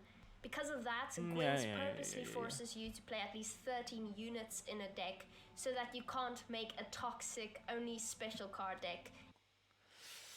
You know what? That would be wonderful if there was something like this in Yu-Gi-Oh, because we can fucking build the memeiest shit ever. I know a person. I was told about a person who has built the memeiest decks known to man, and just completely obliterates with spells and stuff, and very low cost monsters that have very specific effects. It's very possible to do in Yu-Gi-Oh, and it's very if you encounter a meme lord, run. That's what I'm gonna say. That's all I'm gonna say. Defeat your opponents. One of these special cards we're going to include in our deck is Naglfar. Now, Naglfar is what we call a tutor. A tutor is a card that draws other cards from your deck. These are pretty nice because they give you access to some of your better cards. So this is the draw. Obviously, every card game, every battle card game must have some drawing engines, some playing engines in them. So this is the one. Your deck. When we thin a deck, it means we're drawing cards out of the deck, and therefore every card game has their own methods of describing those cards, their own mythology of. But ultimately, they're doing the same. They're doing the same thing. There are less left behind. This increases your chances of drawing those cards in the next rounds, and you always want to draw your good cards. So a tutor is very valuable. I think in decks, a good thing to say about these is that in decks that include a lot of those engines, a lot of the engines and that just draw stuff you need. A lot of these don't rely on initial round draws nearly as much as no Heart of the Cards is involved in here. No Heart of the Cards. Naglfar will look at 2 random gold cards from your deck, and then it will play one and place one on the top of your deck. That means you'll draw into that card in the next round because it's at the very top of your deck now. So we're going to be including this card in our deck. The other special card I want to put in this deck is Parasite. This is very, very creepy. Parasite will damage an enemy unit by 6, or you can choose to boost an allied unit by 6. This is very nice because you can either decide to save one of your cards so that it doesn't get killed, or you can kill one of your enemy's cards that you and give an additional boost. Give an additional boost to one of your stronger cards in return. A nuke of their gold and return of an increase of that. One on the board. Another special card I want to include is going to be the Crimson Curse. Crimson Curse is very much it is very much spawn Blood Moon on an enemy row for 5 turns, then spawn 2 Ekibaras on the opposite. Okay. So this card will spawn Blood Moon on an enemy row for 5 turns. then it will spawn 2 Ikimara in the opposite row. Spawning means you add a card to the game. You don't actually play it, it just appears. Tokens. Good analogy would be tokens, I think, in this situation. Doomed status that removes the unit from the game when it leaves the battlefield. Oh, okay, so it's doomed. Yeah. They just disappear. Cannot be interacted once they are once they are destroyed. That means if there is a status doomed, I'm pretty sure if there is status, that means basically banished. It banished cards. If there is banishment, that means there is interaction with the graveyard somehow. There are spells or monsters that interact with the graveyard, so necromancy. Pretty sure there is necromancy of some sort in here. Okay. So we'll click on the row we want to put Blood Moon on, and then we will spawn 2 Ekimaras in the opposite row. Another card I want to add to the game is Detlef. Now, because I don't feel like searching for this card, I'm just going to click here on the search bar and type in Detlef. As you can see, I now have 2 options of Detlef. The one I want... Deploy spawn moon. Deploy spawn boom. Oh, okay, this is good. Is this one. Detlef is also a vampire, of course. When you put him on the... Yeah, spawn Blood Moon on the enemy row for 2 turns. Increase the duration by 1 for every adjacent vampire. Order damage an enemy unit by bleeding by 1. Death blow. Spawn an Ekimara on this row. Cooldown 1. Okay, so this is a very... I think this is what you mentioned before, Raven. Flooding with tokens. You actually saw the big amount of cards. A lot of them were repeats. A lot of them were tokens. From what I can see, Ekimara, that is the card. That is the token card you use in vampire decks to flood the screen with these. Seems like you have Ditlaf and you have the special card, the spell card that summons them as well. And you can summon effectively by death blowing stuff. You can summon like 4 or 5 of them, I imagine. And the summoning card adds 2 more, so you have a lot of those Ekimaras. That's a good bit of attacking tokens. That's good. Board, he will spawn Blood Moon on an enemy row for 2 turns. So he's very similar to that previous card I just showed you. It will increase the duration by 1 for every adjacent vampire. In Gwent, adjacent means cards that are at the card's side. Yes, considering there are rows, I think you can deploy. This one doesn't specify which row you have to deploy it in, so you can deploy it into both rows, and depending on where vampires are, when there is more vampires. Okay, cool. You can have 2 cards adjacent, one to the left and one to the right. So if you play this vampire between 2 vampires, he will have 2 adjacent vampires. Therefore, he will spawn Blood Moon for 4 turns, 4 not turns. 2.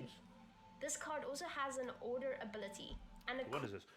Blood Moon. What is Blood Moon? I think we need to understand what is Blood Moon. At the start of the owner's turn, give a random unit in this row bleeding. If this is basically a bleeding deck. Cooldown of burn 1. deck. This is a burn deck, but bleed deck. You burn them alive or bleed them dry. Vampires Order bleeding. abilities means you click on the card, so you then get to use the order, and you can damage an enemy unit with bleeding by 1. Yeah. Cooldown means that every Spawn turn an you can Ekimara. use the order ability again. If it had a cooldown of 2, you could use this card's order ability every 2 turns. So that's quite nice. Deathblow is another word. That means if you kill a card, you will spawn an that's Ekimara on understandable. the same row. That's very understandable. So the next card I want to add to this deck is what we call a Cave Troll.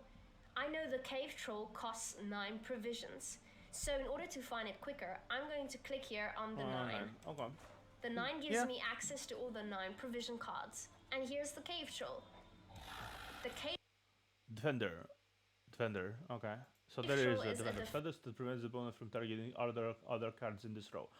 Oh, okay. So when you play a defender, when you slap a defender in a row, in a melee row, and you have like a lot of important cards there, they cannot attack your important cards as long as before as long as they didn't deal with this one.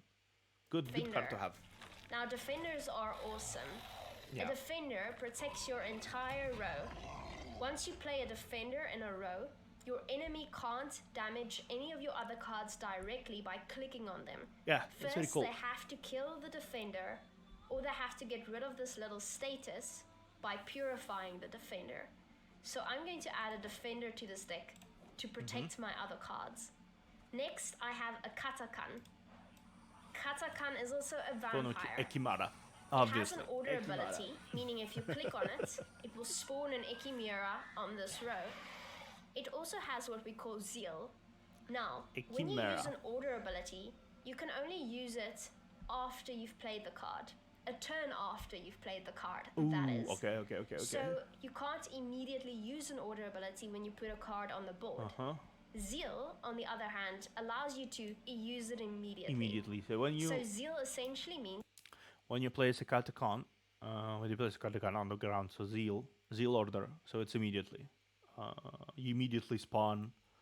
You immediately spawn an Ekimara right beside you. Okay, cool.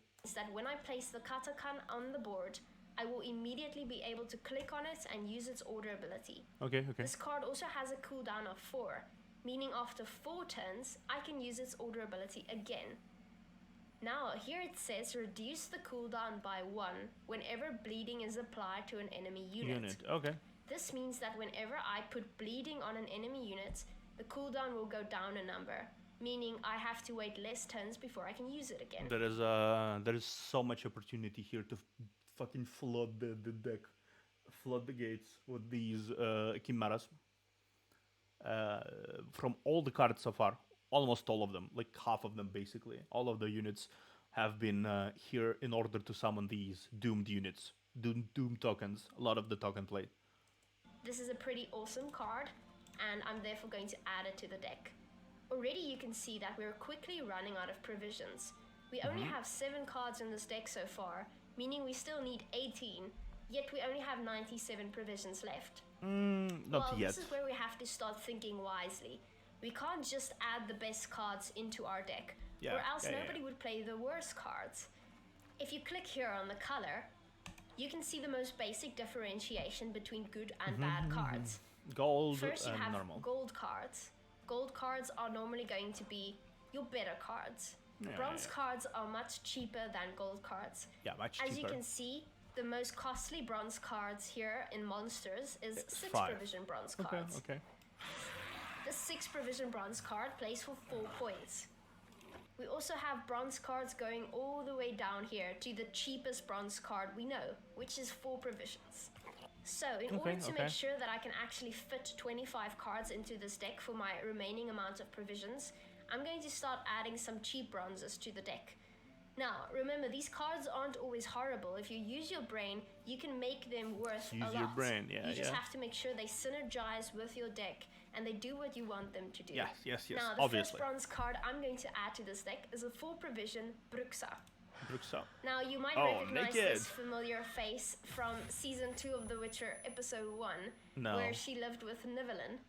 Bruxa is a 3-point card, and on deploy, it will give an enemy unit bleeding for 2 bleeding, turns. obviously. Therefore, Therefore, she the already bleeding. plays for 5 points. Now, she also has Thrive. Thrive means that whenever you play a card that's bigger than... Thrive boosts by one of these... by unit by 1 or the specified amount whenever you play a unit die with higher power. Ooh. Bruxa, she will grow with 1 point.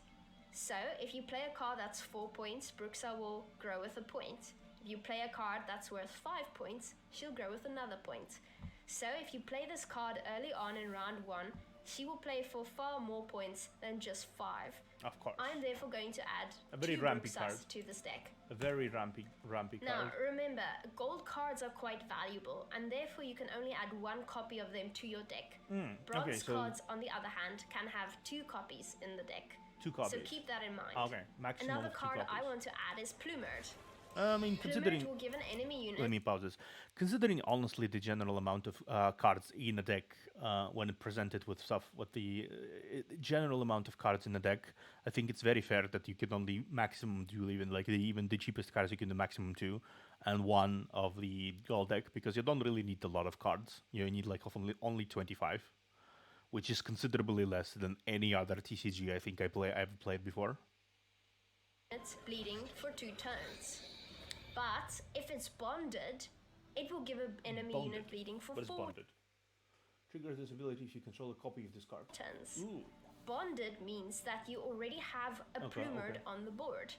So if I add 2 of these to my deck and I play one, it will give bleeding for 2 turns. What if I play But two? if I play the second one while my first one is still on my side of the board, I will give bleeding to an enemy for 4 turns instead.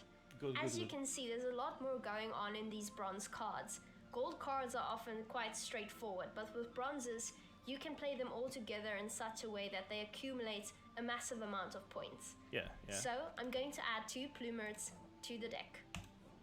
Now you might be thinking, well, Tia, I don't have any of these cards. How can I get them? Well, firstly, you want to open kegs, but kegs have a little bit of luck involved, right? If you don't draw the card by accident, you don't draw the card. Here, you can craft the card directly and pay a certain amount to do so. With ownership, you can either click on Owned, which will show you all the cards you already have, or you can click on Unowned, showing you the cards you don't have. One card. As a new player, you certainly don't want to see only your owned cards. You can, however, click on All. All is far better, as it will show you the cards you own and the cards you don't own. So it will give you a nice overview of everything you can get your hands on in the future. Another option you have at your disposal is clicking on the premium card section. So what is a premium card? A premium card is essentially a fancy word for a card that moves. The only difference between a premium card and a card that's not premium is the fact that the premium card looks more pretty. As you can see, this harpy does the exact same thing as its brother. The only difference being that this card isn't premiumed and therefore it doesn't move. You have different ways of viewing your collection in Gwent. You can either click on premium, thus showing only premium versions of your cards. You can also click on standard, thus only showing you the cards that are not moving. Cute. Or you can click on the best option, which will display only the premium if that is available, or it will display the non-premium if there's no premium. It will therefore show you all the cards you have, but it will show the best version of that card. Okay, fair this enough. is normally the option I tend to go with. That's fair. So, the next card I want to add to my collection is an Alp. The Alp is here at the side. Give an enemy unit bleeding 3, give an enemy unit bleeding 3. More bleeding. As you can see, it's a grey card. The fact that it is grey means I don't own the card. I think this was made specifically to show how to spend scraps. But I can still see it. So what I'm going to do is I'm going to right click on the Alp. Yeah. I want to 30. craft this card, and in order to do that, I can click here on the craft button. It's actually a surprisingly low cost. It's going to cost me 30 scraps, and I'm prepared to do that. So I'm going to click on it. As you can see, the card is not grey anymore, and I now own the card. Now I have 2 more options here. I have the option to mull a card. So that's basically +2 - 30. Okay, fair enough. Meaning, I can decide to tear the card up into pieces and throw it away for 10 scraps. As you can see, I'm only given 10 scraps for selling the card, even though I just bought it for 30 scraps. This is a pretty important rule I want to teach you. When you want to craft a collection and you don't have enough resources, don't, for the love of Gwent, decide to mull all your cards so you can afford to craft one. You're not going to get those cards back easily. There's gonna come a point where you're gonna want those cards back to play a deck of a different faction, and you're going to spend ages having to recraft them. I think, yeah, this is the, generally speaking, I think scraps is better to get, unlike Yu-Gi-Oh! Master Duel, where you just have to dismantle cards in order to get scraps or essence. Here you are able to do those essence things from the from the comfort of the lines and the reward trees. You can build those scraps. You can get those scraps points if you really want to. We've all made that mistake. Don't do it. I'm not. I made a lot of those mistakes when I play Yu-Gi-Oh. I won't do it. Unless it is really one card you need to mill just so you can get 10 more scraps or something like that. Be careful, don't do it, it's not worth it. Your last option is... It's interesting how she says that, actually. I didn't expect that she would say that. transmuting the card. This will turn the card into a premium card. Now, if you can afford to transmute a card, you can go ahead and do it. It's never going to have an impact on your collection because you can only use the powder to transmute cards. Powder only exists to make cards premium and fancy. So you can decide to do it. Yeah, that's fair. There will also be opportunities further down the line to use powder for festival events or to... It's good that the cosmetics have their own little thing. Own little thing you can still collect in game and use for cosmetics.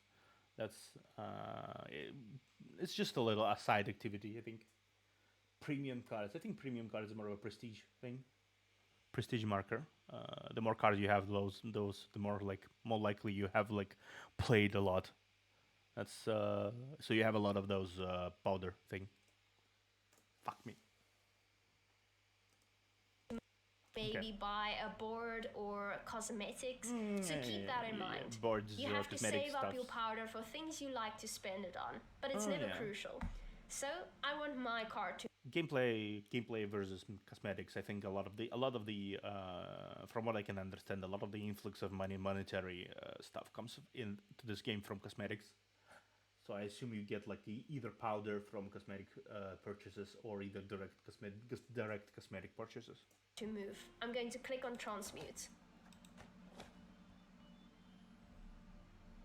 And it's moving now. And there you go.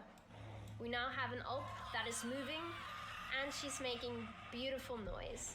I'm going to add her to my deck. As you can see, she has a deploy ability. Deploy an order. Meaning if you put her on the board, she will Bleeding give 3, an bleeding enemy 3. unit 3 bleeding. She also has an order ability, meaning you have to wait a turn before you can click on her and give another 3 bleeding. That's pretty nice. I'm going to add her to the deck. Now I want another one, so I'm quickly going to craft another one. So as you can see, that card costs 30 scraps to craft. That's because it's a pretty cheap card. Now if you want to see the different types of costs, if you are... I already saw the costs.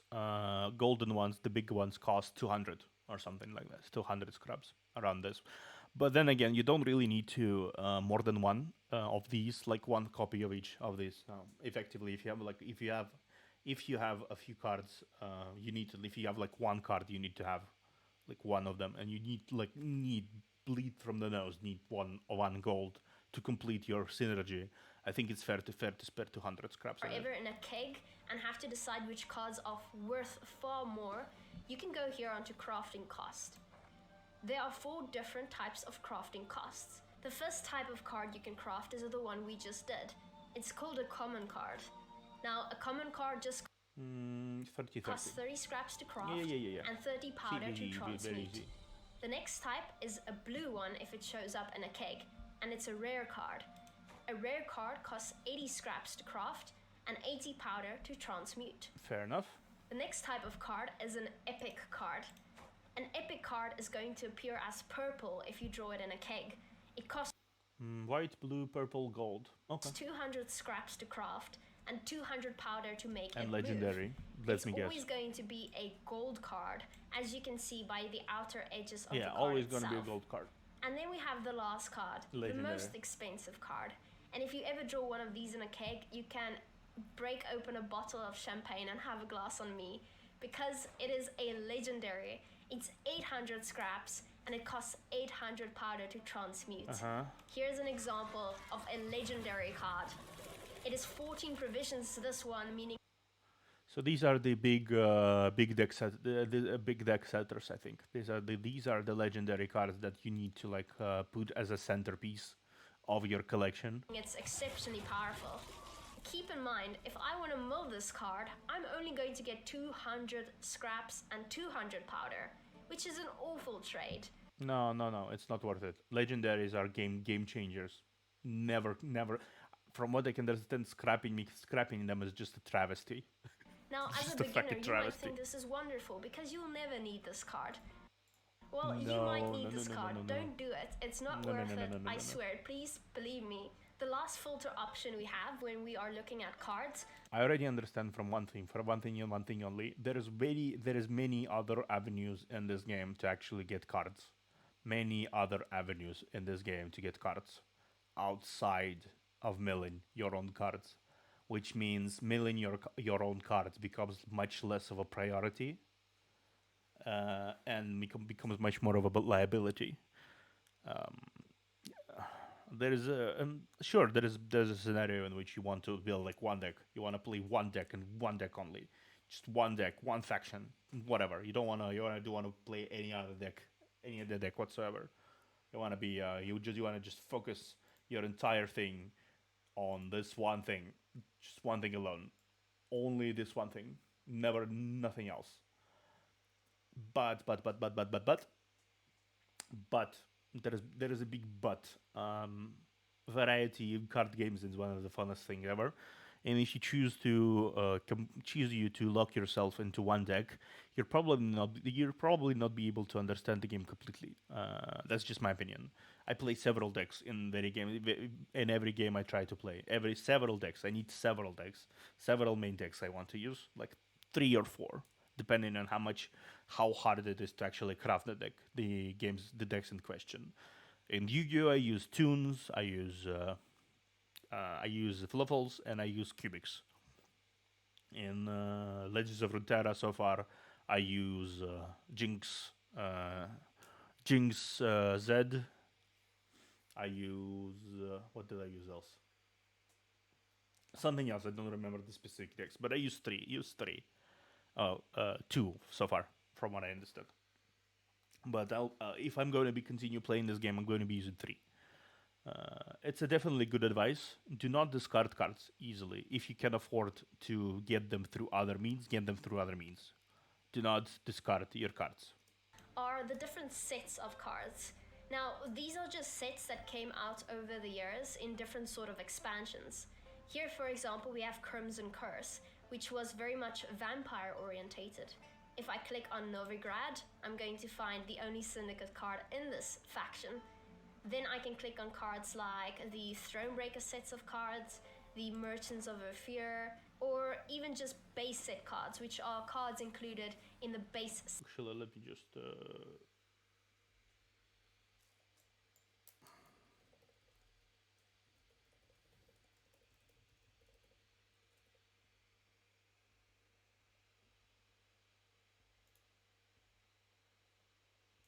set version of Gwent.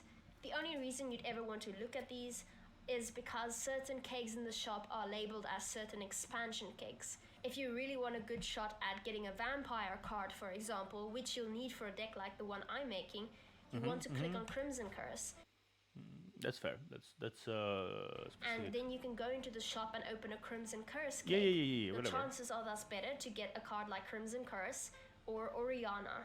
But when we're viewing our deck builder, we are always going to be on all cards. Alright, now that you know how the deck builder works, I'm quickly going to finish up this deck we're building.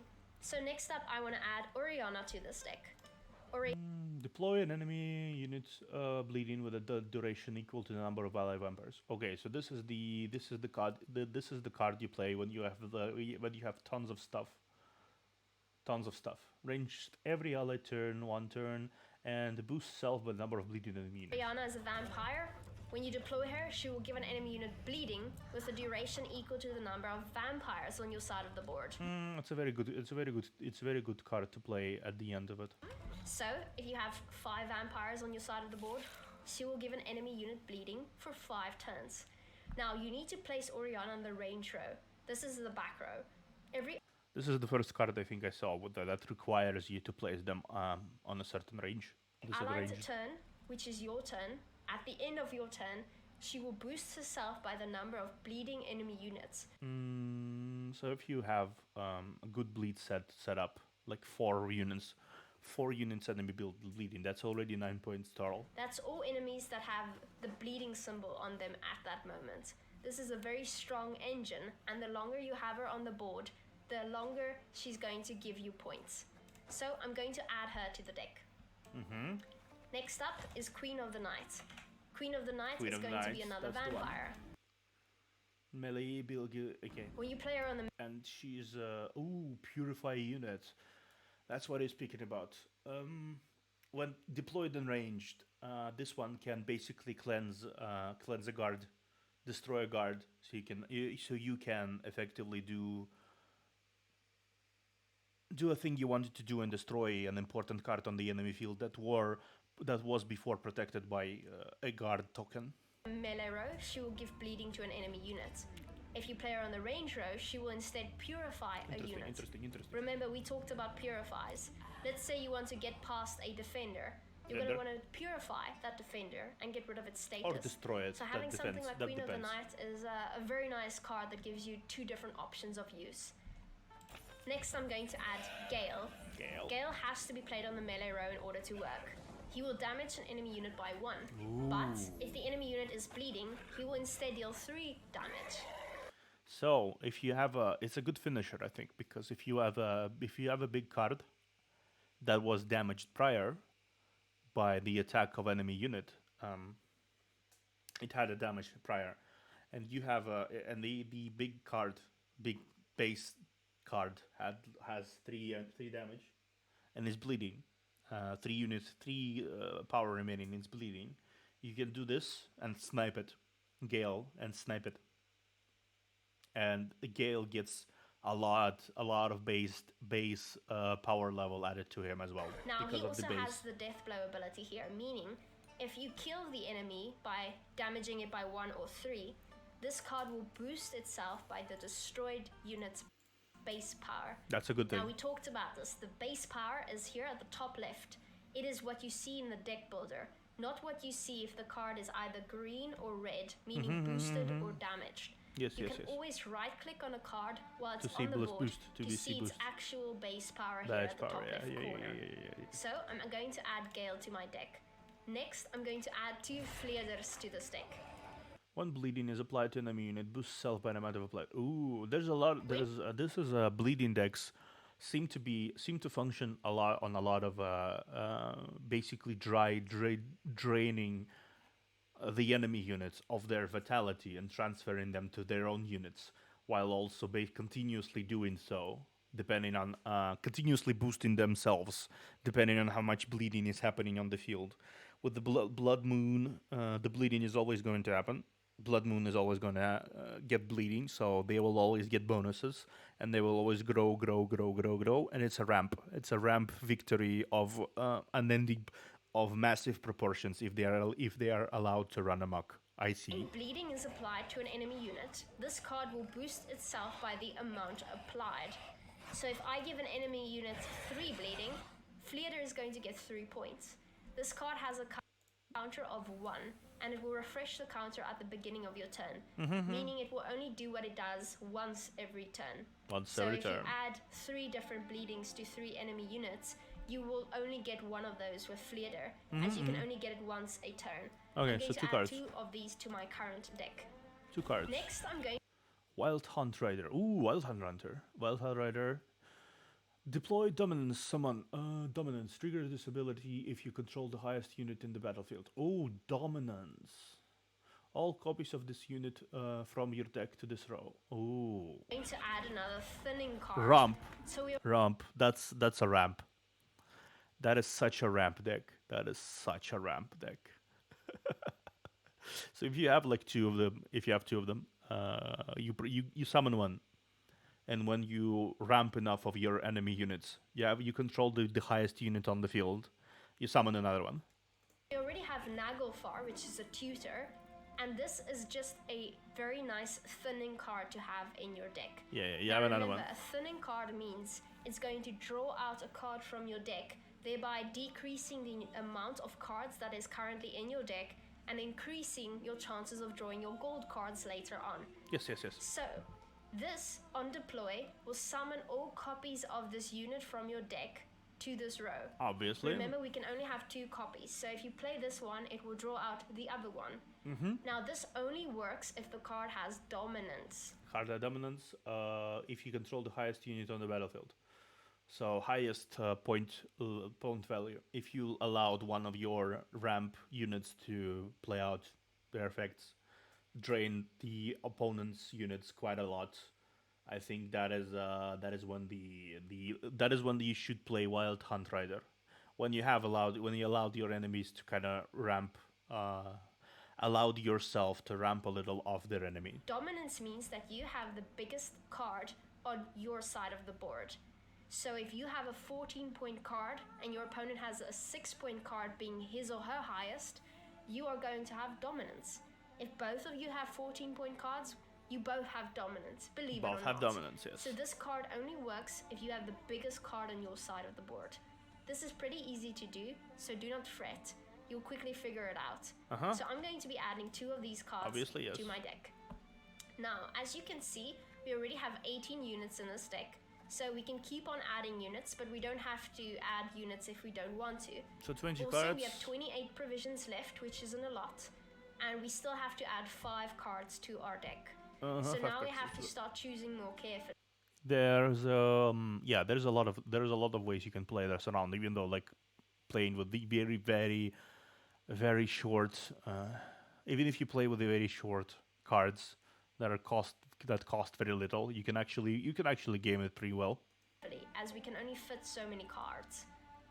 I can see now that I haven't yet actually added Crimson Curse, I only showed it to you. So by adding it, I suddenly have 18 provisions left, which isn't a lot. I'm now going to go down to 4 cards. 5 and 4 and 6 provision slots, as I have to choose very wisely in order to fit these last few cards in my deck. The next card I'm going to want to add to my vampires deck. What is this? Is going to have to be a synergistic one. I'm going to go for the 5 provision Nekurat. Nekurat, Zeal. Oh, Zeal. It summons. It does an effect on right away. Order. Give an enemy unit bleeding for 2 turns. 2 turns. Whatever you play, vampire. Okay. This card is a pretty nice engine because you can use it over and over again. Yeah. It has lots of bleeding. And you have to place it on the melee row. It also has Zeal, so you can use it immediately. This will give an enemy unit bleeding for 2 turns. Lots of bleeding. It has a cooldown it's a blue card. 2, meaning you can use it once every 2 turns. But whenever you play a vampire card, it will reduce the cooldown by 1 turn. So we have a lot of vampire cards, meaning this card has a lot of synergy, and I'm going to want to add 2 of them to my deck. The final card I want to add to this deck is going to be the Garkin. This is also an engine. The enemy turn out to boost self by 1 if there's bleeding enemy. Of course. At the end of every allied turn, it will boost itself by 1 if there's a bleeding enemy. Lots of boosting, lots of draining, lots of stuff. Definitely not my preferred playstyle. I think I don't particularly enjoy the lots of weak points. There's a lot of weak cards here that get incredible benefits from just being on the field and doing their thing. They basically completely gobble up the enemy fields by draining them of points and bleeding them dry, increasing their point value. If any of the enemies have bleeding, this card will keep on boosting itself once every turn. I'm going to add 2 of these to my deck. And that's all what done. All of a sudden, all of these are checked out. We have 0 provisions left, which is perfect.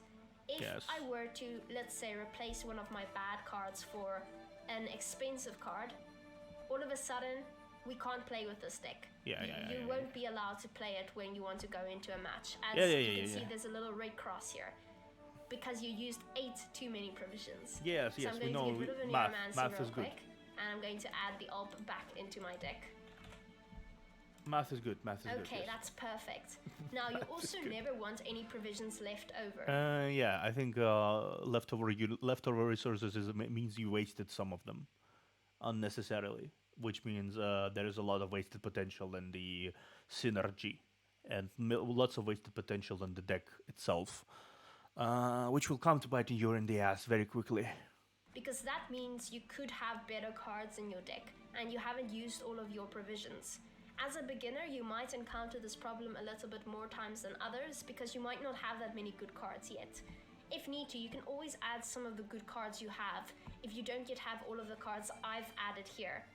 Remember, this is what we call a NEDEC. You can copy it and you can use it. It's all yours. I'm going to add the link for you so you can just download the deck if you don't feel like building it yourself. Remember, every now and then, Gwent makes changes to some of its cards. Yeah, obviously, You'll balance often making. have a deck that I made ages ago, and it won't show up as being viable anymore because some of the provisions might have changed. That's when beginners start to struggle because all of a sudden they can't play the deck and they don't know how to fix it. Remember, I now showed you how a deck works. If you ever download this deck and it suddenly shows you that you have 2 provisions too little or 2 provisions too many, you can quickly fix it. Let's say they change one of these cards. Yeah. Let's say they decide Fleader is far too strong. It shouldn't be 6 provisions, it should be 7 provisions. Well, we already have 2 Fleaders in this deck. So what's going to happen now? We're going to have too many provisions used. And in order to make up for it, we're going to have to take out 2 provisions. So I'm going to decide I don't like Parasite. Parasite is 6 provisions. I'm going to take it out. Instead, I'm going to replace it with a 4 provision card so that I can make up for the 2 provisions that I've changed. Yeah. Now you can decide how you want to do this. Remember, you don't have to copy and paste decks. You can use your mind. I think that's a problem I think I had for a long time. I still have it. Copy paste index. I sometimes I prefer to use the decks that have been tested already instead of actually thinking about the ways. It's only recently, admittedly, when I started to play a lot more card games, a lot more stuff. Because basically that's what I do. That's what I do in a lot of ways. I was forced to play. I was forced to consider decks, consider cards I have, consider stuff that works. I'd replace cards, I'd add new cards. It's been a good exercise in card building overall, because honestly, if you don't build the cards, you won't be able to get into higher echelons of a game, of any game really. I'm still learning that. I'm still learning that lesson. And I'm going to get into. I'm not even sure which game I'm going to focus more in terms of like higher echelon play, pro play, but I do enjoy Quen's aesthetics a lot. I'm going to probably recommend it to a friend of mine. Mike seems to be the type that would enjoy that. I did enjoy it actually. He's the Nordic warlord, so he might actually enjoy the army-focused provision stuff. I'm going to recommend it to him as well. Let's finish this video real quick. Do something that's outside of the box so that your opponent doesn't know what to expect. Add a Necker. A Necker is fun. It's outside of the box. Spawn a based copy of this unit and summon it to this row. This unit is going to summon a copy of itself the moment you play it. So you're going to have 2. And it has Thrive, meaning every time you play a card that are bigger than these cards, this card will grow by 1 point. That's a great card to have. See, you can easily fix a deck if it's not viable anymore. You don't have to ask me to do it. You've got this. I believe in you. Thank you. Now, if you're ever looking for more decks, you can always go down below and click here on the Gwent deck library. That's a good reference point. Community site. That is a good reference point, I think. If you want to understand what is viable, what is like the meta, what is like a lot of people. I think a lot of people reference meta decks, me including. I reference a lot of meta decks when I build my own. Whenever I try to build my own decks, whatever game there is, I always go on sites that basically work around with these things where people post their decks. Yu-Gi-Oh decks. Shadowverse decks. I checked out a few Shadowverse decks. I checked out a lot of things, honestly. I'm not really too huge on competitive Shadowverse, so I don't really implement any of these. Plus, I don't really have a nearly amount of time of nearly enough resources in Shadowverse to actually craft a deck fully, and I don't really care about drawing. I already had drew a lot of cards there, but they're very disconnected and unfocused, and I will need a lot of resources to actually build a full deck in stuff I really want to do. Um, and this in Gwent, I think having a Gwent deck library is a good thing. It's a good thing. It will give a lot of references. Though honestly speaking, that is also considering you have enough cards to start with. Like probably most of the time, starting out, most new players here are going to be playing the decks, the starter decks, and playing and modifying them starter decks, and trying to work around with them and learn the game. And then after, as you craft the more decks, more cards, more stuff, open more decks, I think it will work out in your favor. And then you will have the ability to craft more decks. Site where we upload regular decks and it gets upvoted. So you can take a look at the most upvoted decks to get an idea of what's most popular, and you can go ahead and download those. This vampire decks I just showed you is one of the most upvoted decks because beginners love playing it at lower ranks. It does really well and it is a great way to get into the world of Gwent. Again, check out other decks if you feel like it. Keep up to date with what the team. Honestly, ramps tend to be one of the most beginner friendly decks there is really. Ramps allow a good amount of board awareness because if every one of your cards can be a big deal damage dealer when you ramp, especially in the blood. From what I can understand, blood scent ability. There is a crystal skull you can do. There is a Regis's ability. There is a unseen elder's ability. Nagifar's ability. Detlaf's ability. All of these basically thrive, and there is literal cards that thrive as you play them and as you mix other cards in. It's basically an army of bloodsuckers. It's a big army of bloodsuckers that will bleed your opponent dry slowly but surely if they are not stopped in time. And not a lot of people know how to handle a well-produced ramp deck. That's something I'm going to say. Not a lot of people know how to handle a good produced ramp deck. Professionals, those who are like in upper echelons, they often play fast and aggressive, and they know how to shut down these kinds of things very easily. Lower ranks, obviously not so much. Obviously not so much. Teams put out their meta reports, anything from CDPR. You can also stay here on my channel. I will update you regularly with decks that I like to play that does well in the pro rank scene. And yeah guys, I really enjoyed making this video for all of you. I really wanted to give back to the Gwent team and the Gwent community because they've just been so incredibly nice to me this past year. I've enjoyed my journey with them so much, and I'm just so excited that more people are joining daily. I want you all to have. This definitely convinced me to give it a try. But let's switch one of those. Red is a blue coin, losing a region or uneven. What is a brick? Redraws. Unlimited time to pass. What's last say? Bleeding is bleeding. Gwent UI. I think this is. But I already understand all this stuff. I already understand this perfectly. Well, not perfectly, but I do know the basics. And the basics are what's most important. Okay. I think I'm gonna end this here. A lot of these. I think I'm gonna make a few videos out of this actually.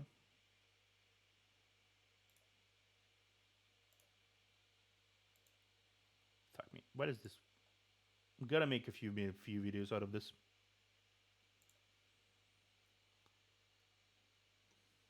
Yeah, okay, muted. I'm gonna make a few videos out of this and post them because this was educational, and I do love myself some educational stuff. There's several highlights I can make out of this, and several videos I can make out of this for learning One Piece card game, for learning Spirit Battler, and for learning Gwent. Gwent being the longest video, of course. I can make those.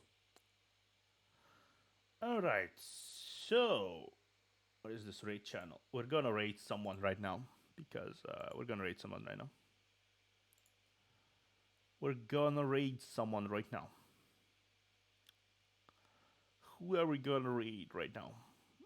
We have options. We have options. We definitely have options right now. Who shall we raid? Not Zoran. Zoran is doing his thing. No, no, no, no, no, no. I'm gonna think we're going to be raiding.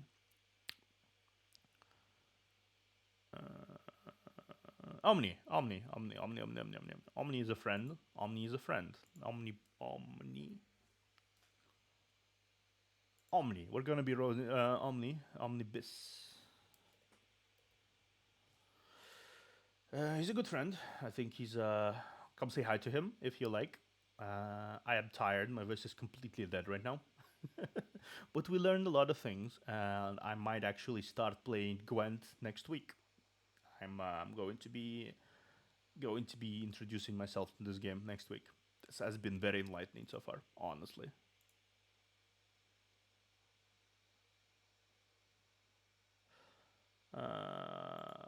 Thank you for watching. Thank you for stopping by. And there has been a lot of folk that decided to drop by. I enjoy that. It's been fun. I'll see you tomorrow. Do join the stream. Do join the raid. Tomorrow is obviously going to be Master Duel because yeah, Master Duel is Master Duel. What can I say? And I'll see you tomorrow. Please join the raid. Whoever decided to stay around long enough to join the raid. Glad to have you guys. I'm gonna go drink some tea, hopefully, and I'll see you tomorrow. Bye bye.